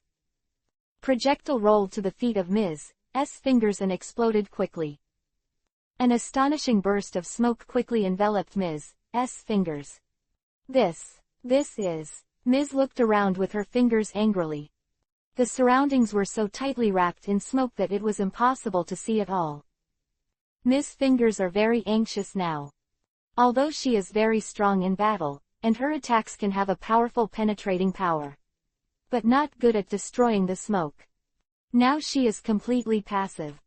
But Ms. S fingers have strong senses. Who is it? Ms. S fingers suddenly noticed a movement in the right rear, and quickly passed through the body, and fired a group of spiked bullets from the triple machine gun that her arms turned into. After the intensive firepower attack, there really was no movement there, and it was obviously empty. Could it be that I read it wrong? Ms. said with 2 fingers. In the thick smoke at this time, behind Ms. S fingers, a figure was holding a lethal weapon to his mouth with both hands and was about to attack. Ms. felt something wrong with her fingers behind her. She turned quickly. A steel needle shot in the face and hit her neck. Hit by a steel needle in the neck, Ms. S fingers are still shooting forward according to instinct. But the figure fled quickly before he could shoot. Ms. S fingers were about to continue to look around, but she suddenly felt that uncomfortable feeling that started from the neck quickly spread throughout her body. This is a very narcotic poison. Ms. S fingers quickly felt like her whole body was about to collapse. Whether it is muscle, blood or internal organs as well as the head. Her vision began to blur. Looks like that's the only way to go, Ms. whispered with her fingers. She quickly changed her arms back to normal, and then her 2 index fingers quickly turned into 2 spikes. Thorn therapy. Nerve stimulation. Ms. put her 2 index fingers in the back of her neck with her fingers, aiming at the part of the spine that connects the head and the body, and stabbed it down fiercely. She clenched Kiba's teeth for a while, but the numbness lessened. The part of the spine that connects the head to the body is the center of the nerves throughout the body. To stimulate here is to stimulate the whole body. This method can temporarily mobilize the body to the highest active state. Even if you are poisoned, you can get rid of the poisoning effect. Ms. S fingers quickly became awake amid the severe pain. There was a terrifying smile on her face that was different from the usual confident and enchanting smile. At this time, behind Ms. S fingers. In the smoke, Mr. Ninja King is preparing to attack. Just now, Mr. Ninja King used Fukiya, the assassination weapon he used to attack Zoro. A poison-coated needle was shot into Ms. S fingers. Ms. S fingers were indeed poisoned and severely incapacitated. This is the best chance to start. Mr. Ninja King took out a very short thing that resembled a dagger but did not look like a dagger from the pack at his waist. It was called Kunai's weapon. At first glance, the kunai looks like a short sword with a hanging ring on the back. This is often the tool that ninjas use to project like a grappling hook. Of course, there are also some highly skilled ninjas who can use it as a throwing weapon. However, kunai is not like a shuriken, which can be rotated to generate powerful force, so throwing kunai can be said to be a very skilled technical task. But Mr. Ninja King is the ninja who mastered this attack. Mr. Ninja King's right hand clenched kunai tightly, aiming at the back of Ms. S fingers. Mr. Ninja King's hand was thrown out quickly, as fast as the wind. Just as kunai was about to hit the back of the head with Ms. S fingers. A sudden, all the hair on Ms. S fingers' head was spiking outwards, like spikes. Ms. S fingers is like a sea urchin full of thorns. The fluffy long blue hair became a blue spiky sea urchin. The kunai got stuck in the spikes and did not continue going. Mr. Ninja King looked at Ms. S fingers in shock. I saw Ms. stand up with her fingers and remove the kunai that was stuck in her hair. She turned around and looked at Mr. Ninja King in the smoke. As expected of the rumored Wanokuni ninja, he actually has such a powerful assassination ability. Ms. said with 2 fingers. She then threw it away and said, "Give this thing back to you." Kunai fell to the ground, and Mr. Ninja King was silent. Don't be surprised, this is my thorn sea urchin. The head has spikes to attack. Ms. said with 2 fingers. You can withstand the poison on my hidden weapon, this is what I want to know. Mr. Ninja King said. Ms. S fingers turned the spiky hair back to its original shape. Ah, this is the highest ability of my thorns to heal. It can stimulate the nerves of the body, even to the point where it can't even use the poison. Ms. said with 2 fingers.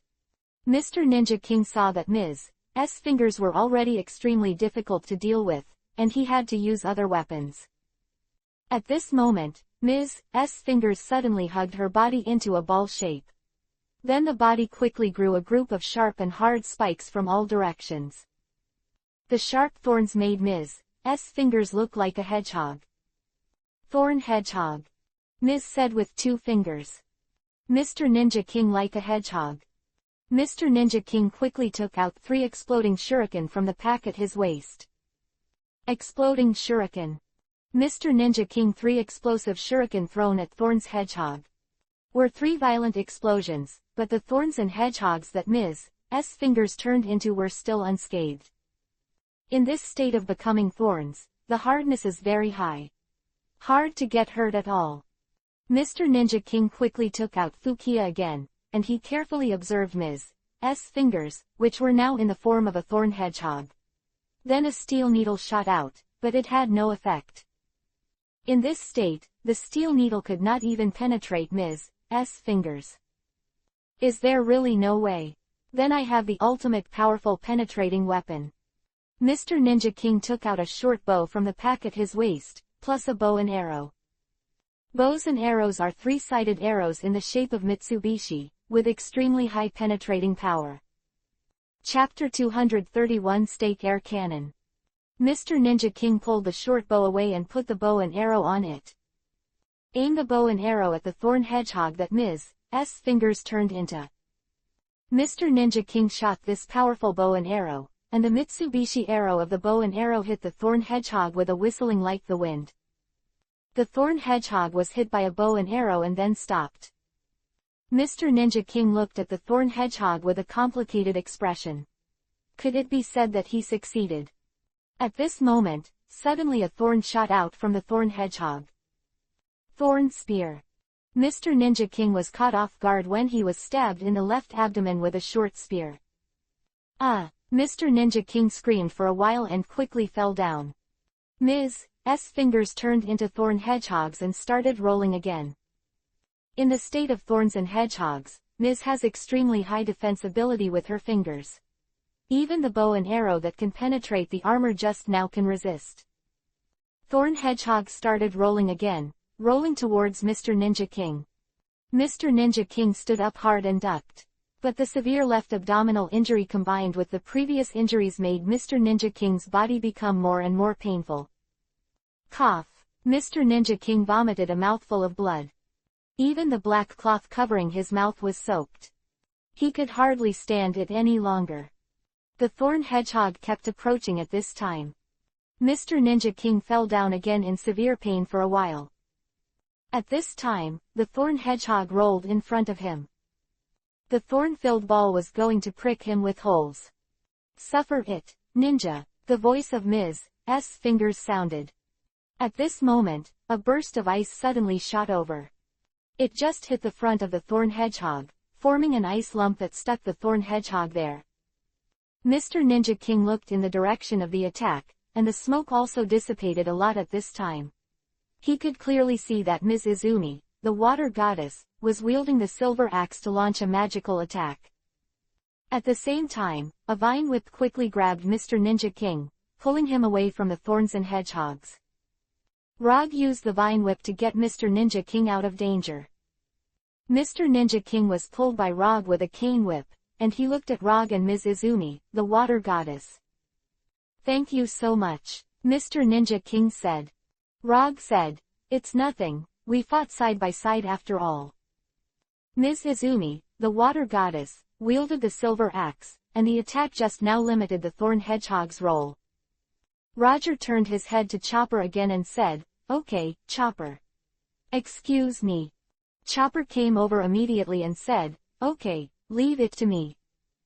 Chopper walked up to Mr. Ninja King, quickly took off the backpack on his back, and started to help Mr. Ninja King to heal.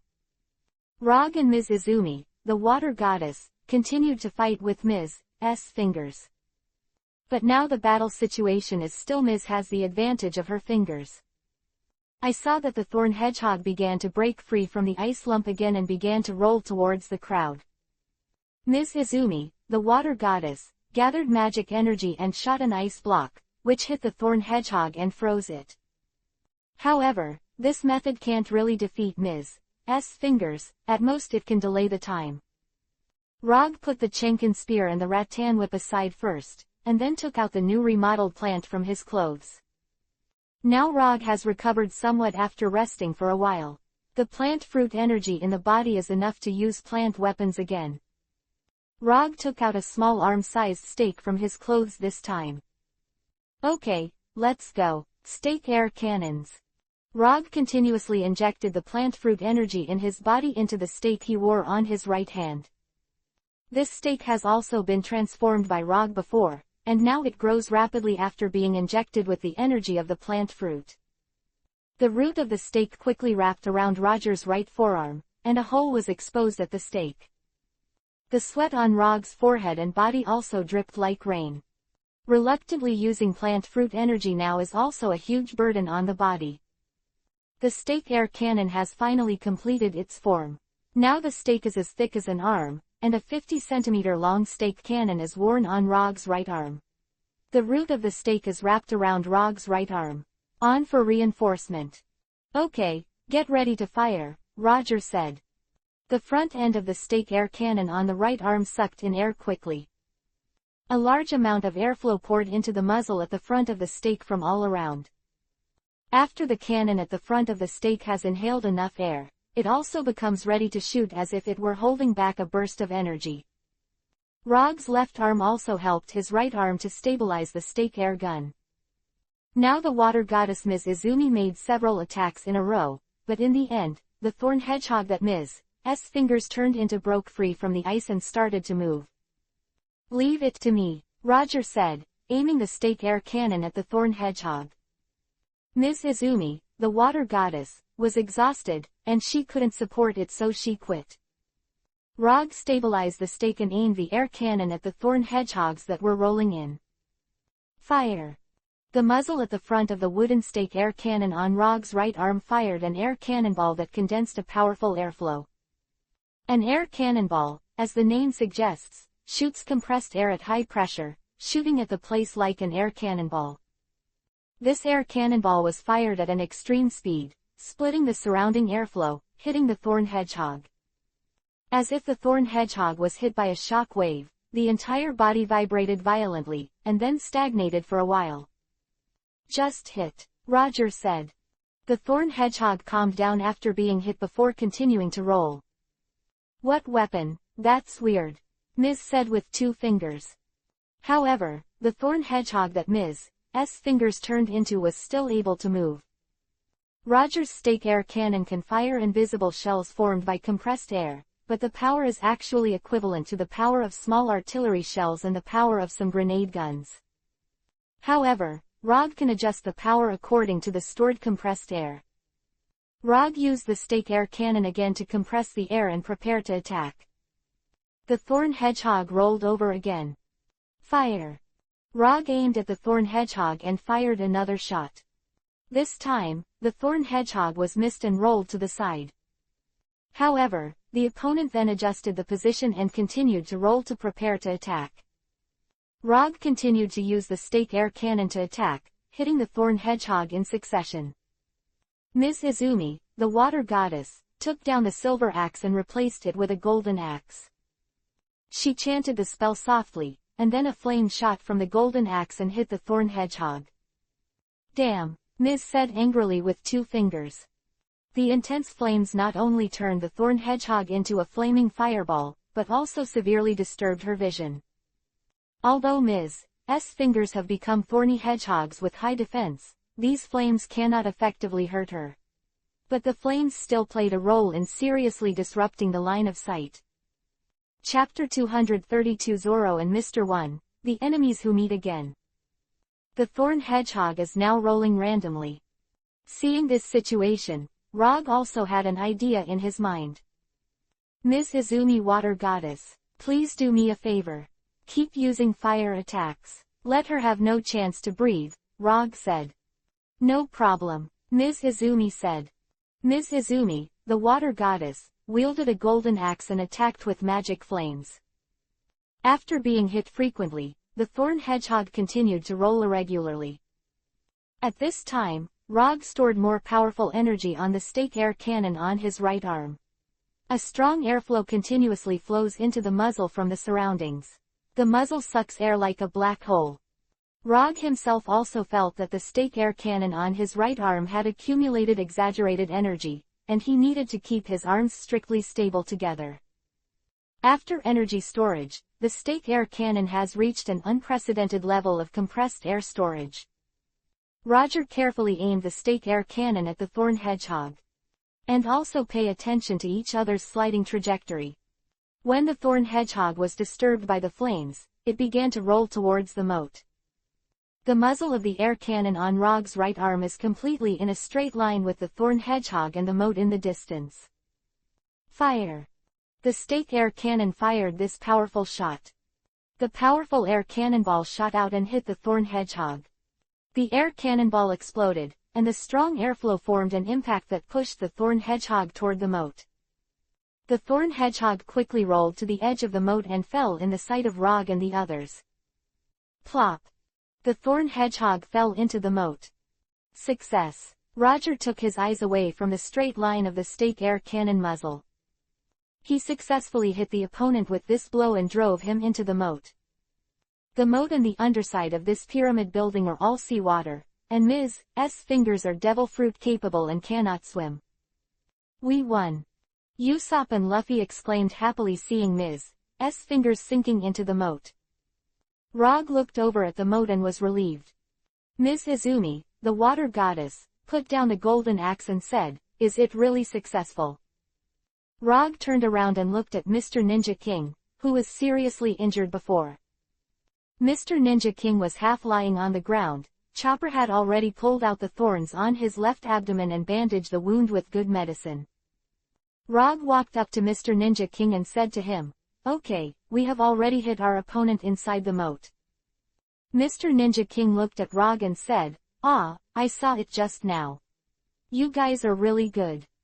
"Chopper, how's his injury?" Roger asked. "He had a lot of injuries," Chopper said. "I treated his worst left abdominal injury."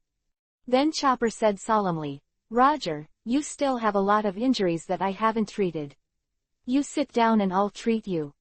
Seeing Chopper's serious doctor's expression, Roger also sat down and said, "Okay, thank you very much." Ms. Fingers is finally defeated. On the other side, Zoro and Mr. One Air engaged in an unfinished duel. 2 people and 1 person are all covered with bladed weapons, and 1 person and 3 katana swords alternately cooperate, sparking everywhere, and the harsh metal sound echoes under the night sky. Yeah. Zoro charged again for a while, his arms clenched the words of Gush and Hidao, and he bit Shuego in his mouth. After running for a while, Zoro jumped up abruptly.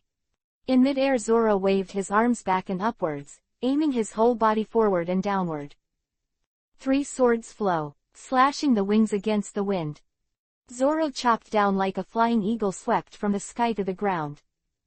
Mr. Point One is in front of and below Zoro.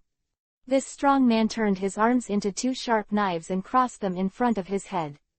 At the same time, the left leg is half kneeling on the ground, and the right leg supports the body. Cross cut. Mr. Point One Feet's body suddenly rushed up. Zoro fell from the sky, and Mr. One rose from the ground. A harsh metal collision sounded. Zoro glides safely to the ground like a flying eagle.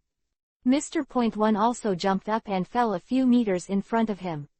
The arms are already outstretched. The 2 then stood firm and turned to look at each other. The battle between the 2 just now was evenly matched. This fight is just a microcosm of the previous battle. Mr. Point One looked at Zoro and said, "I didn't expect your skills to improve. The last time I saw you, you weren't so good." Zoro looked straight at Mr. One and said, "Swordsmen realize stronger fighting moves between life and death, don't you know this?" Mr. Point One shook his arms again and said, "I am a killer, not a swordsman." This time, Mr. One turned his hands into blades again, crossed them in front of his chest, and slashed downwards with a cross. Dust slash. Mr. Point One beheaded with a powerful force. Zoro suddenly swirled the 3 katana swords prepared in advance around himself like a whirlwind. Tornado. Zoro created a tornado-like force around him, blowing himself into the sky. Part of the force of Moat Slash was counteracted by the tornado, and part of it was the cracks in the masonry on the ground, just like the countless pieces of tofu. However, the tornado also had the effect of disturbing the line of sight. Mr. Point One observed the surroundings. Where is he going? Mr. Point One looked around but couldn't find Zoro. At this time, Zoro was above Mr. One. Zoro was very calm at this time, like a hummingbird hanging in the air. Now Mr. One can't feel his murderous aura.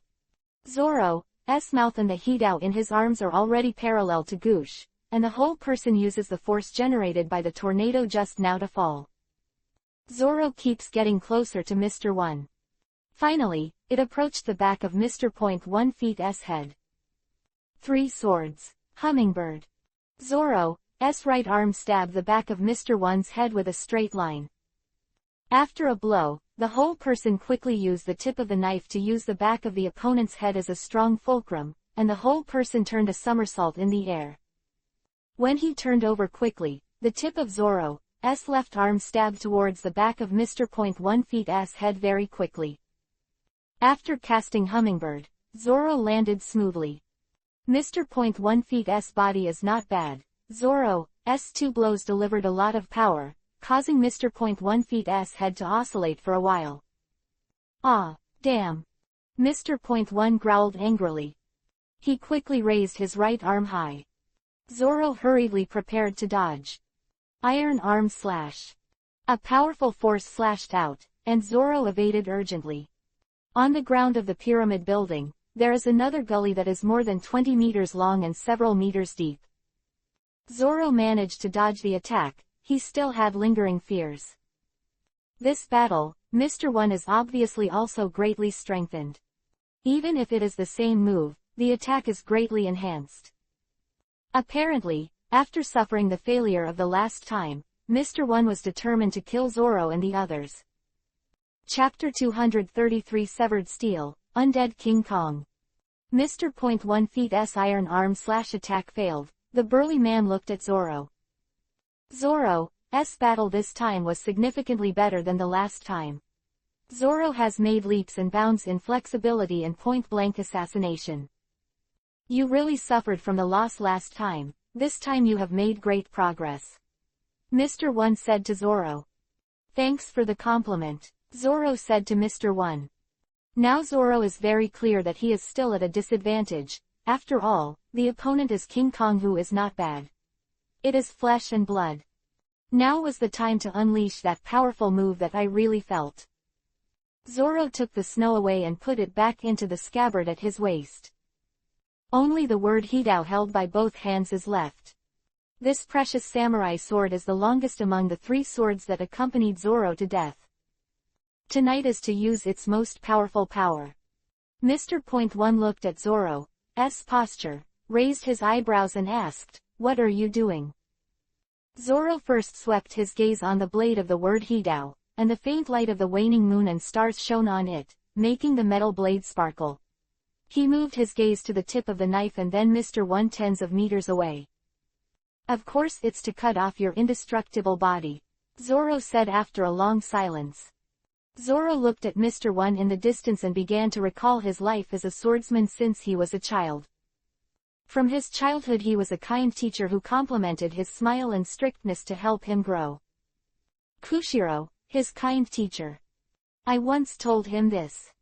There are swordsmen who can cut everything in the world, but they can cut through steel. Zoro is going to practice this sentence tonight. At this moment, Zoro held his breath. Everything around him seemed to be still, but all he could hear were all the sounds between heaven and earth. Either animate or inanimate, it's all about making him feel in motion. Everything in the world moves, water flows, air blows, rocks turn into sand, and the sun and the moon alternate. Everything is breathing. There is a gap in everything, as long as you can find it. Even hard steel is the same. Mr. 1 felt unnatural when he saw Zoro's momentum. How long do you want to be in a daze? I will send you to the west. Mr. 1 bent both knees VV. Mr. 1's feet became like blades, just like ice skates. His whole body slid quickly. Both arms also turned into blades, ready to attack. He quickly approached Zoro. 15 meters. 10 meters. 8 meters. 6 meters. 3 meters. Mr. 1's arms have turned into are already raised and they are about to be chopped down. Suffer to death. Mr. 1 growled. Zoro's eyes suddenly opened at this time, and the whole person jumped up. One-shot flow. IHE cut. Lion song song. The word Hidao in Zoro's hand was like lightning and flint, and Mr. 1 didn't see how Zoro attacked. His eyes just saw a flash of lightning. Zoro's body was already jumping behind him. Zoro regained his stability and put down the words of Hidao. Cut open. Zoro just said this indifferently. Ah! A scream sounded, and Mr. Point 1 Feet's burly body behind him collapsed. Zoro turned his head to look at Mr. 1, who was lying on the ground at this time. The blow just now really cut open the indestructible body of King Kong. Zoro turned his gaze to the word Hidao in his hand and his hands. It is not only the sharpness of the weapon that really cuts through the indestructible body of King Kong, but also the skill of the user. I must be able to master this ability at any time, Zoro said very firmly. The success of this blow tonight does not mean that it will always be successful. Zoro is determined to be able to pull off this powerful attack really all the time. It's amazing. Suddenly, a low but admirable voice sounded. There was a bit of pain in that voice. Zoro was shocked to see that Mr. 1, who had been broken just now, actually got up again. The blow just now really cut off the opponent. Mr. Point 1 stood up again with a bit of pain. He was obviously injured too. The burly man turned around and looked down at Zoro again. Mr. Point 1 had sweat on his forehead because of the pain. And his chest is a knife mark diagonally down from the left side of the collarbone. The steel-like body was also cut open. Zoro looked at each other and said, "You're not dead yet." HMPH, there are also many standards for the indestructible body of a Vajra. Some people just look like a Vajra indestructible body, but the inside is extremely weak. I am from the inside to the outside, from the muscles, skin, bones, internal organs are all real. It's as hard as steel. Your knife can cut through my body, but if you can't cut me completely, it won't kill me. It's the same with a sword that only cuts one flesh wound on the opponent. Mr. 1 twitched at the corners of his mouth. Said. Zoro looked at the mountain-like, invincible opponent in front of him. Said, "It is really an opponent that is more difficult to shake than King Kong." Due to the pain of the wound, the corners of Mr. Point 1 Feet's mouth twitched more and more, and the expression on his face became a lot more hideous. He said in pain, "I have to admit, you hurt me a lot. So I'm going to make you die miserably." Although the blow just now didn't kill Mr. 1, it still caused the opponent's body to ache.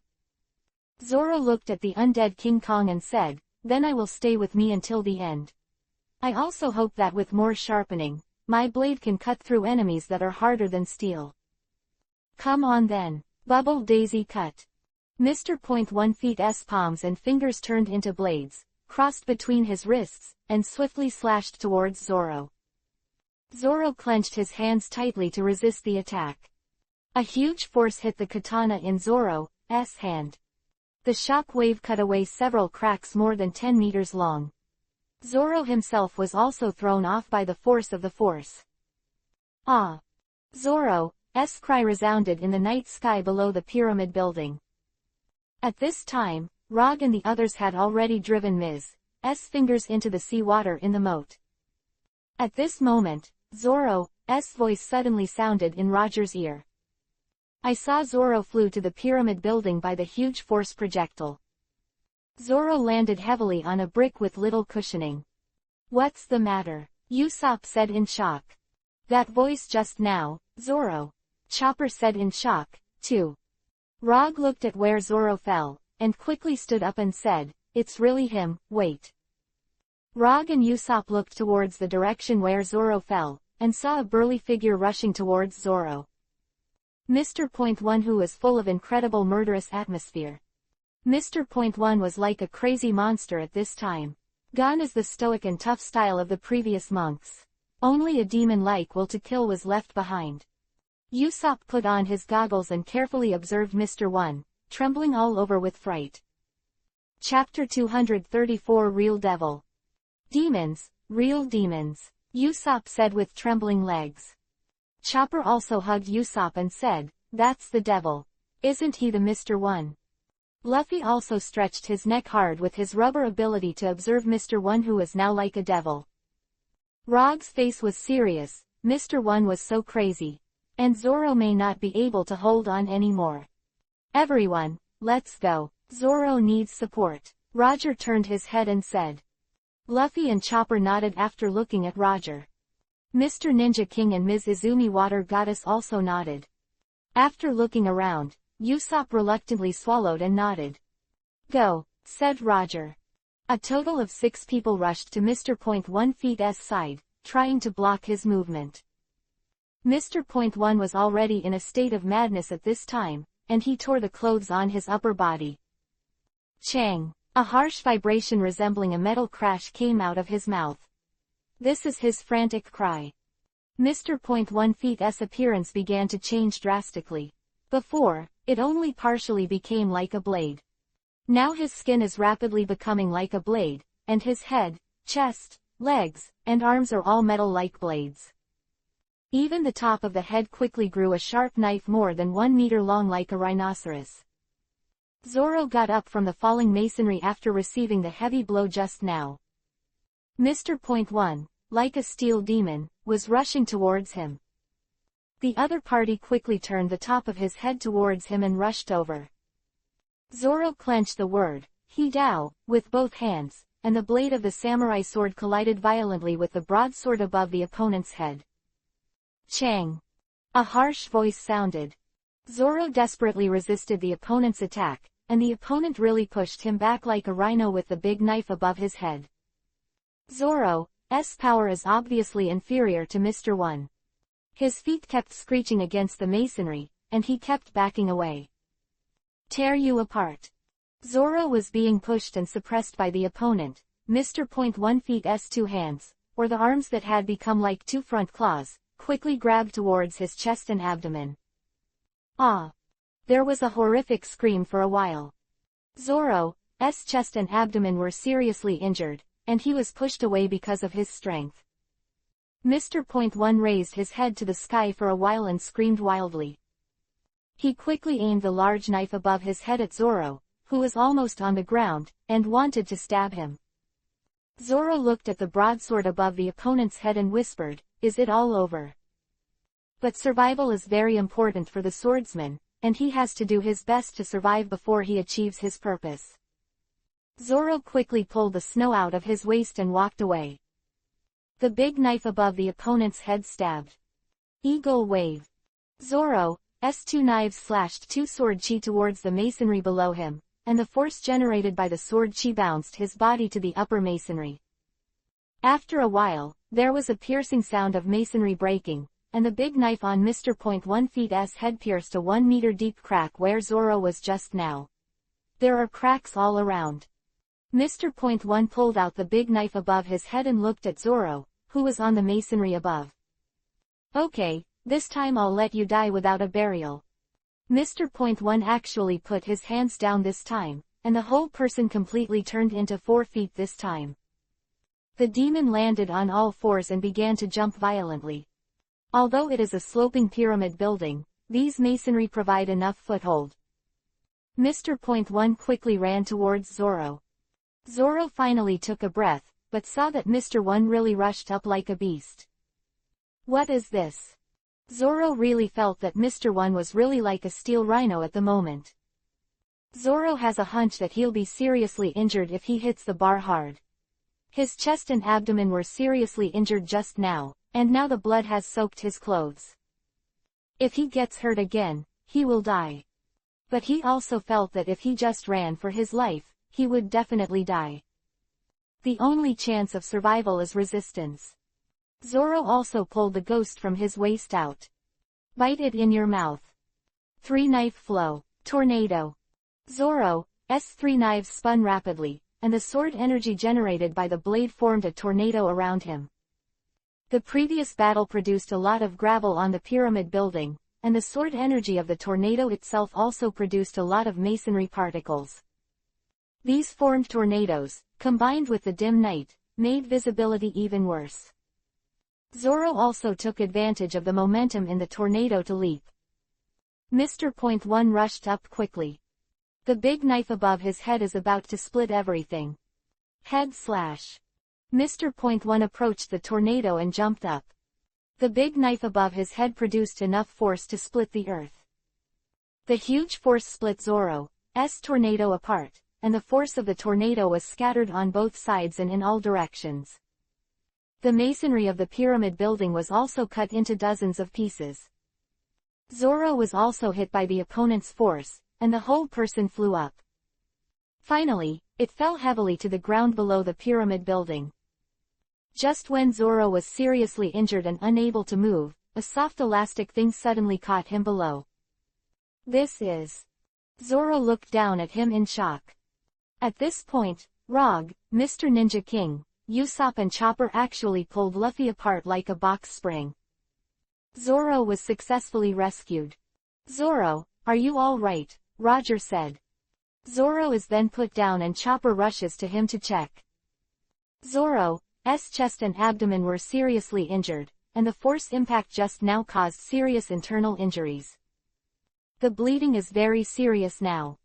"No, I'm going to save him now," Chopper said. Roger looked at Chopper. The serious reindeer took out the medicine in his backpack, quickly took out a few pills from a bottle full of blood-clotting medicine, and skillfully stuffed it into Zoro's mouth. "Zoro is bleeding badly. I'm going to stop the bleeding now, then meds and stitches up." "You're all cover," Chopper said. "No problem," Rog and Usopp said. Roger looked away from Zoro and Chopper. Everything is called Chopper. Mr. Point One with Usopp and the others. Mr. Point One, who was like a demon, rushed down unstoppably. He was still on all fours. This killing god who is no longer human made everyone who saw him feel chills in their hearts. "We have to contain him, and we have to spread the attack. Support each other," Roger said. "Understood," said Mr. Ninja King and the others. Rog, Mr. Ninja King, Usopp, Ms. Izumi Water Goddess, and Luffy attacked this demon separately. Rog first gathered the air from the stake air cannon on his right arm again, and a large amount of airflow gathered from the muzzle. Roger struggled to stabilize the stake air cannon on his right arm. "Don't seek to kill the other party, just divert the other party's attention." Mr. Point One has already rushed to the ground of the pyramid building. Rog aimed the stake air cannon at Mr. Point One's head. Fire! An air cannonball was fired from the muzzle of the woodpile air cannon, hitting Mr. Point One's head with a strong airflow. Chapter 235 Siege of the Crowd. The strong airflow hit Mr. Point One's head, causing him to fall down immediately.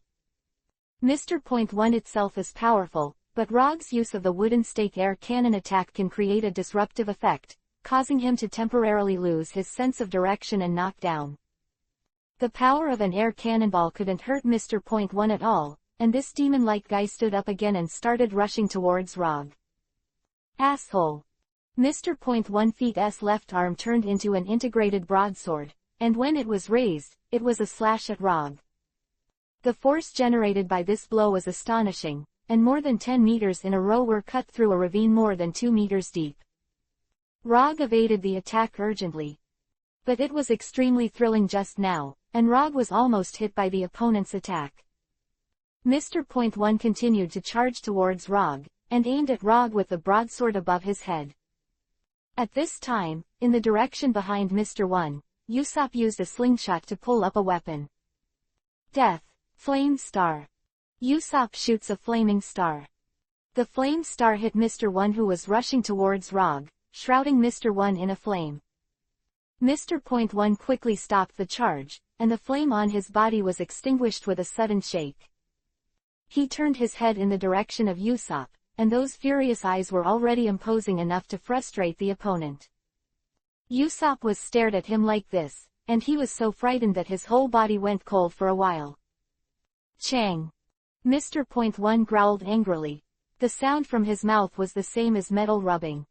He landed on all fours and charged towards Usopp like a steel rhino. Help! Usopp fled desperately. Mr. Point One pursues him in a frenzy state. At this moment, Mr. Ninja King quickly marched behind Mr. One to the right.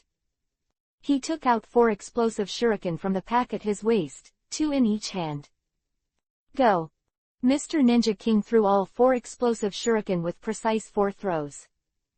4 exploding shuriken all hit Mr. One, and then exploded violently in all directions. Mr. Point 1 roared angrily, then quickly turned around and charged towards Mr. Ninja King. Mr. Ninja King quickly escaped with ghostly footwork. In terms of escape skills, Mr. Ninja King can be said to be the best among the people present. Mr. Point 1 ran faster and faster. He used the broadsword above his head and his body to deliver an amazing slash forward. The huge force generated by the slash slashed forward. Mr. Ninja King hurriedly turned his head to the side. The huge force generated by the slash hit the pyramid building in a straight line, and cut another crack on the huge building that was already devastated. Mr. Point 1 growled and continued to sprint. Mr. Ninja King once again put his hand into the bag on his waist, took out another projectile and threw it out. The projectile exploded in front of Mr. 1, producing a burst of smoke. The surrounding area of more than 10 meters was covered with smoke. But before Mr. Ninja King was about to take the next step, a sudden huge force burst out from the smoke. The smoke was completely smashed and dissipated by the force. Mr. Ninja King looked at Mr. 1, who was splitting the smoke with his slashing force, and said, "I knew it would be like this." However, Mr. 1 had just split the smoke, and a piece of ice hit his body, freezing his body into a big ice lump. Mr. Ninja King looked to the left of Mr. 1, and at a distance of several dozen meters to the left was Ms. Izumi, the water goddess. Ms. Izumi water goddess used the silver axe to perform an ice attack. Ms. Izumi, the water goddess, was full of sweat at this time. The maximum attack she can perform now is this attack. Like fire, ice, wind, and the Trinity, that kind of powerful attack she couldn't use at all. She doesn't have the energy that kind of attack would consume now. However, Ms. Izumi water goddess will still carry out the maximum attack. But immediately the ice lump was broken. Mr. Point 1 broke through the ice block and smashed the ice block into a group of ice blocks. Mr. Point 1 charged fiercely and charged towards Ms. Izumi, the water goddess. Ms. Izumi water goddess was about to continue attacking, but suddenly a huge brick hit Mr. 1. Mr. Point 1 was hit by a huge masonry, not rolling out a few meters. Rog and Mr. Ninja King and Ms. Izumi water goddess all saw Usopp pulling Luffy away like a giant slingshot. Usopp used the splintered ground on the battlefield to lay 2 stakes and let Luffy wrap his feet on them. Usopp hugged Luffy's body and pulled it away like a slingshot. Luffy is holding a huge brick with both hands. "Okay, ready for the second one," Usopp said. Luffy hugged the masonry and said happily, "Okay, ready to launch the masonry." Captain Usopp calibrated the giant slingshot that Luffy had turned into Mr. 1. "Okay, monster with a long knife on its head. Taste the power of the sharpshooter, Captain Usopp." Usopp released the giant slingshot that Luffy had turned into. Luffy's body popped forward, and when it reached the limit, he released his hand too. Another huge masonry flew towards Mr. 1. Mr. Point 1 did not dodge, but was hit by this huge brick again, and he rolled out a few meters away. This kind of giant slingshot is really powerful. Usopp and Luffy used this method to shoot more than 10 huge bricks and hit Mr. 1 in a row. Mr. Point 1 is hard to be hurt by virtue of his indestructible body, he will be restrained. Rog also observed everything around him and said, "It seems that there is a way to defeat him." Rog naturally focused his attention on the moat around the pyramid building. Mr. 1 is also a devil fruit person, and he can be defeated by throwing him into the sea. Rog quickly rushed to Mr. Ninja King and asked him, "I ask you, do you have any weapons that can make your opponent stunned?" "I have," Mr. Ninja King replied succinctly. As expected by Rog, ninjas have been engaged in assassination and infiltration for a long time, so they will definitely be equipped with some ecstasy weapons. Before Rog could continue to speak, Mr. Ninja King took out a gourd from the bag around his waist, and the gourd was full of Yuhi color. There is a special strong ecstasy in it, which can make people fascinated in a short time and lose their ability to judge. I didn't make it into explosives, so it was enough to detonate it together with the explosive shuriken. Mr. said the King of Ninjas. Mr. Ninja King installed 2 explosive shuriken near the top of the Yuhi-colored gourd. Then throw them out together. Yuhi-colored gourd and exploding shuriken approached Mr. 1. Boom, boom. The exploding shuriken exploded, blasting the Yuhi-colored gourd. The strong colorless ecstasy in it also turned into a mist that enveloped the surroundings of Mr. 1. Mr. Point 1 was already in a state of rage, and now his body shook for a while when he inhaled the strong ecstasy. Chong, chong. Mr. Point 1 screamed into the night sky. He then became even more violent, grabbing randomly around him. At this time, Rog took out the vine whip again and tied it to a broken stone. Go! Rog threw the broken stone tied by the vine whip to Mr. 1. Chapter 236 Assassin in the Night. The broken stone fell in front of Mr. 1 with a thud. Originally, Mr. 1 was extremely violent, but now he inhaled ecstasy. It can be said that he was completely fascinated, no different from beasts. Mr. Point 1 quickly grabbed the stone, but the stone was pulled away by Rog with a cane whip, making him empty. Rog continued to pull the stone, while Mr. 1 was chasing after him. It turned out to be successful. Rog rejoiced secretly while pulling the stone cautiously. Just like some animals are attracted by the bait, the stone that Mr. 1 was tied to by the vine whip has been attracted to the side of the moat. After the previous battle, there is still a lot of seawater in the moat, and if you pull Mr. 1 over, you can still defeat him. Just when Rog was about to succeed, in the night sky. Under the cover of the dark night sky, 2 senior intelligence agents from the Baroque Works room, a civet cat, rode a flying vulture. They are also the unfortunate combination, Mr. 13 and Ms. Friday. The 2 agents are watching the fight together. Mr. 13, dressed in sleepy clothes, sat on the back of Ms. Friday. After carefully observing that Mr. 1 was in a disadvantageous situation in this battle, he told Ms. Friday something incomprehensible about the uniqueness of animals. Language. Ms. Friday then lowered the altitude very lightly. Now the night is dark, and everyone's attention is also focused on Mr. 1. Ms. Friday had 2 machine guns on her back, and Mr. 13 on her back had a grenade gun ready.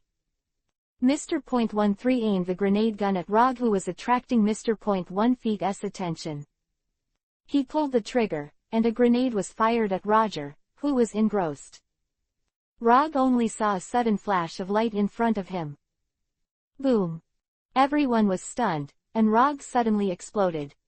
2 bursts of machine gun bullets followed, and Roger was hit without error. Rogue! Usopp and Luffy shouted in shock. Mr. Ninja King and Ms. Izumi Water Goddess were also stunned. Rog fell to the ground, his life and death unknown. Mr. Ninja King quickly found the enemy in the night sky. He saw a vulture and a civet cat, a unique combination of intelligence in the Baroque Works room. There, said Mr. Ninja King. Ms. Izumi, the Water Goddess, and Usopp and Luffy also spotted the low-flying attacking vultures and Tanukas. The 2 agents of the unfortunate combination continued to attack, who turned around and continued their attack with grenades and machine guns. The target of this attack is Usopp and Luffy. Usopp was so frightened that he ran for his life, and Luffy also ran away. Death. Flame Star. Usopp hid behind a brick and shot a flame star with a slingshot. But the flying ability of the vulture is incredible, and he quickly sideways dodged the attack. Rubber. Flak. After preparing, Luffy slammed his right fist into the air. This time the Tanuki sitting on the back of the vulture was the spooky Isho, and fired a grenade. The grenade hit Luffy's punch. Luffy below twitched for a while. It hurts to death. Luffy pulled his right fist back, only to see that it was covered in nails. This is a fragmentation grenade. After the explosion, can shoot a lot of nails. At this time, Mr. Ninja King quickly groped to a brick on the side of the pyramid building, looking for an opportunity to kill the pair of agents. Mr. Ninja King took out the short bow and arrow. And put the bow and arrow on the short bow. The vultures and the Tanuki flew to Ms. Izumi, the Water Goddess, to attack. Ms. Izumi, the Water Goddess, is actually the most afraid of this kind of shooting attack, she quickly used some of the remaining magic to freeze the ice block in front of and above her body as a defense. The unfortunate combination of tanuki and vulture begins to attack with grenades and machine guns. Ms. Izumi's water goddess with ice block was also destroyed.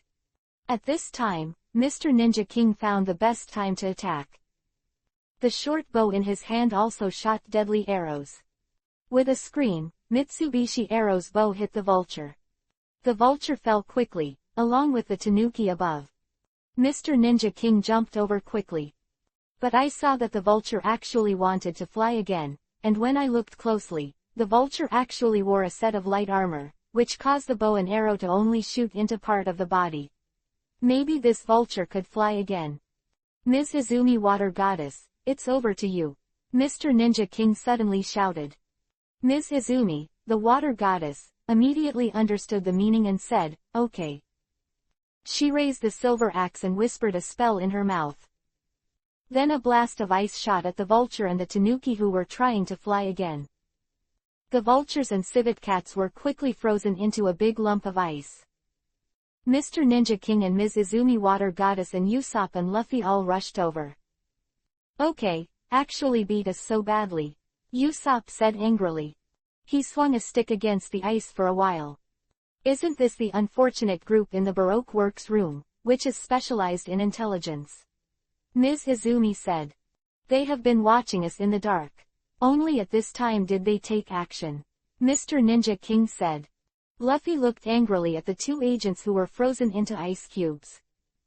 You guys beat my buddies like that, rubber. Bazooka. Luffy attacked angrily. This blow was powerful, and the powerful thrust knocked the ice lumps into the air. The ice cubes flew over the bricks on the side of the pyramid building. Under normal circumstances, the pushed-out enemy may be killed or injured. But now the two agents of the unfortunate combination have been frozen into ice cubes. After a while of the piercing ice block cracking sound, the ice block, together with the vultures and civet cats inside, shattered into a pile of ice blocks. The body movements and expressions of the two intelligence agents in the Baroque Works room were still frozen in the end, but they shattered into a pile of frozen meat. The four of them all looked at the pair of broken ice blocks. Usopp felt sick for a while when he saw the cracked frozen meat of civet cats and vultures. But he added, they are dead. But I still want to get some information. Forget it, look at Roger. The four of them rushed towards the position where Rog was knocked down just now, although there was only a shimmer of light illuminating the place in the night. But Rog had bullet holes all over his body at this time and fell to the ground with scars and charred spots all over his body. Rog, Usopp yelled in pain. You can't die, Luffy shouted with tears in his eyes. Mr. Ninja King and Ms. Izumi Water Goddess had ugly expressions at night. Rog was in a coma for a while, and he saw darkness around him in his consciousness. There seems to be no end to it. But there was a voice calling to him. Sound. Rog remembered something and tried his best to get out of this darkness. There was a ray of light in the darkness. Rog rushed out from this ray of light. Immediately after, Roger opened his eyes. I saw above me, Usopp and Luffy and Mr. Ninja King and Ms. Izumi Water Goddess were looking down on him. That's right, I'm injured. It was a sudden attack. Roger said reluctantly. Great, Luffy said happily. The bastards who attacked you, the civet cats and vultures, were killed by us. Don't worry, Usopp said excitedly. Where's Mr. 1? Roger asked suddenly. Usopp's face instantly stiffened. Although the unfortunate combination that came out to attack was eliminated, Mr. 1, the most terrifying enemy still exists. Chapter 237 Let's Fight Together. Usopp and the others looked around. Below the pyramid building, Mr. 1 was rolling around. Fascinated Mr. Point 1 is now in a frenzy. However, he spun around on the ground indiscriminately, temporarily not threatening everyone. What a tough opponent, Usopp said. If he returns to the way he was before the ecstasy, he will be in big trouble. Mr. Ninja King said worriedly. Luffy said excitedly, he's rolling. So funny. Although Rog is now seriously injured and it is difficult to move freely, he also judges that the current situation has become very bad. Chang! Mr. Point One screamed in the sky. The sound was like a piercing metal blade rubbing against each other. This sound made the people present, and even those in some nearby urban areas, shudder. But the effect of ecstasy will eventually wear off. Mr. Point One grabbed his head and stabbed the ground with the broadsword above his head, then pulled out the broadsword. At this time, everyone felt a chill in their hearts when they saw it. Mr. Point One Feet's aura had returned to the previous rage. Although he was still in a rage, at least he didn't look like he was fascinated and lost the direction of his attack. The devil is back to normal again, Mr. Ninja King said. Mr. Point One looked at everyone fiercely. Those eyes glared at everyone as if they were glowing. I'm going to slash you with 1,000 swords. Mr. Point One growled fiercely. Usopp shivered in fright and stepped back. Mr. Ninja King was also sweaty and said, there is no other way, we have to fight. Mr. Point One landed on all fours, ready to rush towards the crowd. Wait. At this moment, a voice suddenly sounded. Usopp, Mr. Ninja King, the others, and Mr. One all looked aside. I saw a figure striding forward here. No way, Usopp said in surprise. It was cured so quickly. Mr. Ninja King said in shock. Zoro, Luffy exclaimed excitedly. Zoro strode here, his face still full of blood, but the tenacity and sharpness of the swordsman in his eyes returned. Zoro stabbed Mr. One like a knife and said, your opponent is me. Mr. Point One growled, wondering why Zoro wasn't killed. Zoro is officially standing in front of Usopp and Mr. Ninja King. Zoro. Suddenly Chopper rushed over again. The reindeer in human form said angrily to Zoro, how can you do this? Didn't I say you can't fight right away? Your wounds will be opened again. Zoro kept his eyes fixed on Mr. One and said, the battle is to improve yourself between life and death. Zoro couldn't be persuaded. Chopper clenched his fists in anger and helplessness. Usopp hurriedly said to Chopper, Chopper, Rog was injured just now. Please help him quickly. Chopper looked at Roger, who was half lying on the ground, in surprise, and said, Roger, how can you hurt like this? Rog resisted the pain in his body and said calmly, don't be so surprised. This is a normal thing. It's not been 1 or 2 injuries for a long time. Chopper squatted down quickly and said, you lie down and I'll treat you. Don't do that. Roger quickly grabbed Chopper's hand. But you're so badly wounded. Chopper said eagerly. Don't worry, you can join them in the fight too. Rog said firmly. Rog also noticed that Zoro was looking at himself just now. Even as a swordsman who pursues martial arts, Zoro still values his partners very much in his heart. Rog said to everyone here, okay, everyone. Now we face a common threat, and we need to unite to solve him. Let's fight together. Okay, said everyone, including Zoro. Now everyone is the same enemy, looking at Mr. One. Mr. Point One looked at everyone like a beast and a demon. Rog stood up hard, but his legs were damaged by a lot of bullets and it was difficult to stand up. Chopper, please help me get on top of that brick, Roger said to Chopper. Chopper set up Roger and went to a brick in the area below the pyramid building designated by Roger. Okay, that's it, Roger said. Chopper finally ran back, ready to fight Mr. One. Rog is sitting on the masonry and will adjust the stake air cannon on his right arm. Everyone else has participated in the battle, so how can you sit and watch the battle? At critical moments, Rog will attack with stake air cannons. Zoro and Usopp are fighting against Mr. One. Mr. Point One was full of rage at this time, and he landed on all fours and was ready to attack. Mr. Ninja King took the lead and took out a shuriken from his waist pack. The center part of this shuriken is a projectile. There are powerful chemicals stored in it. Mr. Ninja King threw out the shuriken first. The shuriken hit Mr. Point One Feet's head and exploded. After the shuriken exploded, a swarm of goo was created. They glued Mr. Point 1 feet's head. These sticky substances also stuck to Mr. Point 1 feet's eyes. At this time, Mr. Point 1 feet's eyes were quickly blurred after being stuck, and he was unable to remove these sticky substances immediately when he landed on all fours. "Everyone hurry up!" Mr. Ninja King shouted loudly. The crowd immediately began to attack. "It's good, it's better to strike first." Usopp quickly pulled his homemade special weapon on the slingshot. Usopp put a rotten egg on top of the slingshot. Death! Rotten egg star! Usopp fired the stinking weapon. The rotten egg hit Mr. 1 on the head with no mistake. Originally, there was a sticky substance on his head, but this time it was stained with rotten eggs, which can be said to be smelly. Chang! Mr. Point 1 roared angrily. Although he was very violent, he recalled that he had suffered this kind of weapon in the desert last time. Before Usopp was finished, he took out 3 rotten eggs again. Death! Rotten eggs 3 stars. Usopp shot 3 rotten eggs in a row. The 3 rotten eggs hit Mr. 1 on the head accurately, completely throwing him into a foul-smelling environment. To everyone's surprise, Usopp's rotten egg attack was more powerful than any poison and ecstasy attack. Mr. Point 1 enters the state of blind attack.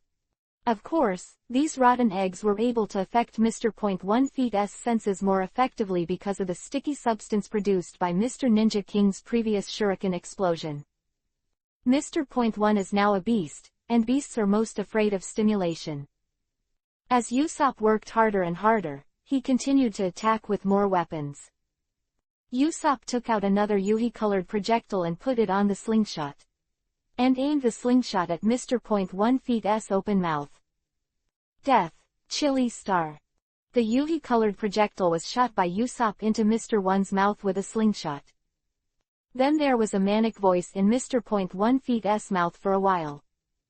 Usopp said proudly, "Ha ha ha, this is the power of chili peppers." Chapter 238 Share the Same Hatred. He took out a black projectile again, and opened it with a slingshot to aim at Mr. Point 1 feet's mouth. Mr. Point 1, who had been in a state of rage, kept his mouth open and yelled. Death! Bitter star! With his superb shooting ability, Usopp shot the black projectile into Mr. Point 1 feet's open mouth with a slingshot.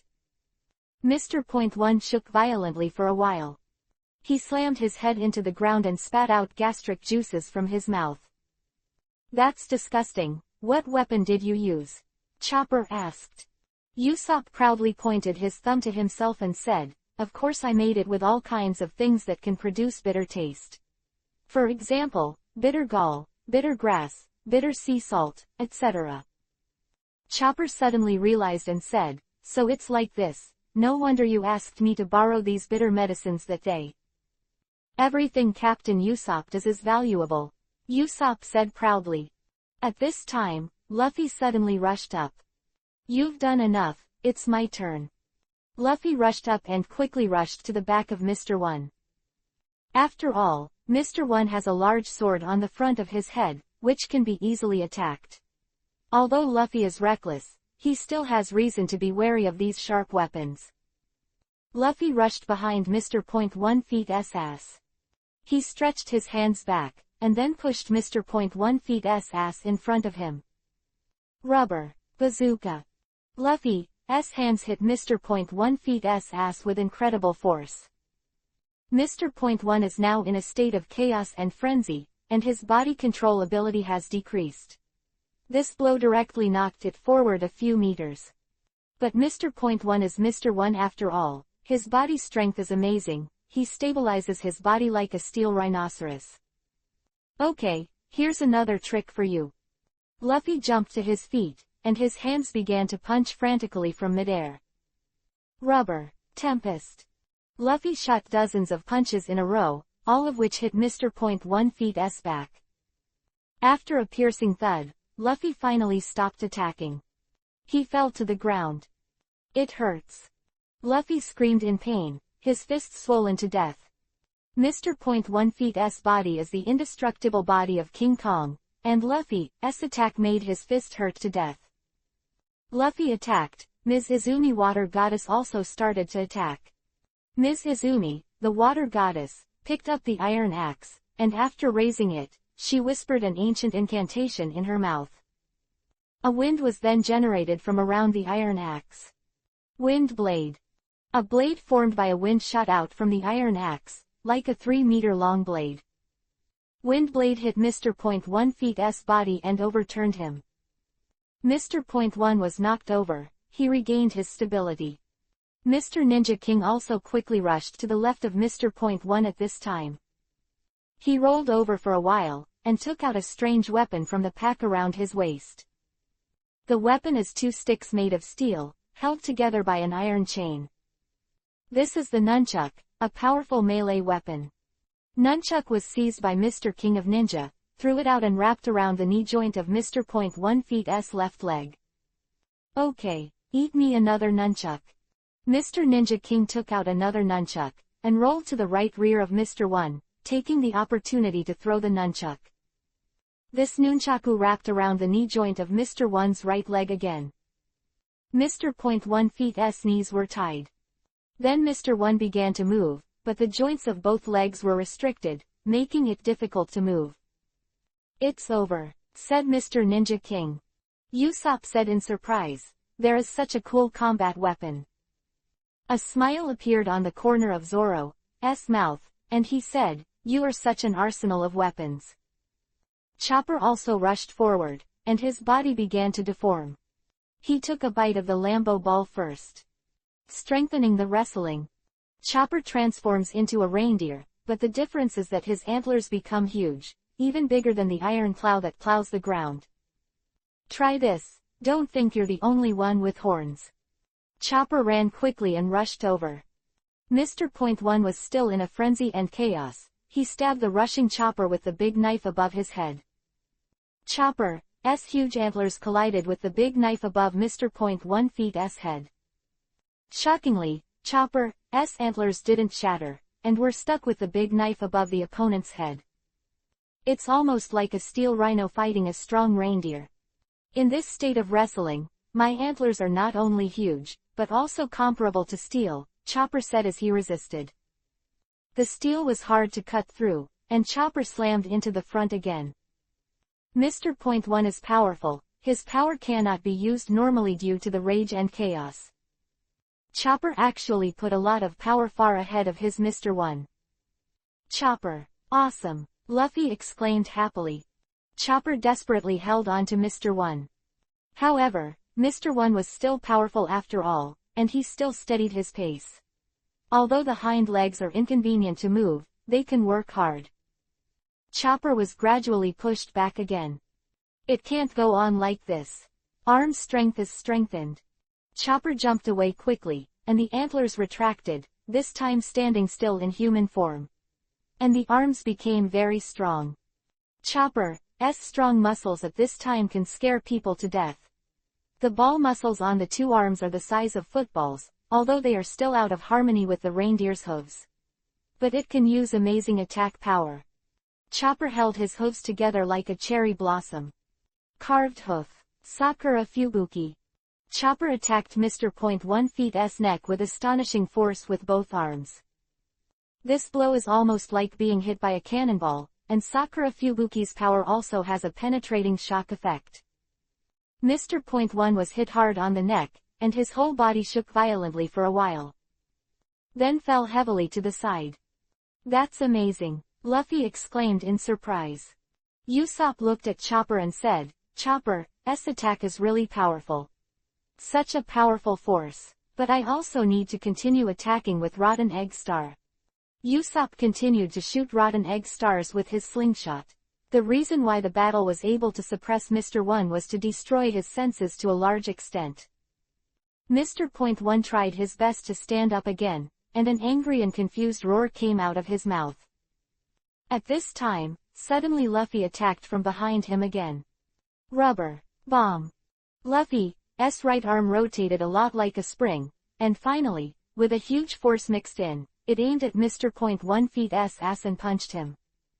This punch was surprisingly powerful, hitting Mr. .1 feet's ass directly, plus his legs were stuck in the joints by the nunchucks earlier.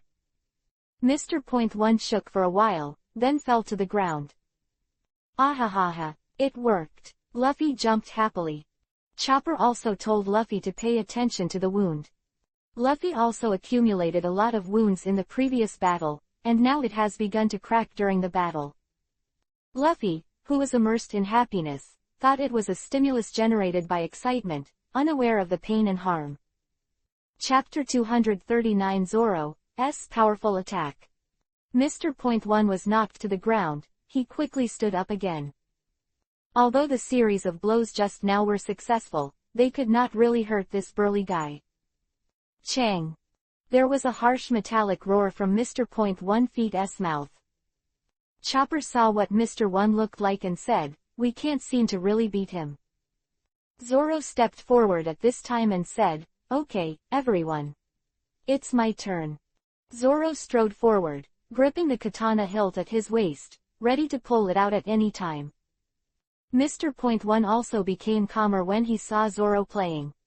Zoro seems to be able to evoke his pain visibly. It was because of Zoro's previous powerful blow that Mr. 1 went mad and turned into this form. "Come on, monster," Zoro said defiantly to Mr. 1. Zoro quickly pulled out the ghost from his waist and aimed it at Mr. 1. Zoro's feet alternated at an astonishing speed, but his upper body didn't move. The ghost in his hand is straight towards Mr. 1. Wind step, quick slash. Zoro's body quickly moved in front of Mr. 1, and the ghost in his hand stabbed at Mr. Point 1's mouth. Mr. Point 1 roared, then stepped back. Zoro stabbed Mr. 1 in the mouth with a ghost just now. Mr. Point 1 has an indestructible body, his body is made of metal from the inside to the outside. But just like the strength of different parts of the human body, Mr. Point 1's indestructible body has a very high external defense, but the inside is still equivalent to some relatively fragile metals, and the hardness is not high. Zoro stabbed Mr. 1 in the mouth all at once. Mr. Point 1 stepped back in pain. Zoro didn't stop. Zoro pulled out the snow again and walked, clenching the knives in his arms. The two katana swords were placed in parallel. Zoro swiftly attacked Mr. 1 with two parallel knives. Two swords. Two slashes. Zoro slashed Mr. Point 1's abdomen twice horizontally with two parallel katana swords. Although he couldn't really cut open Mr. Point 1's body, the powerful force knocked him down. The knocked down Mr. 1 fell to the ground behind him. But these were not enough. Zoro pulled out the word, "Harmony," from the scabbard at his waist. Zoro put Hidao in his mouth. Three swords. Pioneer. Zoro's arms and the katana blade in his mouth joined together. Zoro gathered his strength and rushed towards Mr. Point 1 at high speed. Mr. Point 1 reluctantly stood up again, but Zoro's three blade lights rushed towards him. Zoro's three slashes all hit Mr. Point 1's head and neck. Mr. Point 1 tilted his head, and then his entire body fell down again. Zoro continues to attack Mr. 1 with various sword moves. Zoro found a way to deal with Mr. 1, although in addition to his slashing steel move, which can really kill Mr. 1, other sword moves can kill Mr. 1 even if the force is transmitted correctly. Zoro's attack, pay attention to weakening the beheading attack and strengthening the release of power. This makes it possible to successfully knock Mr. 1 to the ground every time. Wow, how is Zoro so good? Luffy said in surprise. Usopp raised his chin pretendingly and said, Zoro can be as good as he is today, he really deserves to be a swordsman who grew up under Captain Usopp's banner. Chopper immediately looked at Usopp in amazement and said, "You have guided Zoro to be so powerful. Are you capable of fighting anything except medical skills?" Usopp snapped his fingers proudly and said, "Of course, Captain Usopp is omnipotent when it comes to fighting." "Awesome!" Chopper exclaimed. Zoro continues to fight Mr. 1. Mr. Point 1 more than 10 times by using various attacking moves in a row. Chang! Mr. 1 yelled. Who was in a state of rage, landed on all fours, ready to charge towards Zoro. Zoro's on the other hand, put away the words of Shui Zuo and He Dao, leaving only Gush with a samurai sword. Zoro looked towards Mr. One full of fighting spirit, his eyes sharp as knives pierced at Mr. 1 Feet's body. Zoro held Gito tightly in both hands and placed it in front of his body. One-shot flow. IHE cut. Lion song song. Zoro unleashed another powerful strike. Mr. 1 also rushed over. But Zoro's figure was already dashing behind Mr. 1. On the other hand, Mr. 1 had an amazing scar on his neck. Chang! Mr. 1 roared furiously. This knife severely wounded his neck, although it did not kill him, it caused him great pain. Mr. 1 Feet's neck. This guy who was in a state of rage now became even more crazy after being injured for the second time. Mr. 1 rushed towards Zoro, but this time he looked even crazier and lost control. He waved his blade-like claws and attacked Zoro violently, and the attack force shattered the surrounding ground into a group of rubble. But Zoro avoided these attacks with his very flexible movements. Boom! The ground near Zoro was crushed and collapsed. As the ground collapsed, a large expanse of seawater was revealed below. Just now, Rog and Zoro fell into the trap together, and there they saw that this pyramid building was actually built in a large artificial seawater area. Now due to the ongoing fierce fighting, the pyramid building and the base ground area below it are dilapidated and badly destroyed. Now that the ground has collapsed, it is finally possible for everyone to see the sea below. How can this happen? Usopp said in shock. By the way, there is sea water below, Chopper said, looking at the exposed sea water in the collapsed area. Mr. Ninja King looked at the sea water and said, Crocodile built his headquarters building on the artificial sea lake. There are also a lot of banana crocodiles. Mr. 1 continued to attack Zoro frantically, and his rampant attacks had been severely damaged before, and more places collapsed. As more and more places collapsed, there was movement in the large caves formed by these collapsed areas. Usopp and Chopper looked at the large caves with fearful eyes. Immediately afterwards, huge terrifying carnivorous creatures began to crawl out of these large caves. Huge banana crocodile. The giant banana crocodiles began to climb out, swinging their huge bodies on the ground in this area. Soon, 4 huge banana crocodiles climbed out of the big cave. 3 of them looked at Zoro and Mr. 1, who were fighting and chasing fiercely.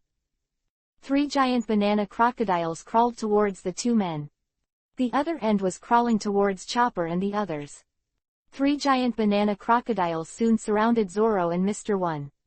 Although they don't crawl fast, their huge size results in a small amount of movement but a long distance and range. Ow! A giant banana crocodile opened its mouth first to swallow Zoro and Mr. 1 in one go. Zoro and Mr. 1 didn't take these giant banana crocodiles into consideration during the chase. Chapter 240 Sinking of the Pyramid Building. Mr. 1 folded his hands. Dust slash. The beheading force flew out in all directions, and this huge banana crocodile was beheaded into a group of pieces. The other 2 giant banana crocodiles were taken aback. Even if they had the terrifying and powerful nature of beasts, they were afraid of such powerful humans. But the current situation has not allowed them to escape. 3 knife flow. Tornado. Foam daisy cut. Zoro and Mr. 1 Feet's battle flew out. One of the 2 giant banana crocodiles was chopped into several large pieces, and the other was chopped into many pieces by the tornado. On Chopper's side, the huge banana crocodile that attacked them was finally hit hard and fell to the ground. It's really not as powerful as it looks. Under the wise leadership of Captain Usopp, this huge monster that tried to attack everyone was killed. Usopp said complacently. Chopper fought bravely just now. When he saw the size of the giant banana crocodile and the size of a whale, he felt scared for a while. Just now, we defeated such a powerful monster. It's unimaginable. Chopper looked at the body of the huge banana crocodile with lingering fear. Crocodile has so many giant banana crocodiles, his nickname is worthy of the crocodile. Mr. Ninja King said. But, look, It seems that a new giant banana crocodile has come out, Ms. Izumi said. Everyone only saw that huge banana crocodiles climbed out of the big hole in the ground one after another. A full 6 huge banana crocodiles crawled out of the big hole. Chopper looked at Usopp with a heavy face and asked, "What will Usopp do next?" Usopp's face was already twitching constantly because of fear, and his lower body trembled wildly. "Ah, destroy them, of course," said Usopp. The 6 giant banana crocodiles that came out this time all crawled towards Usopp and the others. This group of huge banana crocodiles kept approaching the crowd with their huge bodies, and then they opened their mouths to devour the crowd. "Look at my ninja sword." Mr. Ninja King rushed to the front of a huge banana crocodile, and the giant banana crocodile slammed into it with its huge mouth. But Mr. Ninja King escaped the attack like a ghost. He then moved on to the head of the giant banana crocodile. The giant banana crocodile was about to shake his head and throw him off. "I will make you die miserably." Mr. Ninja King wielded his ninja sword and aimed it at the brain area of the huge banana crocodile, and killed him for a while. Although Mr. Ninja King is not a professional swordsman, his beheading power is far less than Zoro. But the powerful attack still ripped open the skull of the giant banana crocodile. The brain inside is cut open. The huge body of this huge banana crocodile lay heavily on the ground. Luffy got excited for a while and said, "It's delicious, I want to eat roast crocodile meat." Seeing Luffy's appearance, Usopp said, "Okay, if you want to eat so much, kill a few more heads yourself." Luffy nodded at Usopp like a manipulated puppet, his eyes full of greed. "I'm going to kill some more crocodiles," Luffy said excitedly, dashing at a giant banana crocodile. Usopp breathed a sigh of relief and said, "What a glutton, but he's good at dealing with such giant beasts." Before going to the desert here in Rainland, Luffy had hunted and killed the Sandora Tuatara. Luffy rushed in front of the giant banana crocodile, who looked at him angrily and disdainfully. Luffy licked the outside of his mouth after looking at the giant banana crocodile. "Looks delicious," quote. Luffy said, very intoxicated. The giant banana crocodile seemed to be able to understand some of the human ways of expressing meaning, and he immediately became angry. As a powerful ocean beast, it is actually regarded as food. What a disgrace to the giant banana crocodiles. The giant banana crocodile opened its mouth to bite Luffy. Then he looked up and swallowed Luffy completely. Usopp and the others watched the entire battle. "This idiot." Usopp slapped his forehead fiercely. Originally advocated Luffy to eat crocodiles, but Luffy was eaten by crocodiles instead. Chopper also opened his mouth wide and said, "Luffy." Ms. Izumi, the water goddess, was also a little surprised that Luffy was eaten like this. But then the giant banana crocodile swayed for a while, and he was very uncomfortable as if he had been hit suddenly. In the huge stomach inside the belly of the giant banana crocodile, Luffy was swallowed and ended up falling here. "Where is this place? It's so dark," Luffy said strangely. Luffy rubbed his stomach around him, feeling gooey for a while. "There is even a strong sour taste in it. It's sour. I'm going out." Luffy started to attack in the dark. Rubber. Center blooms. Luffy used his fists to attack the surrounding indiscriminately. Dozens of fists centered on him, attacking wildly indiscriminately around him, up and down, left, right, front, back, and oblique angles. The huge banana crocodile was in severe pain for a while, and the behemoth shook violently. "Ow!" He vomited violently for the last time. The giant banana crocodile opened its mouth wide and spat out the Luffy inside along with a lot of sour gastric juice. Seeing this scene, Usopp immediately retched. Grudge. While Usopp retched, Chopper carefully observed Luffy being spat out. "Great, Luffy survived," Chopper shouted happily. Luffy got up from the ground and shook his acid stomach. "What? Sour, disgusting," Luffy said with a look of disgust. But Luffy immediately turned his attention to the huge banana crocodile in front of him. The giant banana crocodile looked at Luffy angrily. Luffy looked at the giant banana crocodile, but then burst out with more anger than the giant banana crocodile. How dare you eat me? Luffy, the big eater, was finally furious after being eaten by the other party. Swept its tail at Luffy. Luffy jumped up quickly. In midair, Luffy aimed his feet at the head of the giant banana crocodile. Rubber. Spear. Luffy's feet stretched out quickly, hitting the giant banana crocodile in the head like two spears.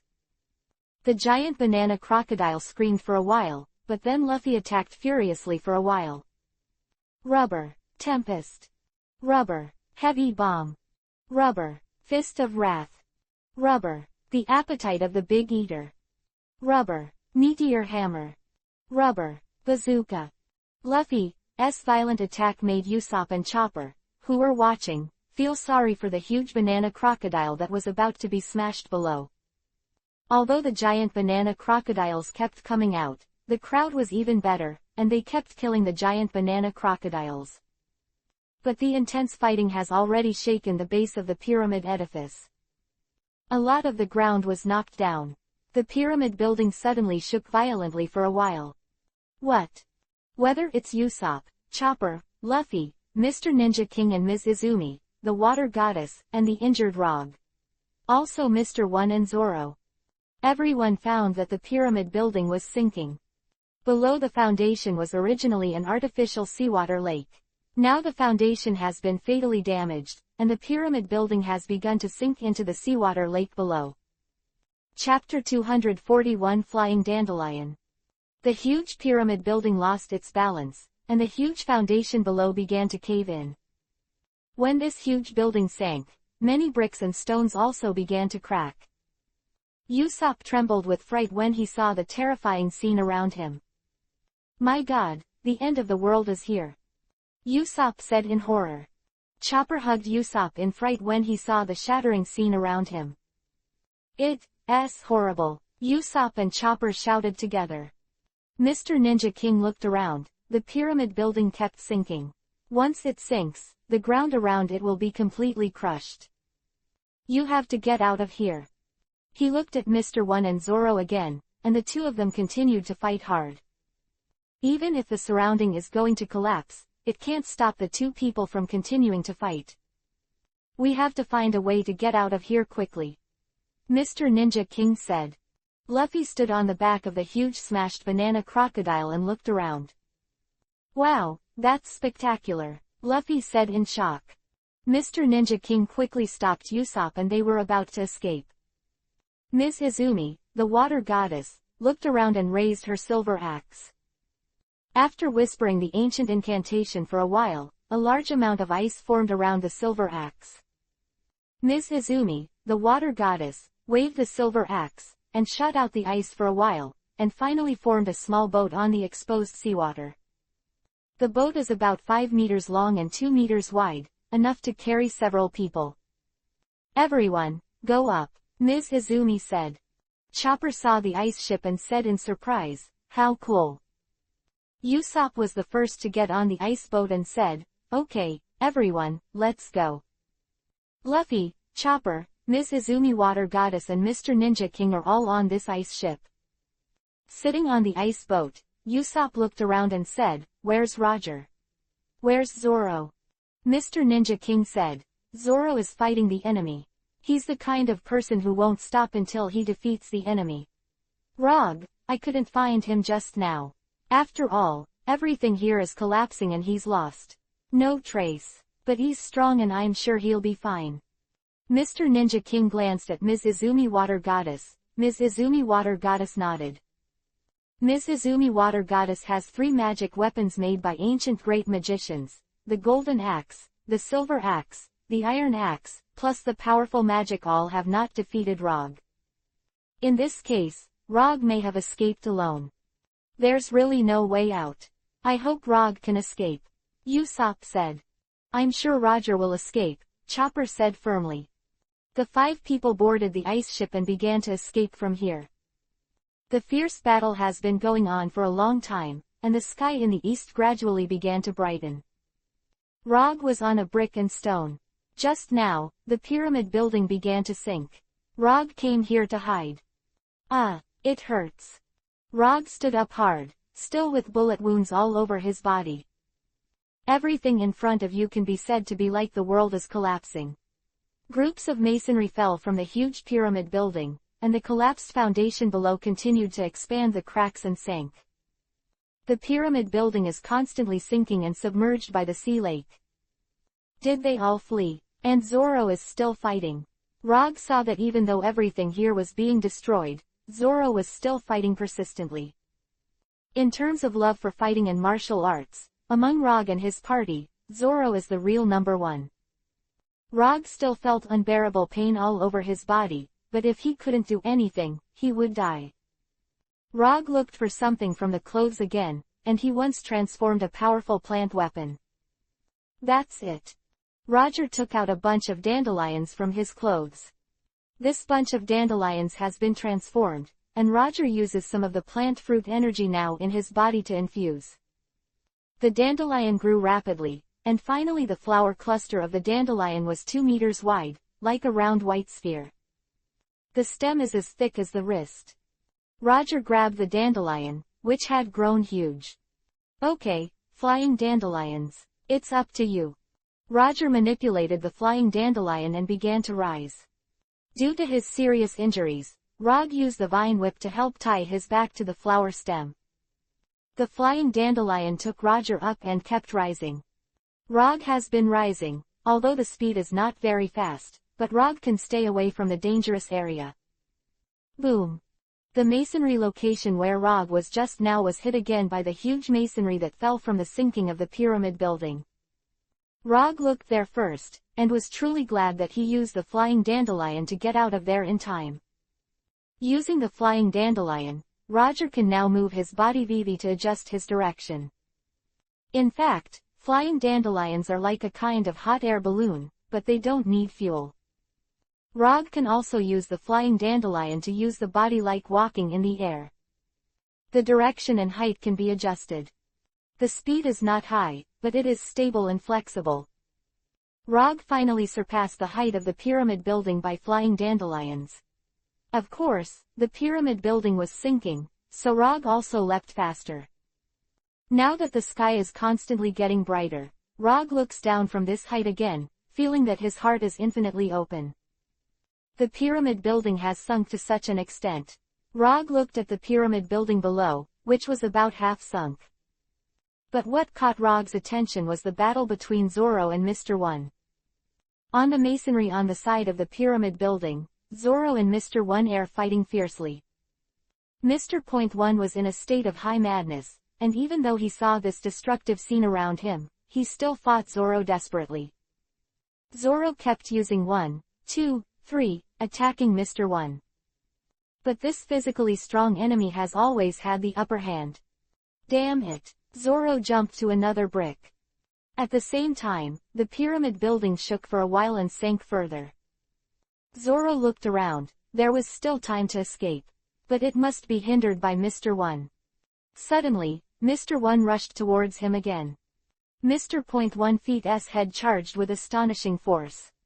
A huge force stabbed Zoro, and Zoro resisted with 3 knives. Ghost Slash. Knowing that he couldn't dodge the attack, Zoro unleashed a powerful frontal attack. The power of Ghost Slash collided with the force generated by Mr. One Feet's stabbing with the broadsword above his head. Finally, after the sword energy was consumed by each other, the broadsword collided with Zoro's 3 knives. Chang! Between the flames, Mr. One still won with his insane strength and speed. Although only stabbed Zoro's left arm.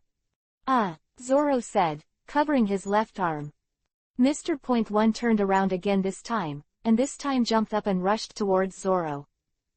The opponent's speed is extremely fast. Zoro has just been injured, and the chest and abdomen were wounded in the previous battle, and the impact wound was broken away.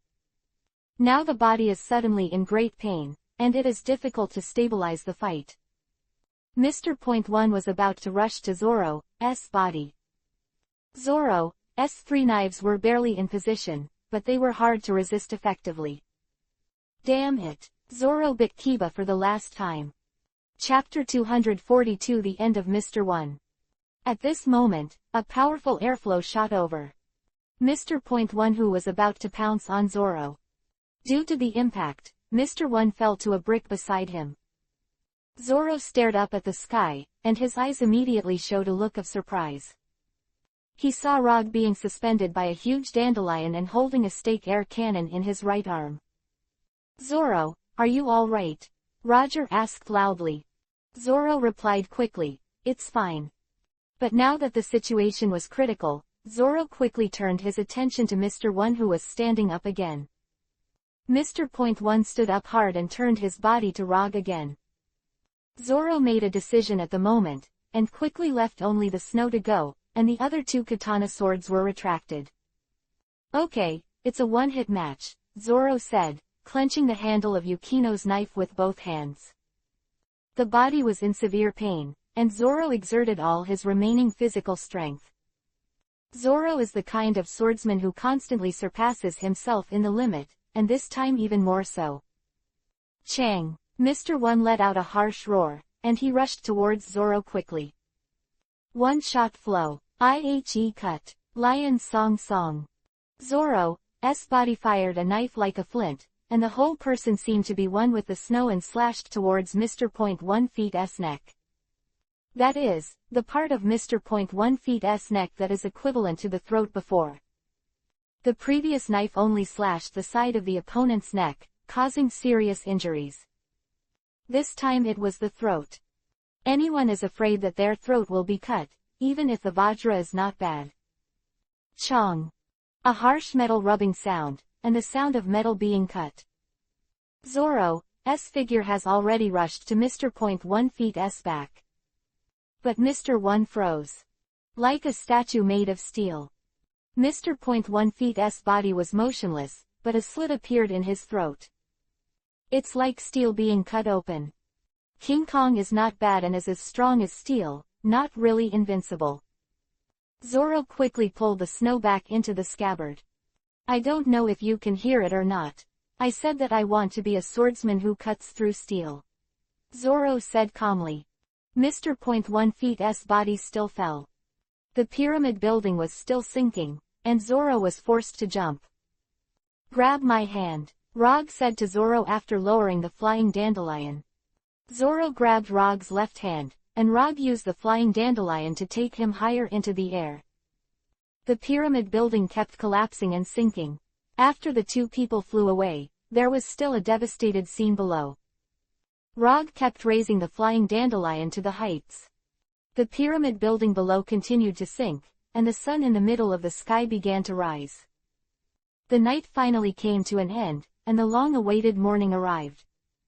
Rog looked at the rising sun and said, "This sun seems to have risen to celebrate our victory."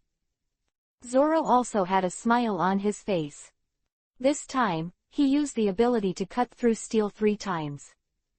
His combat power has improved by leaps and bounds. Roger, is your injury okay? Zoro also asked. You ask that. My injury? Ah, it hurts. But hold on, I'll ask Chopper to help me see. Roger said with a wry smile. Against the backdrop of the rising sun, the top of the pyramid building finally sank into the artificial seawater lake below. Crocodile's lair was destroyed. Lost countless elites and admiral. Mr. Ninja King, who escaped on the ice boat before, all escaped to the nearby city. Usopp used his goggles to constantly observe the situation of the pyramid building. What's the matter? Did you fall to the ground and see them? Chopper asked. I didn't see them. Usopp repeatedly used his windshield to observe the seawater lake where the pyramid building sank. Luffy suddenly pointed to the sky and said, aren't they there? Usopp looks up to the sky with Chopper and Mr. Ninja King and Ms. Izumi Water Goddess. I saw that Rog and Zoro were suspended by a huge dandelion and flew here. Where are you looking? Zoro said deliberately. Everyone is all right, it's really good. Ah, Roger said reluctantly. Everyone on the ground cheered. Rogue. Zoro. Usopp, Luffy and Chopper all cheered. Mr. Ninja King and Ms. Izumi Water Goddess are also happy. Rog was already exhausted, coupled with unbearable physical pain, and finally used all his strength to completely drop himself and Zoro. "Ah, we're back," Roger bit Kiba and said. Zoro looked better than Rog, but he also endured the pain and said, "This time, we killed Mr. One." Usopp and Luffy and Chopper all widened their eyes in surprise. Really? Everyone was a little unbelievable. The powerful enemy that was as hard to shake as King Kong was actually solved. He has completely sunk into the sea lake together with the pyramid building. "That's great," said Chopper. "I really want to see how you kill him," Luffy said regretfully. "That demon was actually killed by you. It seems that Captain Usopp has a good way to train his subordinates. You can even destroy such a strong enemy," Usopp said again with a pretense. Mr. Ninja King hurriedly said to Chopper, "Look at them, they are so badly injured, please help them quickly." Chopper looked at Rog and Zoro and said, "Okay."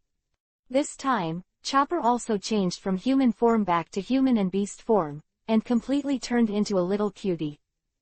Mr. Ninja King and Ms. Izumi Water Goddess looked at Chopper's cute face. Although they are relatively calm in style, they want to hug Chopper all the time. "It's really troublesome to treat. I'll give you emergency medicine first. Then find a hotel or something," Chopper said. At this moment, footsteps sounded for a while. Usopp looked back and saw dozens of armed men surrounding him. But he breathed a sigh of relief immediately and said, "You guys have been here too." These people are the elite soldiers sent by Vers before, and they were on standby to observe the area near the pyramid building. They could see the battle last night clearly. "Everyone, you are so amazing. The battle last night is something we will never forget," said a Drum Nation officer who led the 50 elite soldiers. Usopp said, "Okay, Captain Usopp taught his subordinates well. Now you help find the hotel and we need to treat the wounded." "Okay," said the Drum Nation soldiers. Everyone quickly found a hotel, where they began to help Zoro and Rog in their treatment. In addition to them, Luffy and others were also injured. Chopper treats Rogue and Zoro after prioritizing them. Chapter 243 Banquet at Night. In the hotel room, Roger was lying on the bed. Chopper treated himself, and his body suffered a lot of bullet damage, but timely treatment will not affect his future physical recovery. At this time, it was already noon outside. The battle of last night is still vivid in my mind. "It was a tragic battle," Roger said with emotion. "The battle last night was dark, and the pyramid building was completely submerged in the artificial seawater lake below.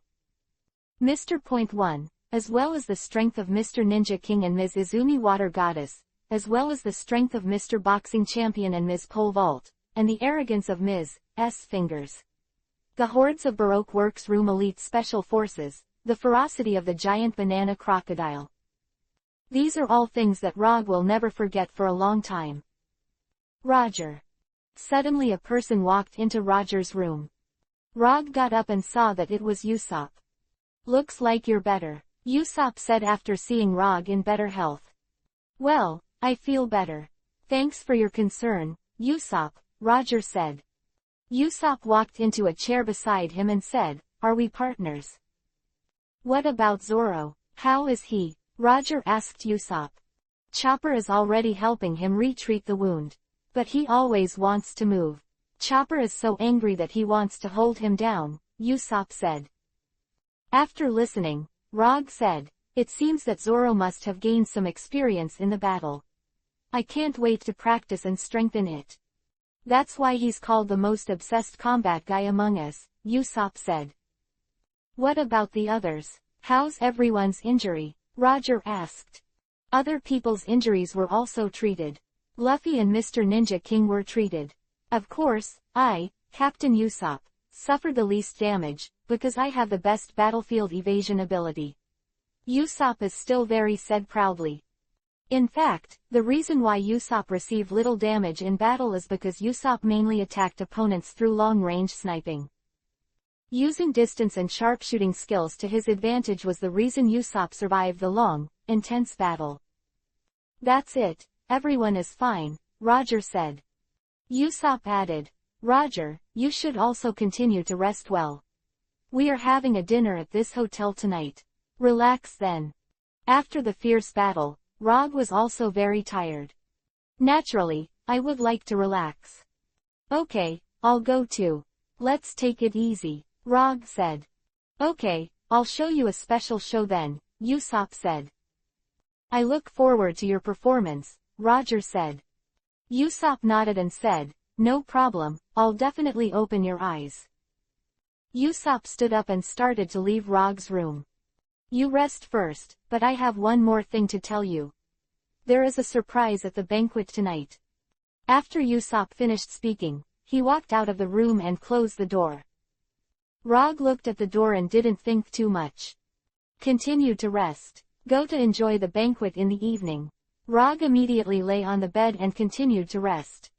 Time passed minute by minute, and the sky outside changed from high sun to dusk, and then to the moon and stars hanging. Rog's room was on the 3rd floor. After simply tidying up and washing up, he put on clean clothes and entered the corridor on the 3rd floor, and then began to walk up the stairs to a banquet hall on the 1st floor of the hotel. Rog walked into the banquet hall. The banquet hall was brightly lit, several round dining tables were neatly arranged, and people were seated around them. Rog, Usopp's voice sounded. Rog hurriedly walked over to the middle table, and saw Usopp, Luffy, Zoro, Chopper, Mr. Ninja King, Ms. Izumi Water Goddess all sitting around here. And there are people, big and strong. It was the leader of the Drum Nation's army, Vers. Vels, you are here too, Roger said happily. Vers looked at Rog and said, hurry up and sit down.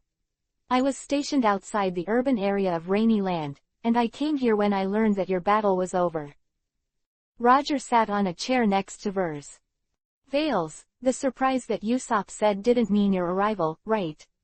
Rog said to Vers. Vers was confused, looked at Usopp and said, what surprise? Usopp also waved his hand to Isho and said, I'm joking. Okay, now everyone is ready to eat and drink as much as possible. Am I still the host of this banquet? Rog looked at Usopp and nodded and said, I see, that's it. Then please let Captain Usopp perform to the best of his ability. Usopp began to uncork a Yuhi wine bottle on the table and poured Yuhi wine into a goblet. Usopp picked up the goblet and started to leave the table to the front of the banquet hall. Here is a simple wooden stage used to perform some entertaining shows. Everyone, Captain Usopp is here to preside over tonight's banquet. It is a great honor to serve everyone, Usopp said very politely. After speaking, Usopp clapped his hands on his chest and bowed deeply. The banquet tables soon received warm applause. In addition to Rog's table, the other tables with members of the Drum Nation army also gave out warm applause. Everyone loves Usopp very much. Usopp can bring laughter and laughter to everyone at any time. Good job, Usopp. We love you, Usopp. Good host. Usopp, you are the best. There was laughter and laughter in the banquet hall, all of whom had high hopes for Usopp. Then everyone, first of all, I will tell the story of two people. It is Captain Usopp versus Crocodile, Usopp said. After hearing the name, everyone was quiet for a while. Everyone was watching Usopp's story. Usopp pulled a rope beside the simple stage. Yuhi-colored stage curtain in the back opened to the left and right. What was exposed was a large paper drawing board. It has an oil painting with a strong Alabasta desert style on it. Rog, Zoro, and the officers and soldiers of Vers and the Drum Nation looked at the drawing board. On the right side of the drawing board, there was a sound for a while, and then a figure came out. This is a marionette, and you can see that Usopp is manipulating this puppet with a handheld string. The shape of this puppet is modeled after Crocodile. Although people have not officially seen Crocodile, they have obtained pictures of Crocodile through newspapers and books. Usopp was able to successfully imitate it. Although the puppet is only the size of a kitten, it walks vividly. Everyone at the table had to admire Usopp's ability. Chapter 244 Great Performance by Usopp. Crocodile's marionettes sang as they walked. I'm Crocodile, I'm Shichibukai. I'm invincible. This voice is very much like a seasoned evil conspirator's. Chopper was amazed to see this very delicate marionette performance. That's pretty cool, Chopper said, standing in his chair in shock.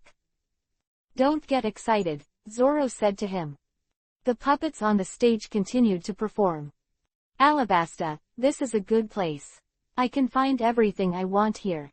I have the Shichibukai name, and I am trusted by the world. But they don't know my plot. Ahahaha. Crocodile's marionette said arrogantly, his voice sinister and mature. No, you were wrong. A voice sounded. Rog and the others heard it clearly, and it was Usopp's own voice. Just as Crocodile's marionette looked strangely around, another figure fell from the sky in front of Crocodile's marionette. This is also a marionette, and a puppet that looks like Usopp. Usopp's other hand is on which to manipulate the marionette. The marionette, which looked like Usopp, waved its arms at Crocodile's marionette. Captain Usopp, stop you from doing anything wrong here, said the Usopp-looking marionette. Usopp played in his own voice, and the movements of the marionette were exaggerated. After seeing Usopp's marionette, Chopper was even more adored. Usopp, that's amazing, Chopper said with reverence. The performance on stage continued. What, Captain Usopp, you're the famous Captain Usopp, Crocodile's marionette said. Yes, Captain Usopp defends justice, punishes evil and promotes good. Today is your death, Usopp's marionette said. Next, Crocodile's marionette calmed down after the initial panic. Okay, then I'll send you to the west, Crocodile's marionette said, waving his fist. Usopp's marionette quickly pulled out a slingshot, a small toy of course. Captain Usopp's powerful weapon, killing, Justice Star. Usopp's marionette shot a slingshot. Crocodile's marionette flew quickly into the sky after being hit. Wow! Crocodile's marionettes fly off the entire canvas background. Usopp's marionette put on a good posture and boasted, Captain Usopp will win. Afterwards, everyone in the banquet hall burst into thunderous applause. Everyone was impressed by Usopp's wonderful performance. Good job. What a wonderful performance. It's so pretty. Wait till you see Crocodile really kill him like this. Long live Captain Usopp. Everyone was applauded. Usopp also came out from behind the background of the oil painting, and manipulated his own marionette with his left hand, bowing with him in a gesture of thanks. Thank you all for your support. Usopp said modestly. The table where Rog and his party were sitting had the most intense applause. Usopp, so handsome, Chopper shouted from his chair. Usopp, another one, Luffy also said happily. Good. Rog also gave a thumbs up. He's always so funny, Zoro said. Vers also applauded and said, it's really interesting.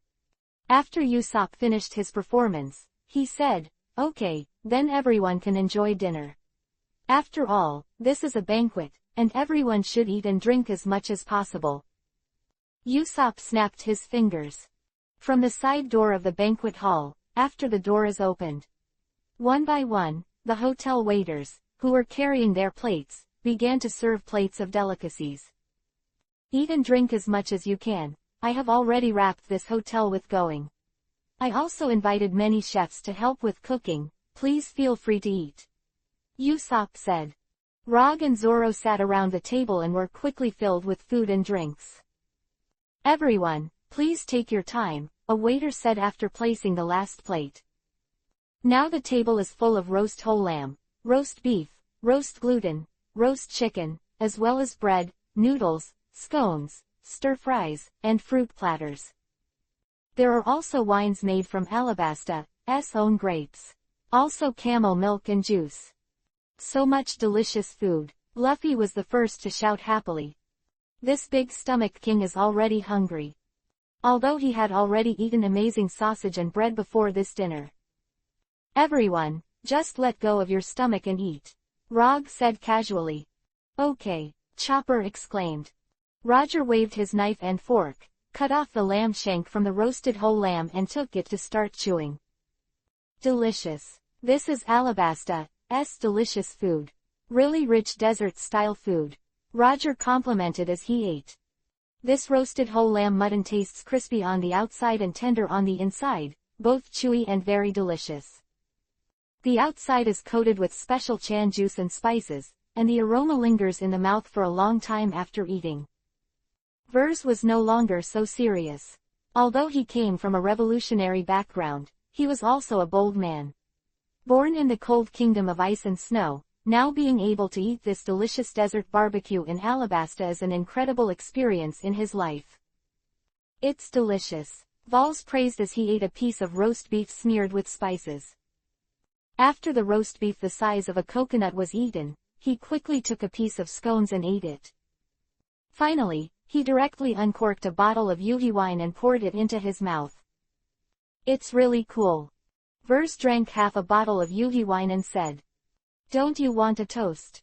Zoro said suddenly. Vers looked at Zoro and saw Zoro holding a bottle of white wine. Okay, let's toast. No, it's a dry bottle. Vers said boldly. Vers and Zoro touched each other's wine bottles.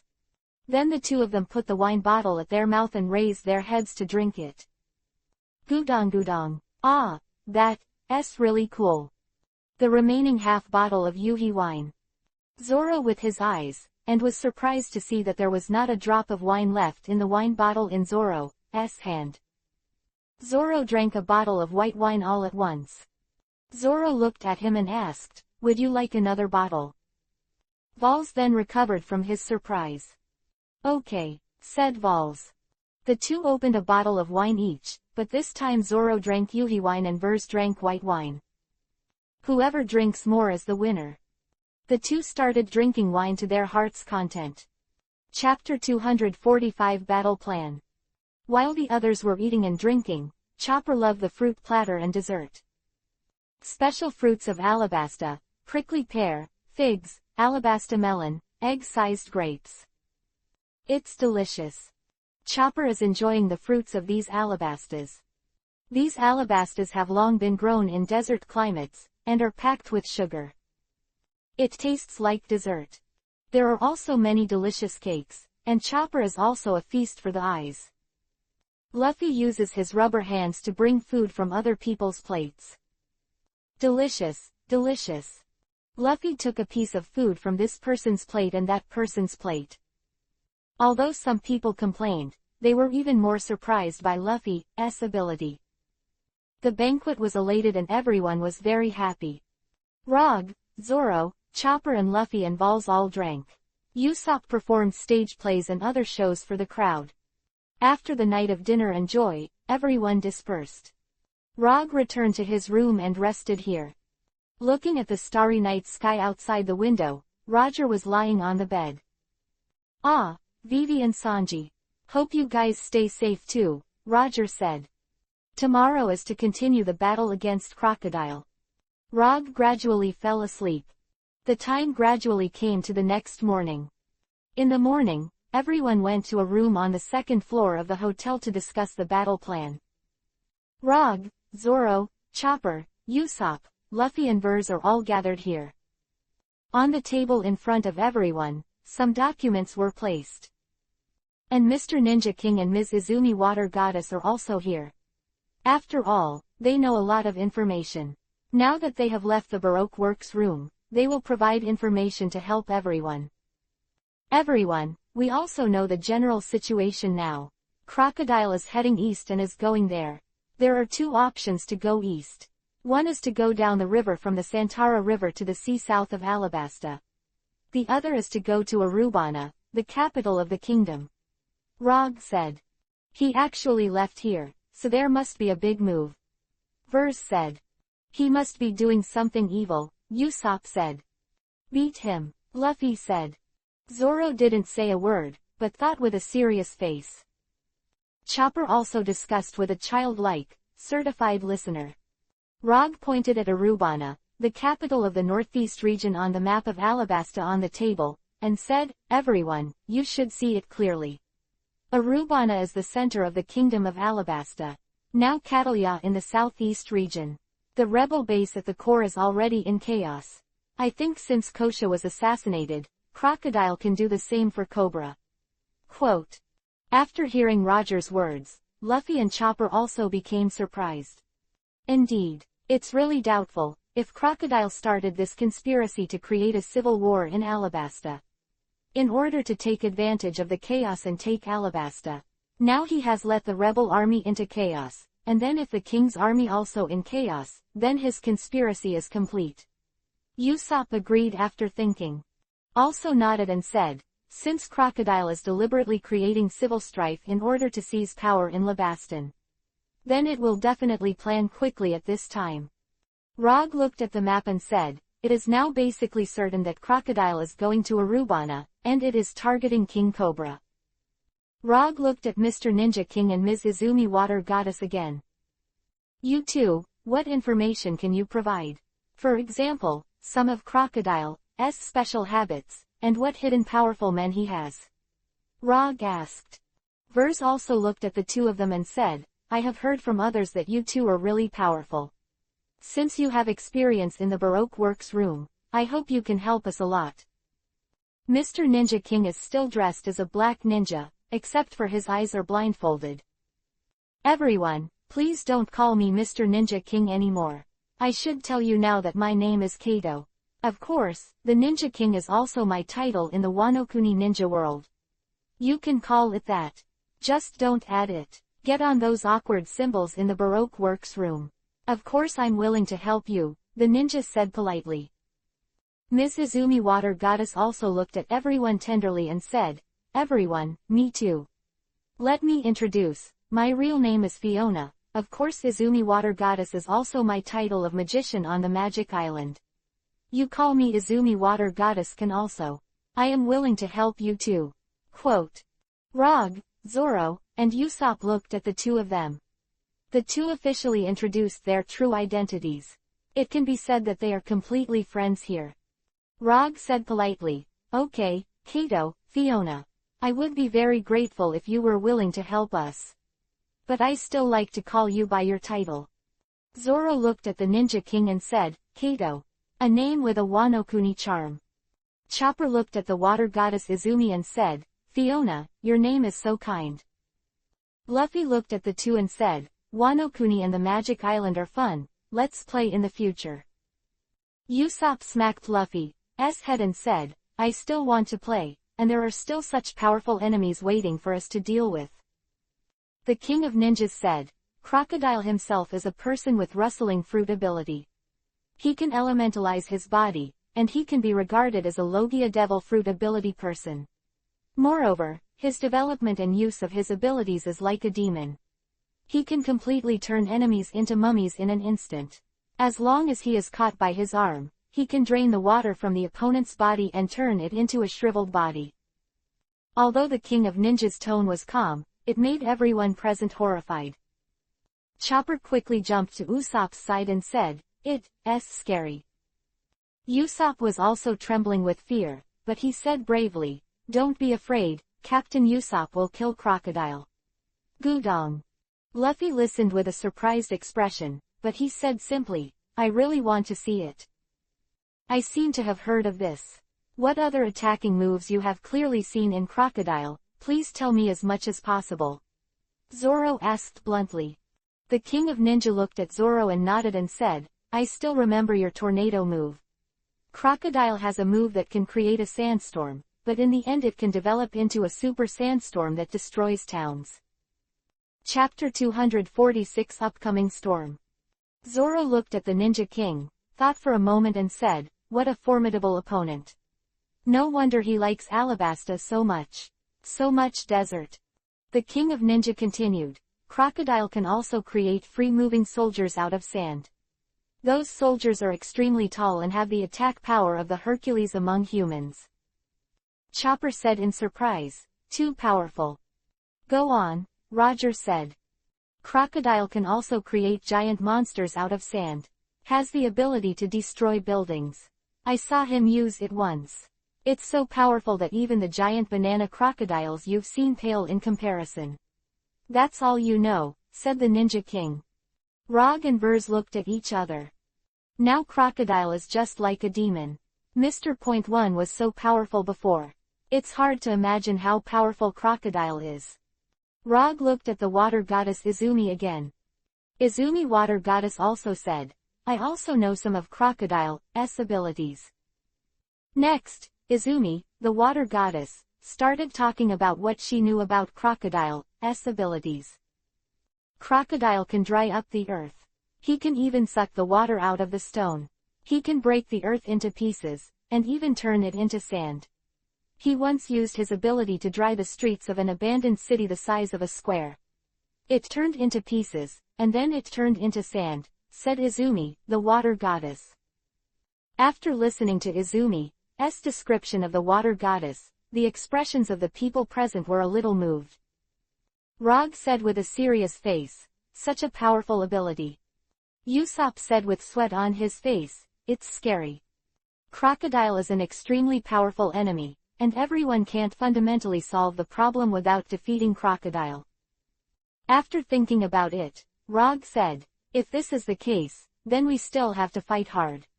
And we have to go to Arubana as soon as possible, and try to protect the King Cobra there. Although Rog said a few words, he pointed the way to everyone. Okay, that's what I thought too, Usopp said. Roger, it's best for us to do this, Burz said. Okay, let's beat Crocodile, Luffy said happily. I'll do my best, too, Chopper said, clenching his hoofs. Zoro, who has always been unsmiling, also stood up and said, since the goal is set, let's act quickly. Good. Everyone went to Arubana with high spirits. Alabasta is full of chaos, and the rebels are still severely divided, and even attack each other.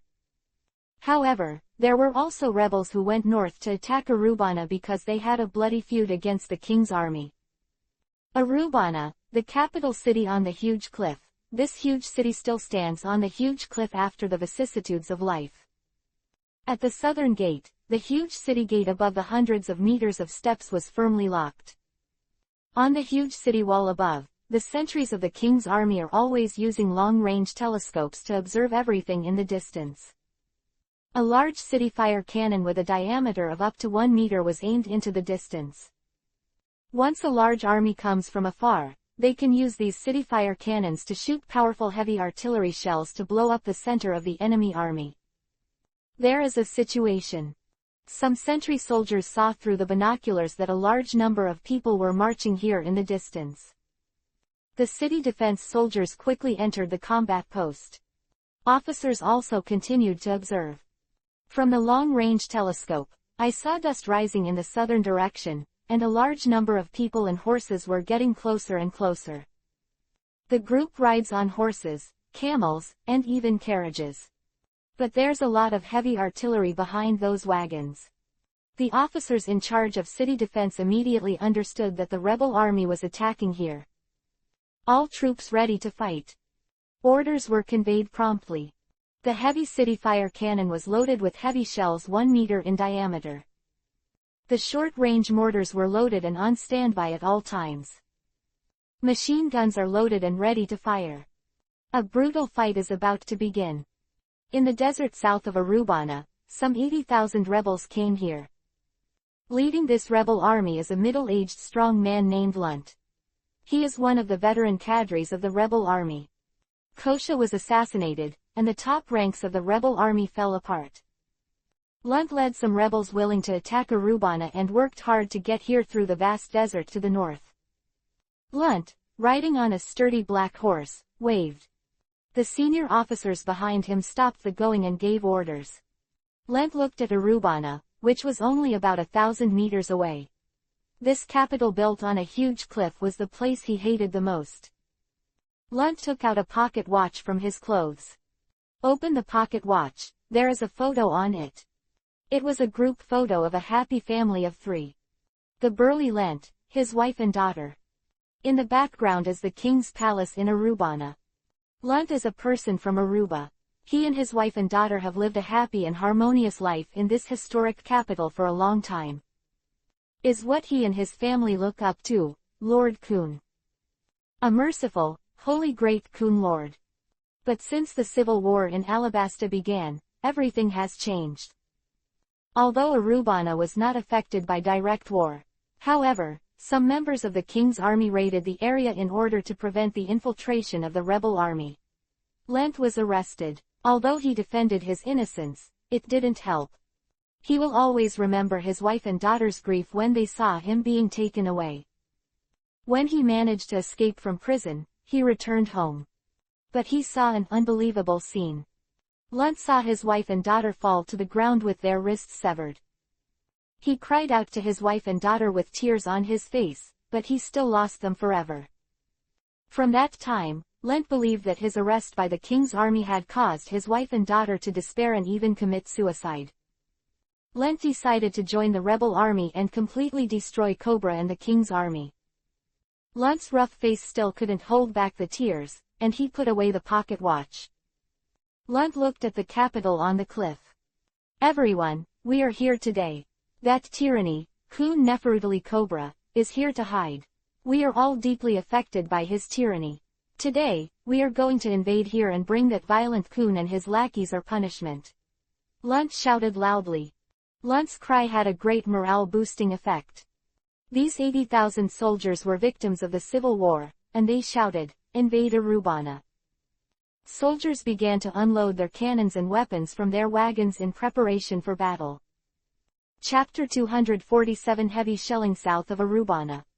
About 500 wagons unloaded the heavy artillery drawn from the back of the cart, and the rebel soldiers used manpower and horsepower to adjust the heavy artillery. The 500 heavy artillery pieces were quickly arranged in 5 rows, each with 100 heavy artillery pieces. Although Lunt only led a rebel army of 80,000 to come here, but it carried a large number of heavy artillery and various heavy equipment.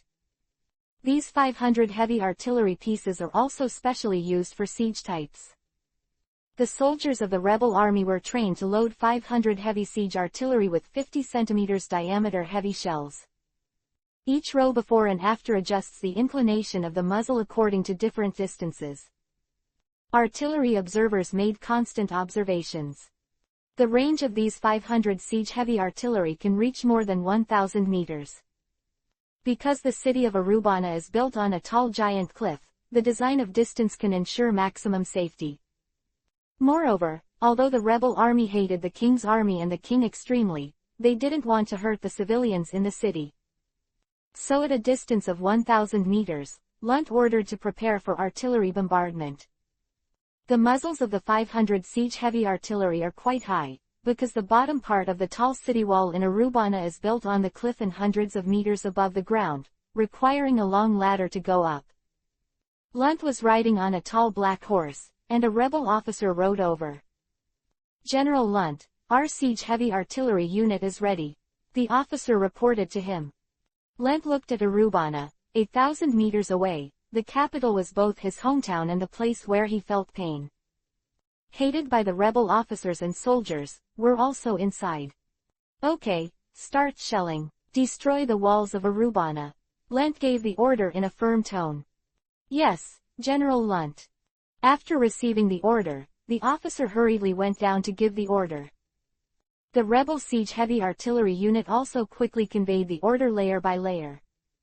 All 5 platoons of siege heavy artillery units were ready to fire. The gunners in the first row had already pulled the drawstring of the siege heavy artillery to a state ready to fire at any time. "First round of shelling, open fire."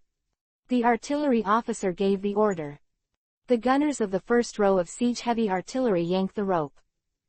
Rows of 100 heavy artillery shells were fired, and the shells flew with trajectories toward the tall walls of Arubana above the huge cliffs. The heavy artillery shells hit the tall city wall, and a distant explosion sounded.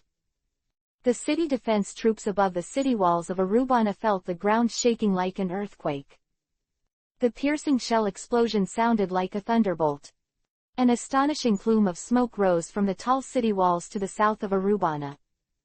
After waiting for the smoke to dissipate, the tall city wall was beaten like a sieve.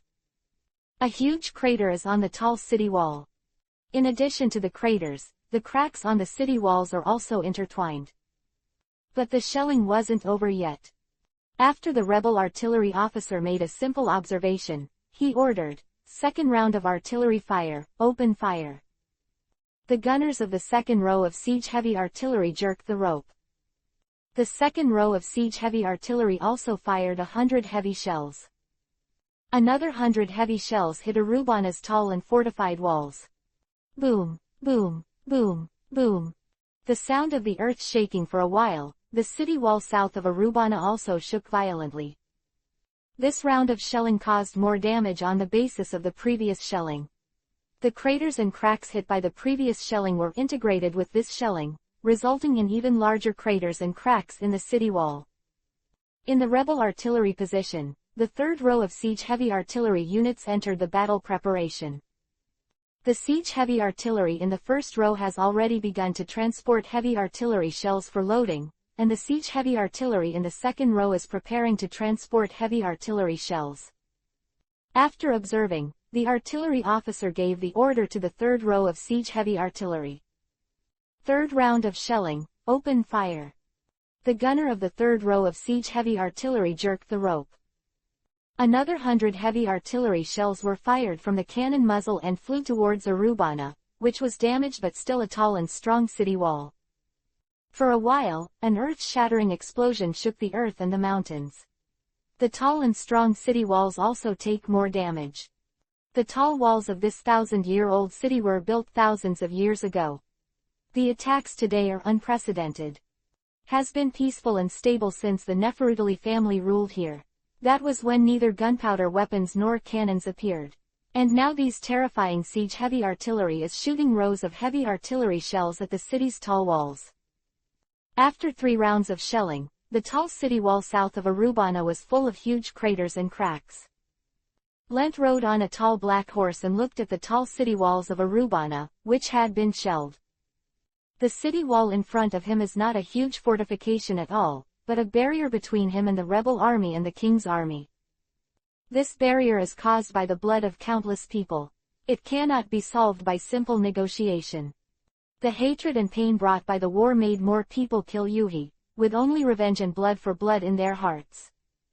For the rebel army, King Cobra and the king's army are life and death enemies. The rebel artillery officer made a new order of attack after another observation. Fourth round of shelling, open fire. The fourth row of siege heavy artillery units opened fire, and 100 heavy artillery shells were fired. 100 heavy artillery shells hit the already heavily damaged high wall south of Arubana. A violent explosion sounded, and firelight and thick smoke enveloped the huge city wall to the south. This round of shelling blew off more masonry. These hard masonry have remained undamaged for thousands of years, but are now being ruthlessly destroyed by the onslaught of heavy siege artillery.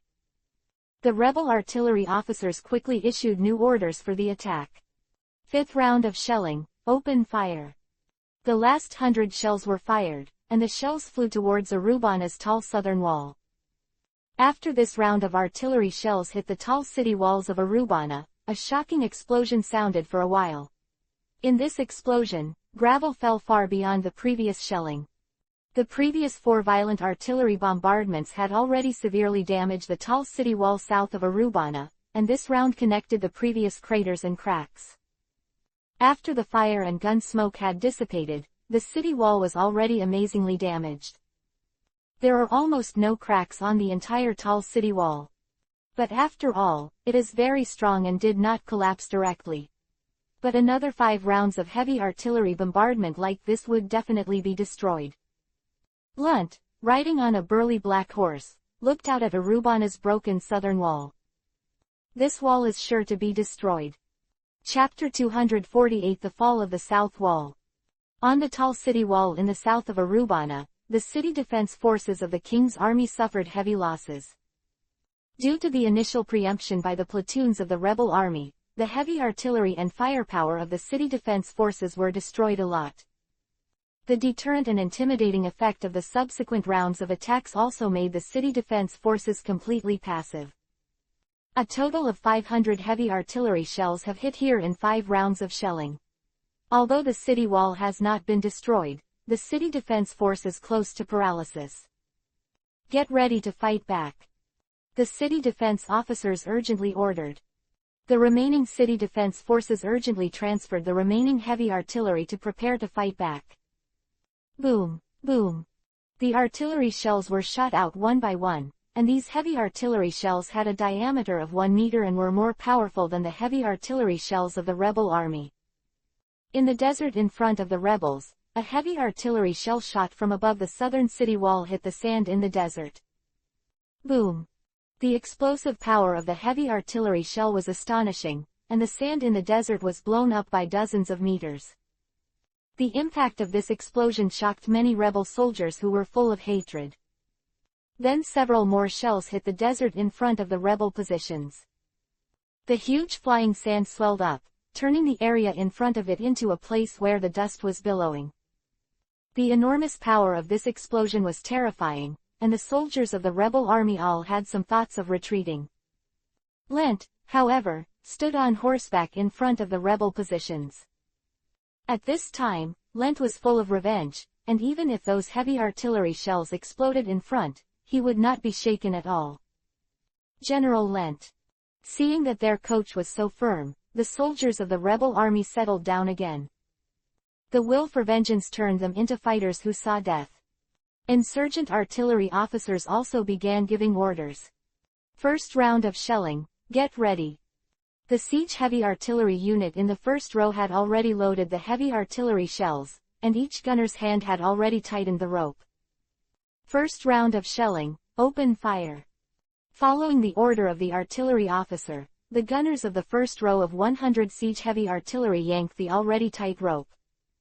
A loud cannon fire sounded. 100 heavy artillery shells again flew towards the tall city walls south of Arubana. The shells hit the tall city walls south of Arubana, where huge explosions and smoke enveloped the walls. At this time, on the southern city wall of Arubana, the impact and noise generated by the explosion, as well as the thick smoke and fire, hindered the aiming and counterattack of the remaining city defense forces. My God, we can't attack at all. The city defense force is already close to collapse. However, some gunners of the city defense force reluctantly fired heavy artillery shells according to the approximate location. Heavy artillery shells were fired at the rebel positions. The desert in front of the rebel positions was blasted with sand and dust. Boom. With a loud bang, a 1-meter diameter heavy artillery shell hit a cannon in the first row of the artillery position, directly destroying the cannon and the 2 surrounding ones. The 9 artillerymen flew out of blood, and their stumps and arms flew 10 meters away. My God, some of the artillerymen began to panic. Don't panic, continue to hold your ground and continue the shelling. As long as we continue shelling, their walls will collapse sooner or later. At that time, they will no longer be able to fire shells," said the artillery officer quickly. The artillerymen of the rebel army steadied their positions and continued to attack. Fire! The artillerymen of the second platoon fired again. 100 cannonballs shot past and hit the southern city wall, which had already collapsed. The city wall was hit hard again. However, the city defense forces of the king's army continued to fight back. A heavy artillery shell shot over.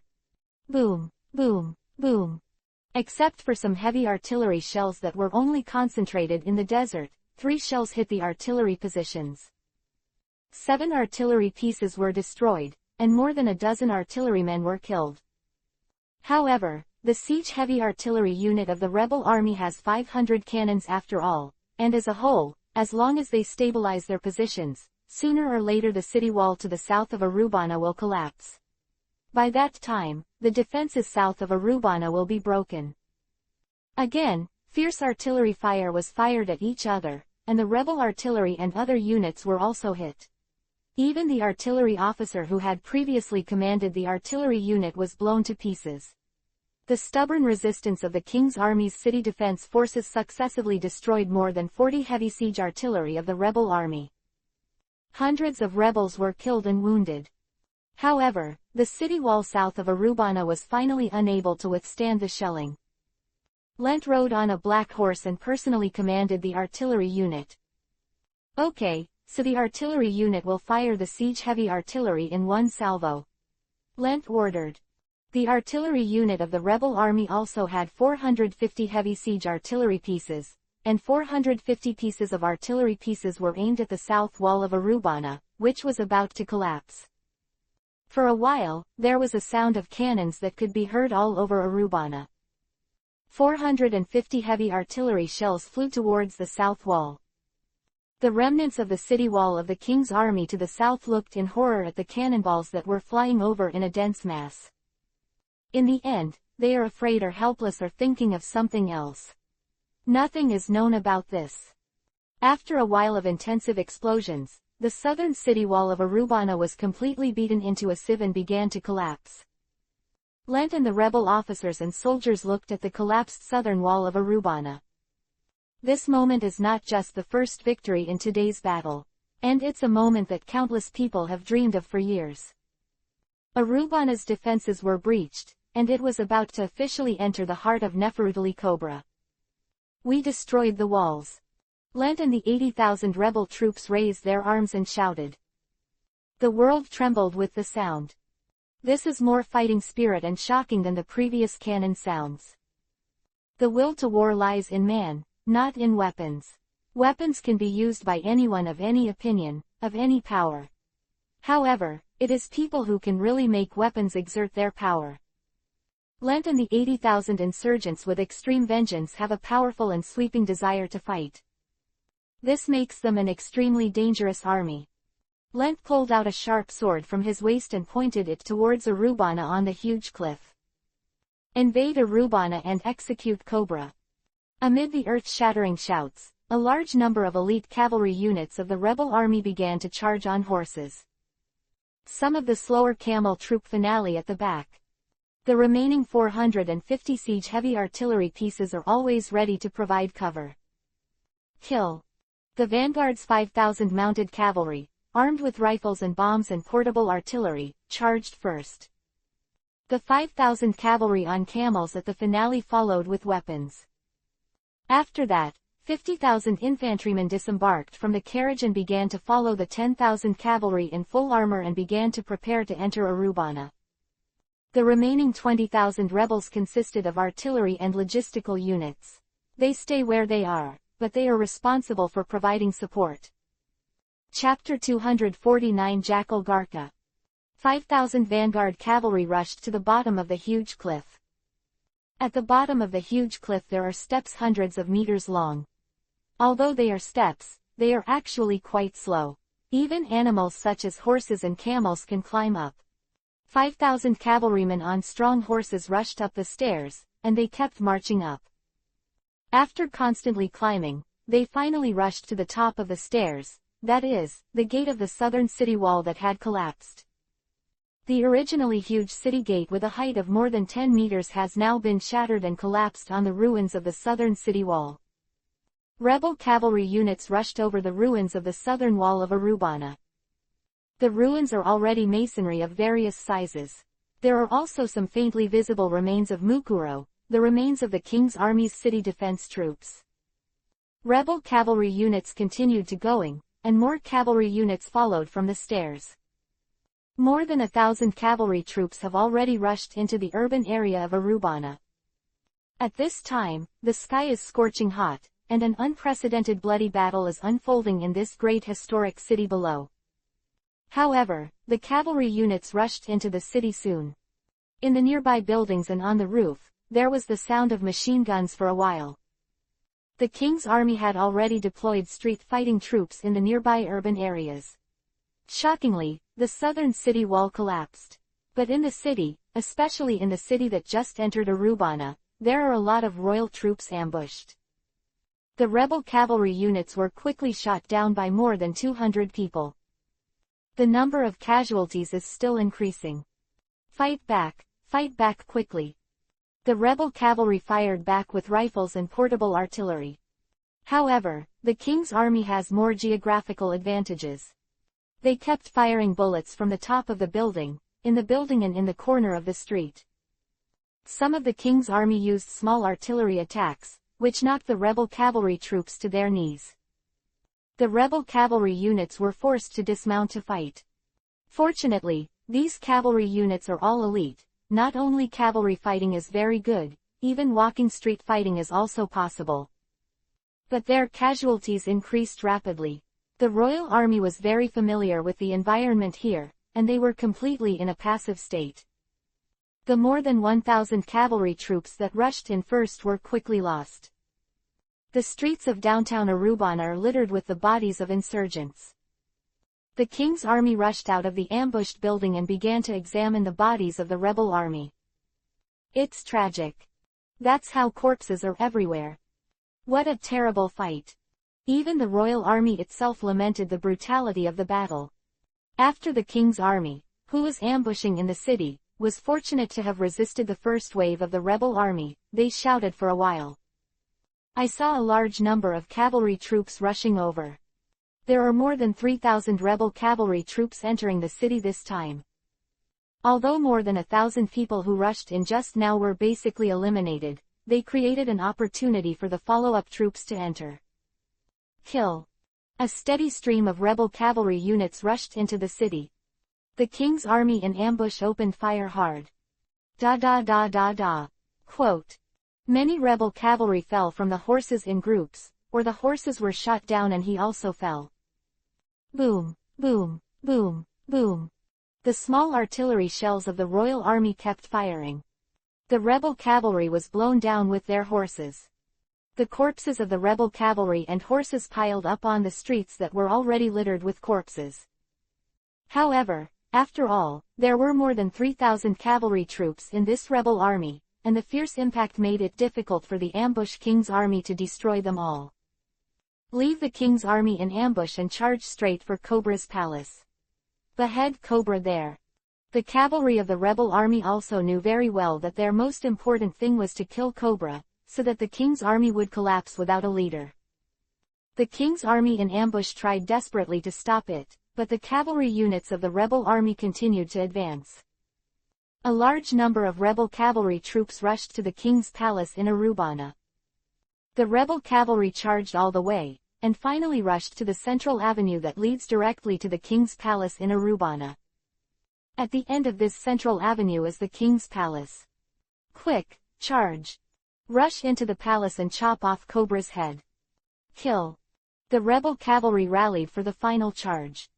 At the top and in front of the king's palace, a large number of elite officers and soldiers of the king's army rushed out, ready to fight.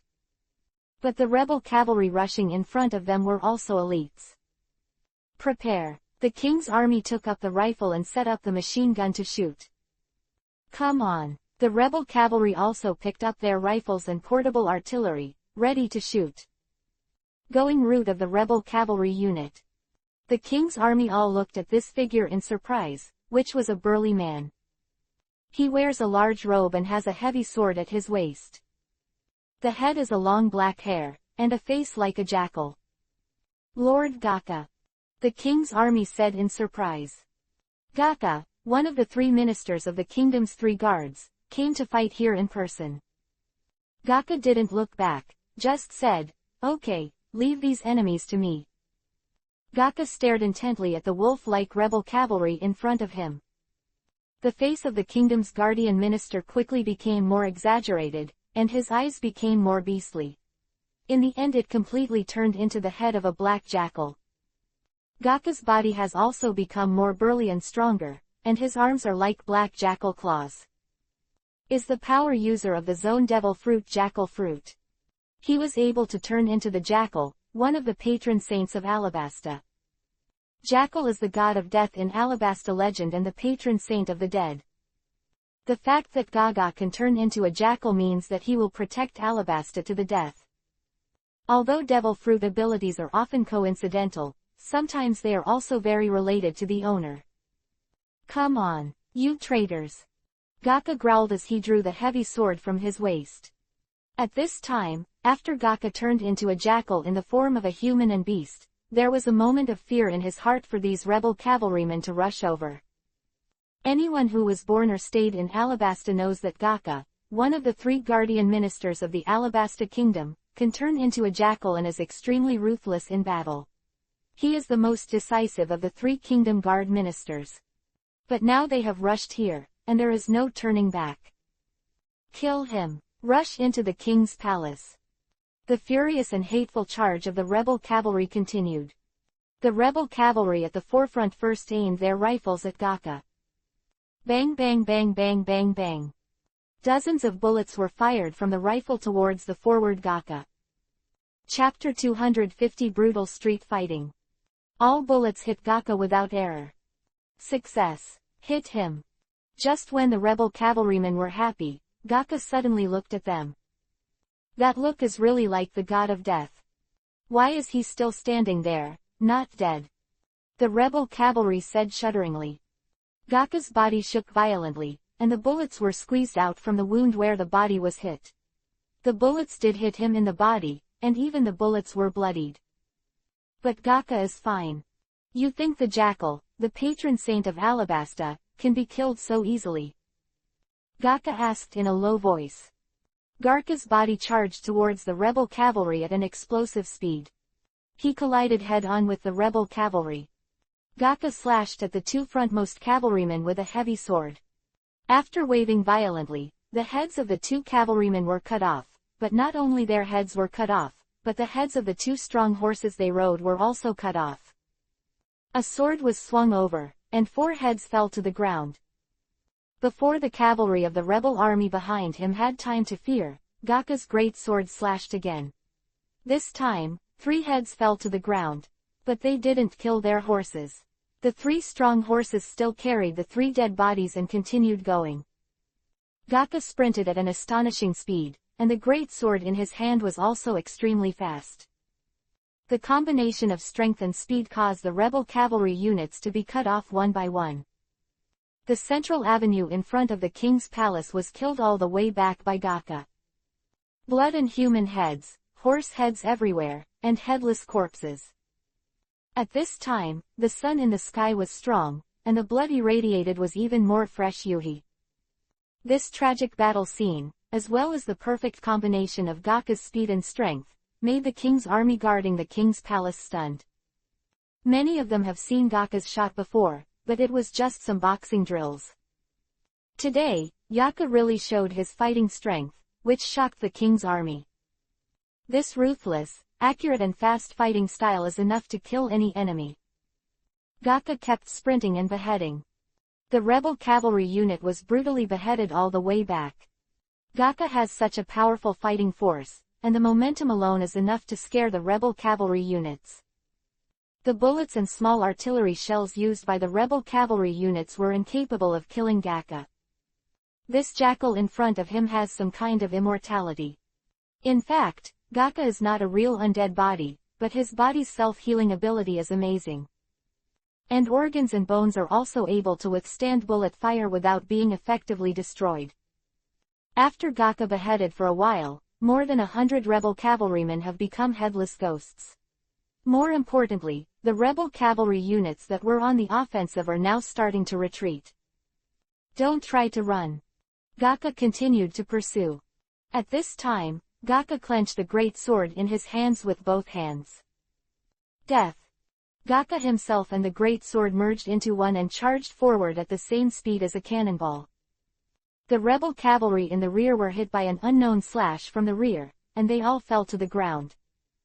Gaka's figure is already 30 meters ahead. More than a dozen rebel cavalrymen along the way were beheaded. The cavalry units of the rebel army, which were not affected, even accelerated and fled in terror. However, there is also a cavalry who is not afraid of death and sees that it is difficult to escape and simply actively slows down to approach Gaka. Gaka is also ready to wield his great sword to deal with him. But the cavalry put a bundle of lit bombs on his chest and growled at Gaka. The king's army killed my brother, go to hell. Cobra's lackey. The bundle of bombs in his hand exploded violently, and he, his horse and Gaka were all swallowed up by the violent explosion. After the smoke cleared, only the tattered Gaka was standing here. Gaka shook his head sharply and looked around. The cavalry had disappeared. However, he still used the jackal's powerful vision and sense of smell to identify the cavalry's shredded flesh on the side of the street. Looking at the disabled Mukuro of the cavalry, Gaka was silent. As the patron saint of the Alabasta kingdom, he will do his best to protect the kingdom and the royal family. Although this civil war is caused by the conspiracy of evil forces. But the casualties of these people are unavoidable. It's a pity that you go to hell without knowing who is the real evil, Garka said. Although the southern wall was destroyed, Urubana was the heart of the king's army. The king's army in the city quickly went to the southern city for support. In cooperation with the king's army who had been ambushing before, the rebel army that rushed in was severely injured. The front and rear 5,000 vanguard cavalry units were all engaged in hard fighting and were constantly being consumed. But they at least contained the king's army. Then 5,000 slower cavalry troops on camels, the finale, also rushed into the urban area of Urubana. 50,000 infantrymen also entered the city continuously. The southern city of Urubana is caught in the middle of tragic street fighting. These rebels were the forces that hated the king's army the most, and they wanted to kill Cobra more than other rebels. They are not afraid of death, use various weapons to cooperate closely, and advance layer by layer. The fighting situation in Urubana turned into a brutal street battle after the elite troops of Gaka and the king's army routed the advancing horse cavalry. In this battle, both sides killed extremely tragically, and the bodies of the rebel army and the king's army were everywhere. The main streets in the southern city were bloody, and corpses and whole corpses were lying here and there. In a family's house, the 3 members of the family were all trembling and hiding in the room. The outside was full of frantic fighting and shouting. With a loud crash, the door of the room was slammed open. A king's army and a rebel army hug each other and fight each other. The 2 violently rolled on the floor of the room. The children in this family were so frightened that they cried non-stop. Finally, the rebel army took out the dagger and seized the opportunity to stab the king's soldier's throat. Blood spurted everywhere, and even the face of the rebel army was covered with blood. Wow! Scared the child to cry. The rebel army looked aside after a sigh of relief, and quickly pulled out the knife and put it away. I am so sorry to bother you. Don't be afraid, we are the rebel army. It was the overthrow of Cobra's tyranny that liberated you. The city is very unsafe now, please hide. After saying that, the rebel army was not resting at all, and rushed out of the room to continue the fight. The family of 3 all looked at the rebel army in surprise. This is just a microcosm of the battle in Urubana. Both sides, both the rebel army and the king's army, strictly abide by the principle of not harming civilians. Although the rebel army that invaded Urubana was an extremely hateful one, but still disciplined. There is only one reason for this, both parties believe that they are just.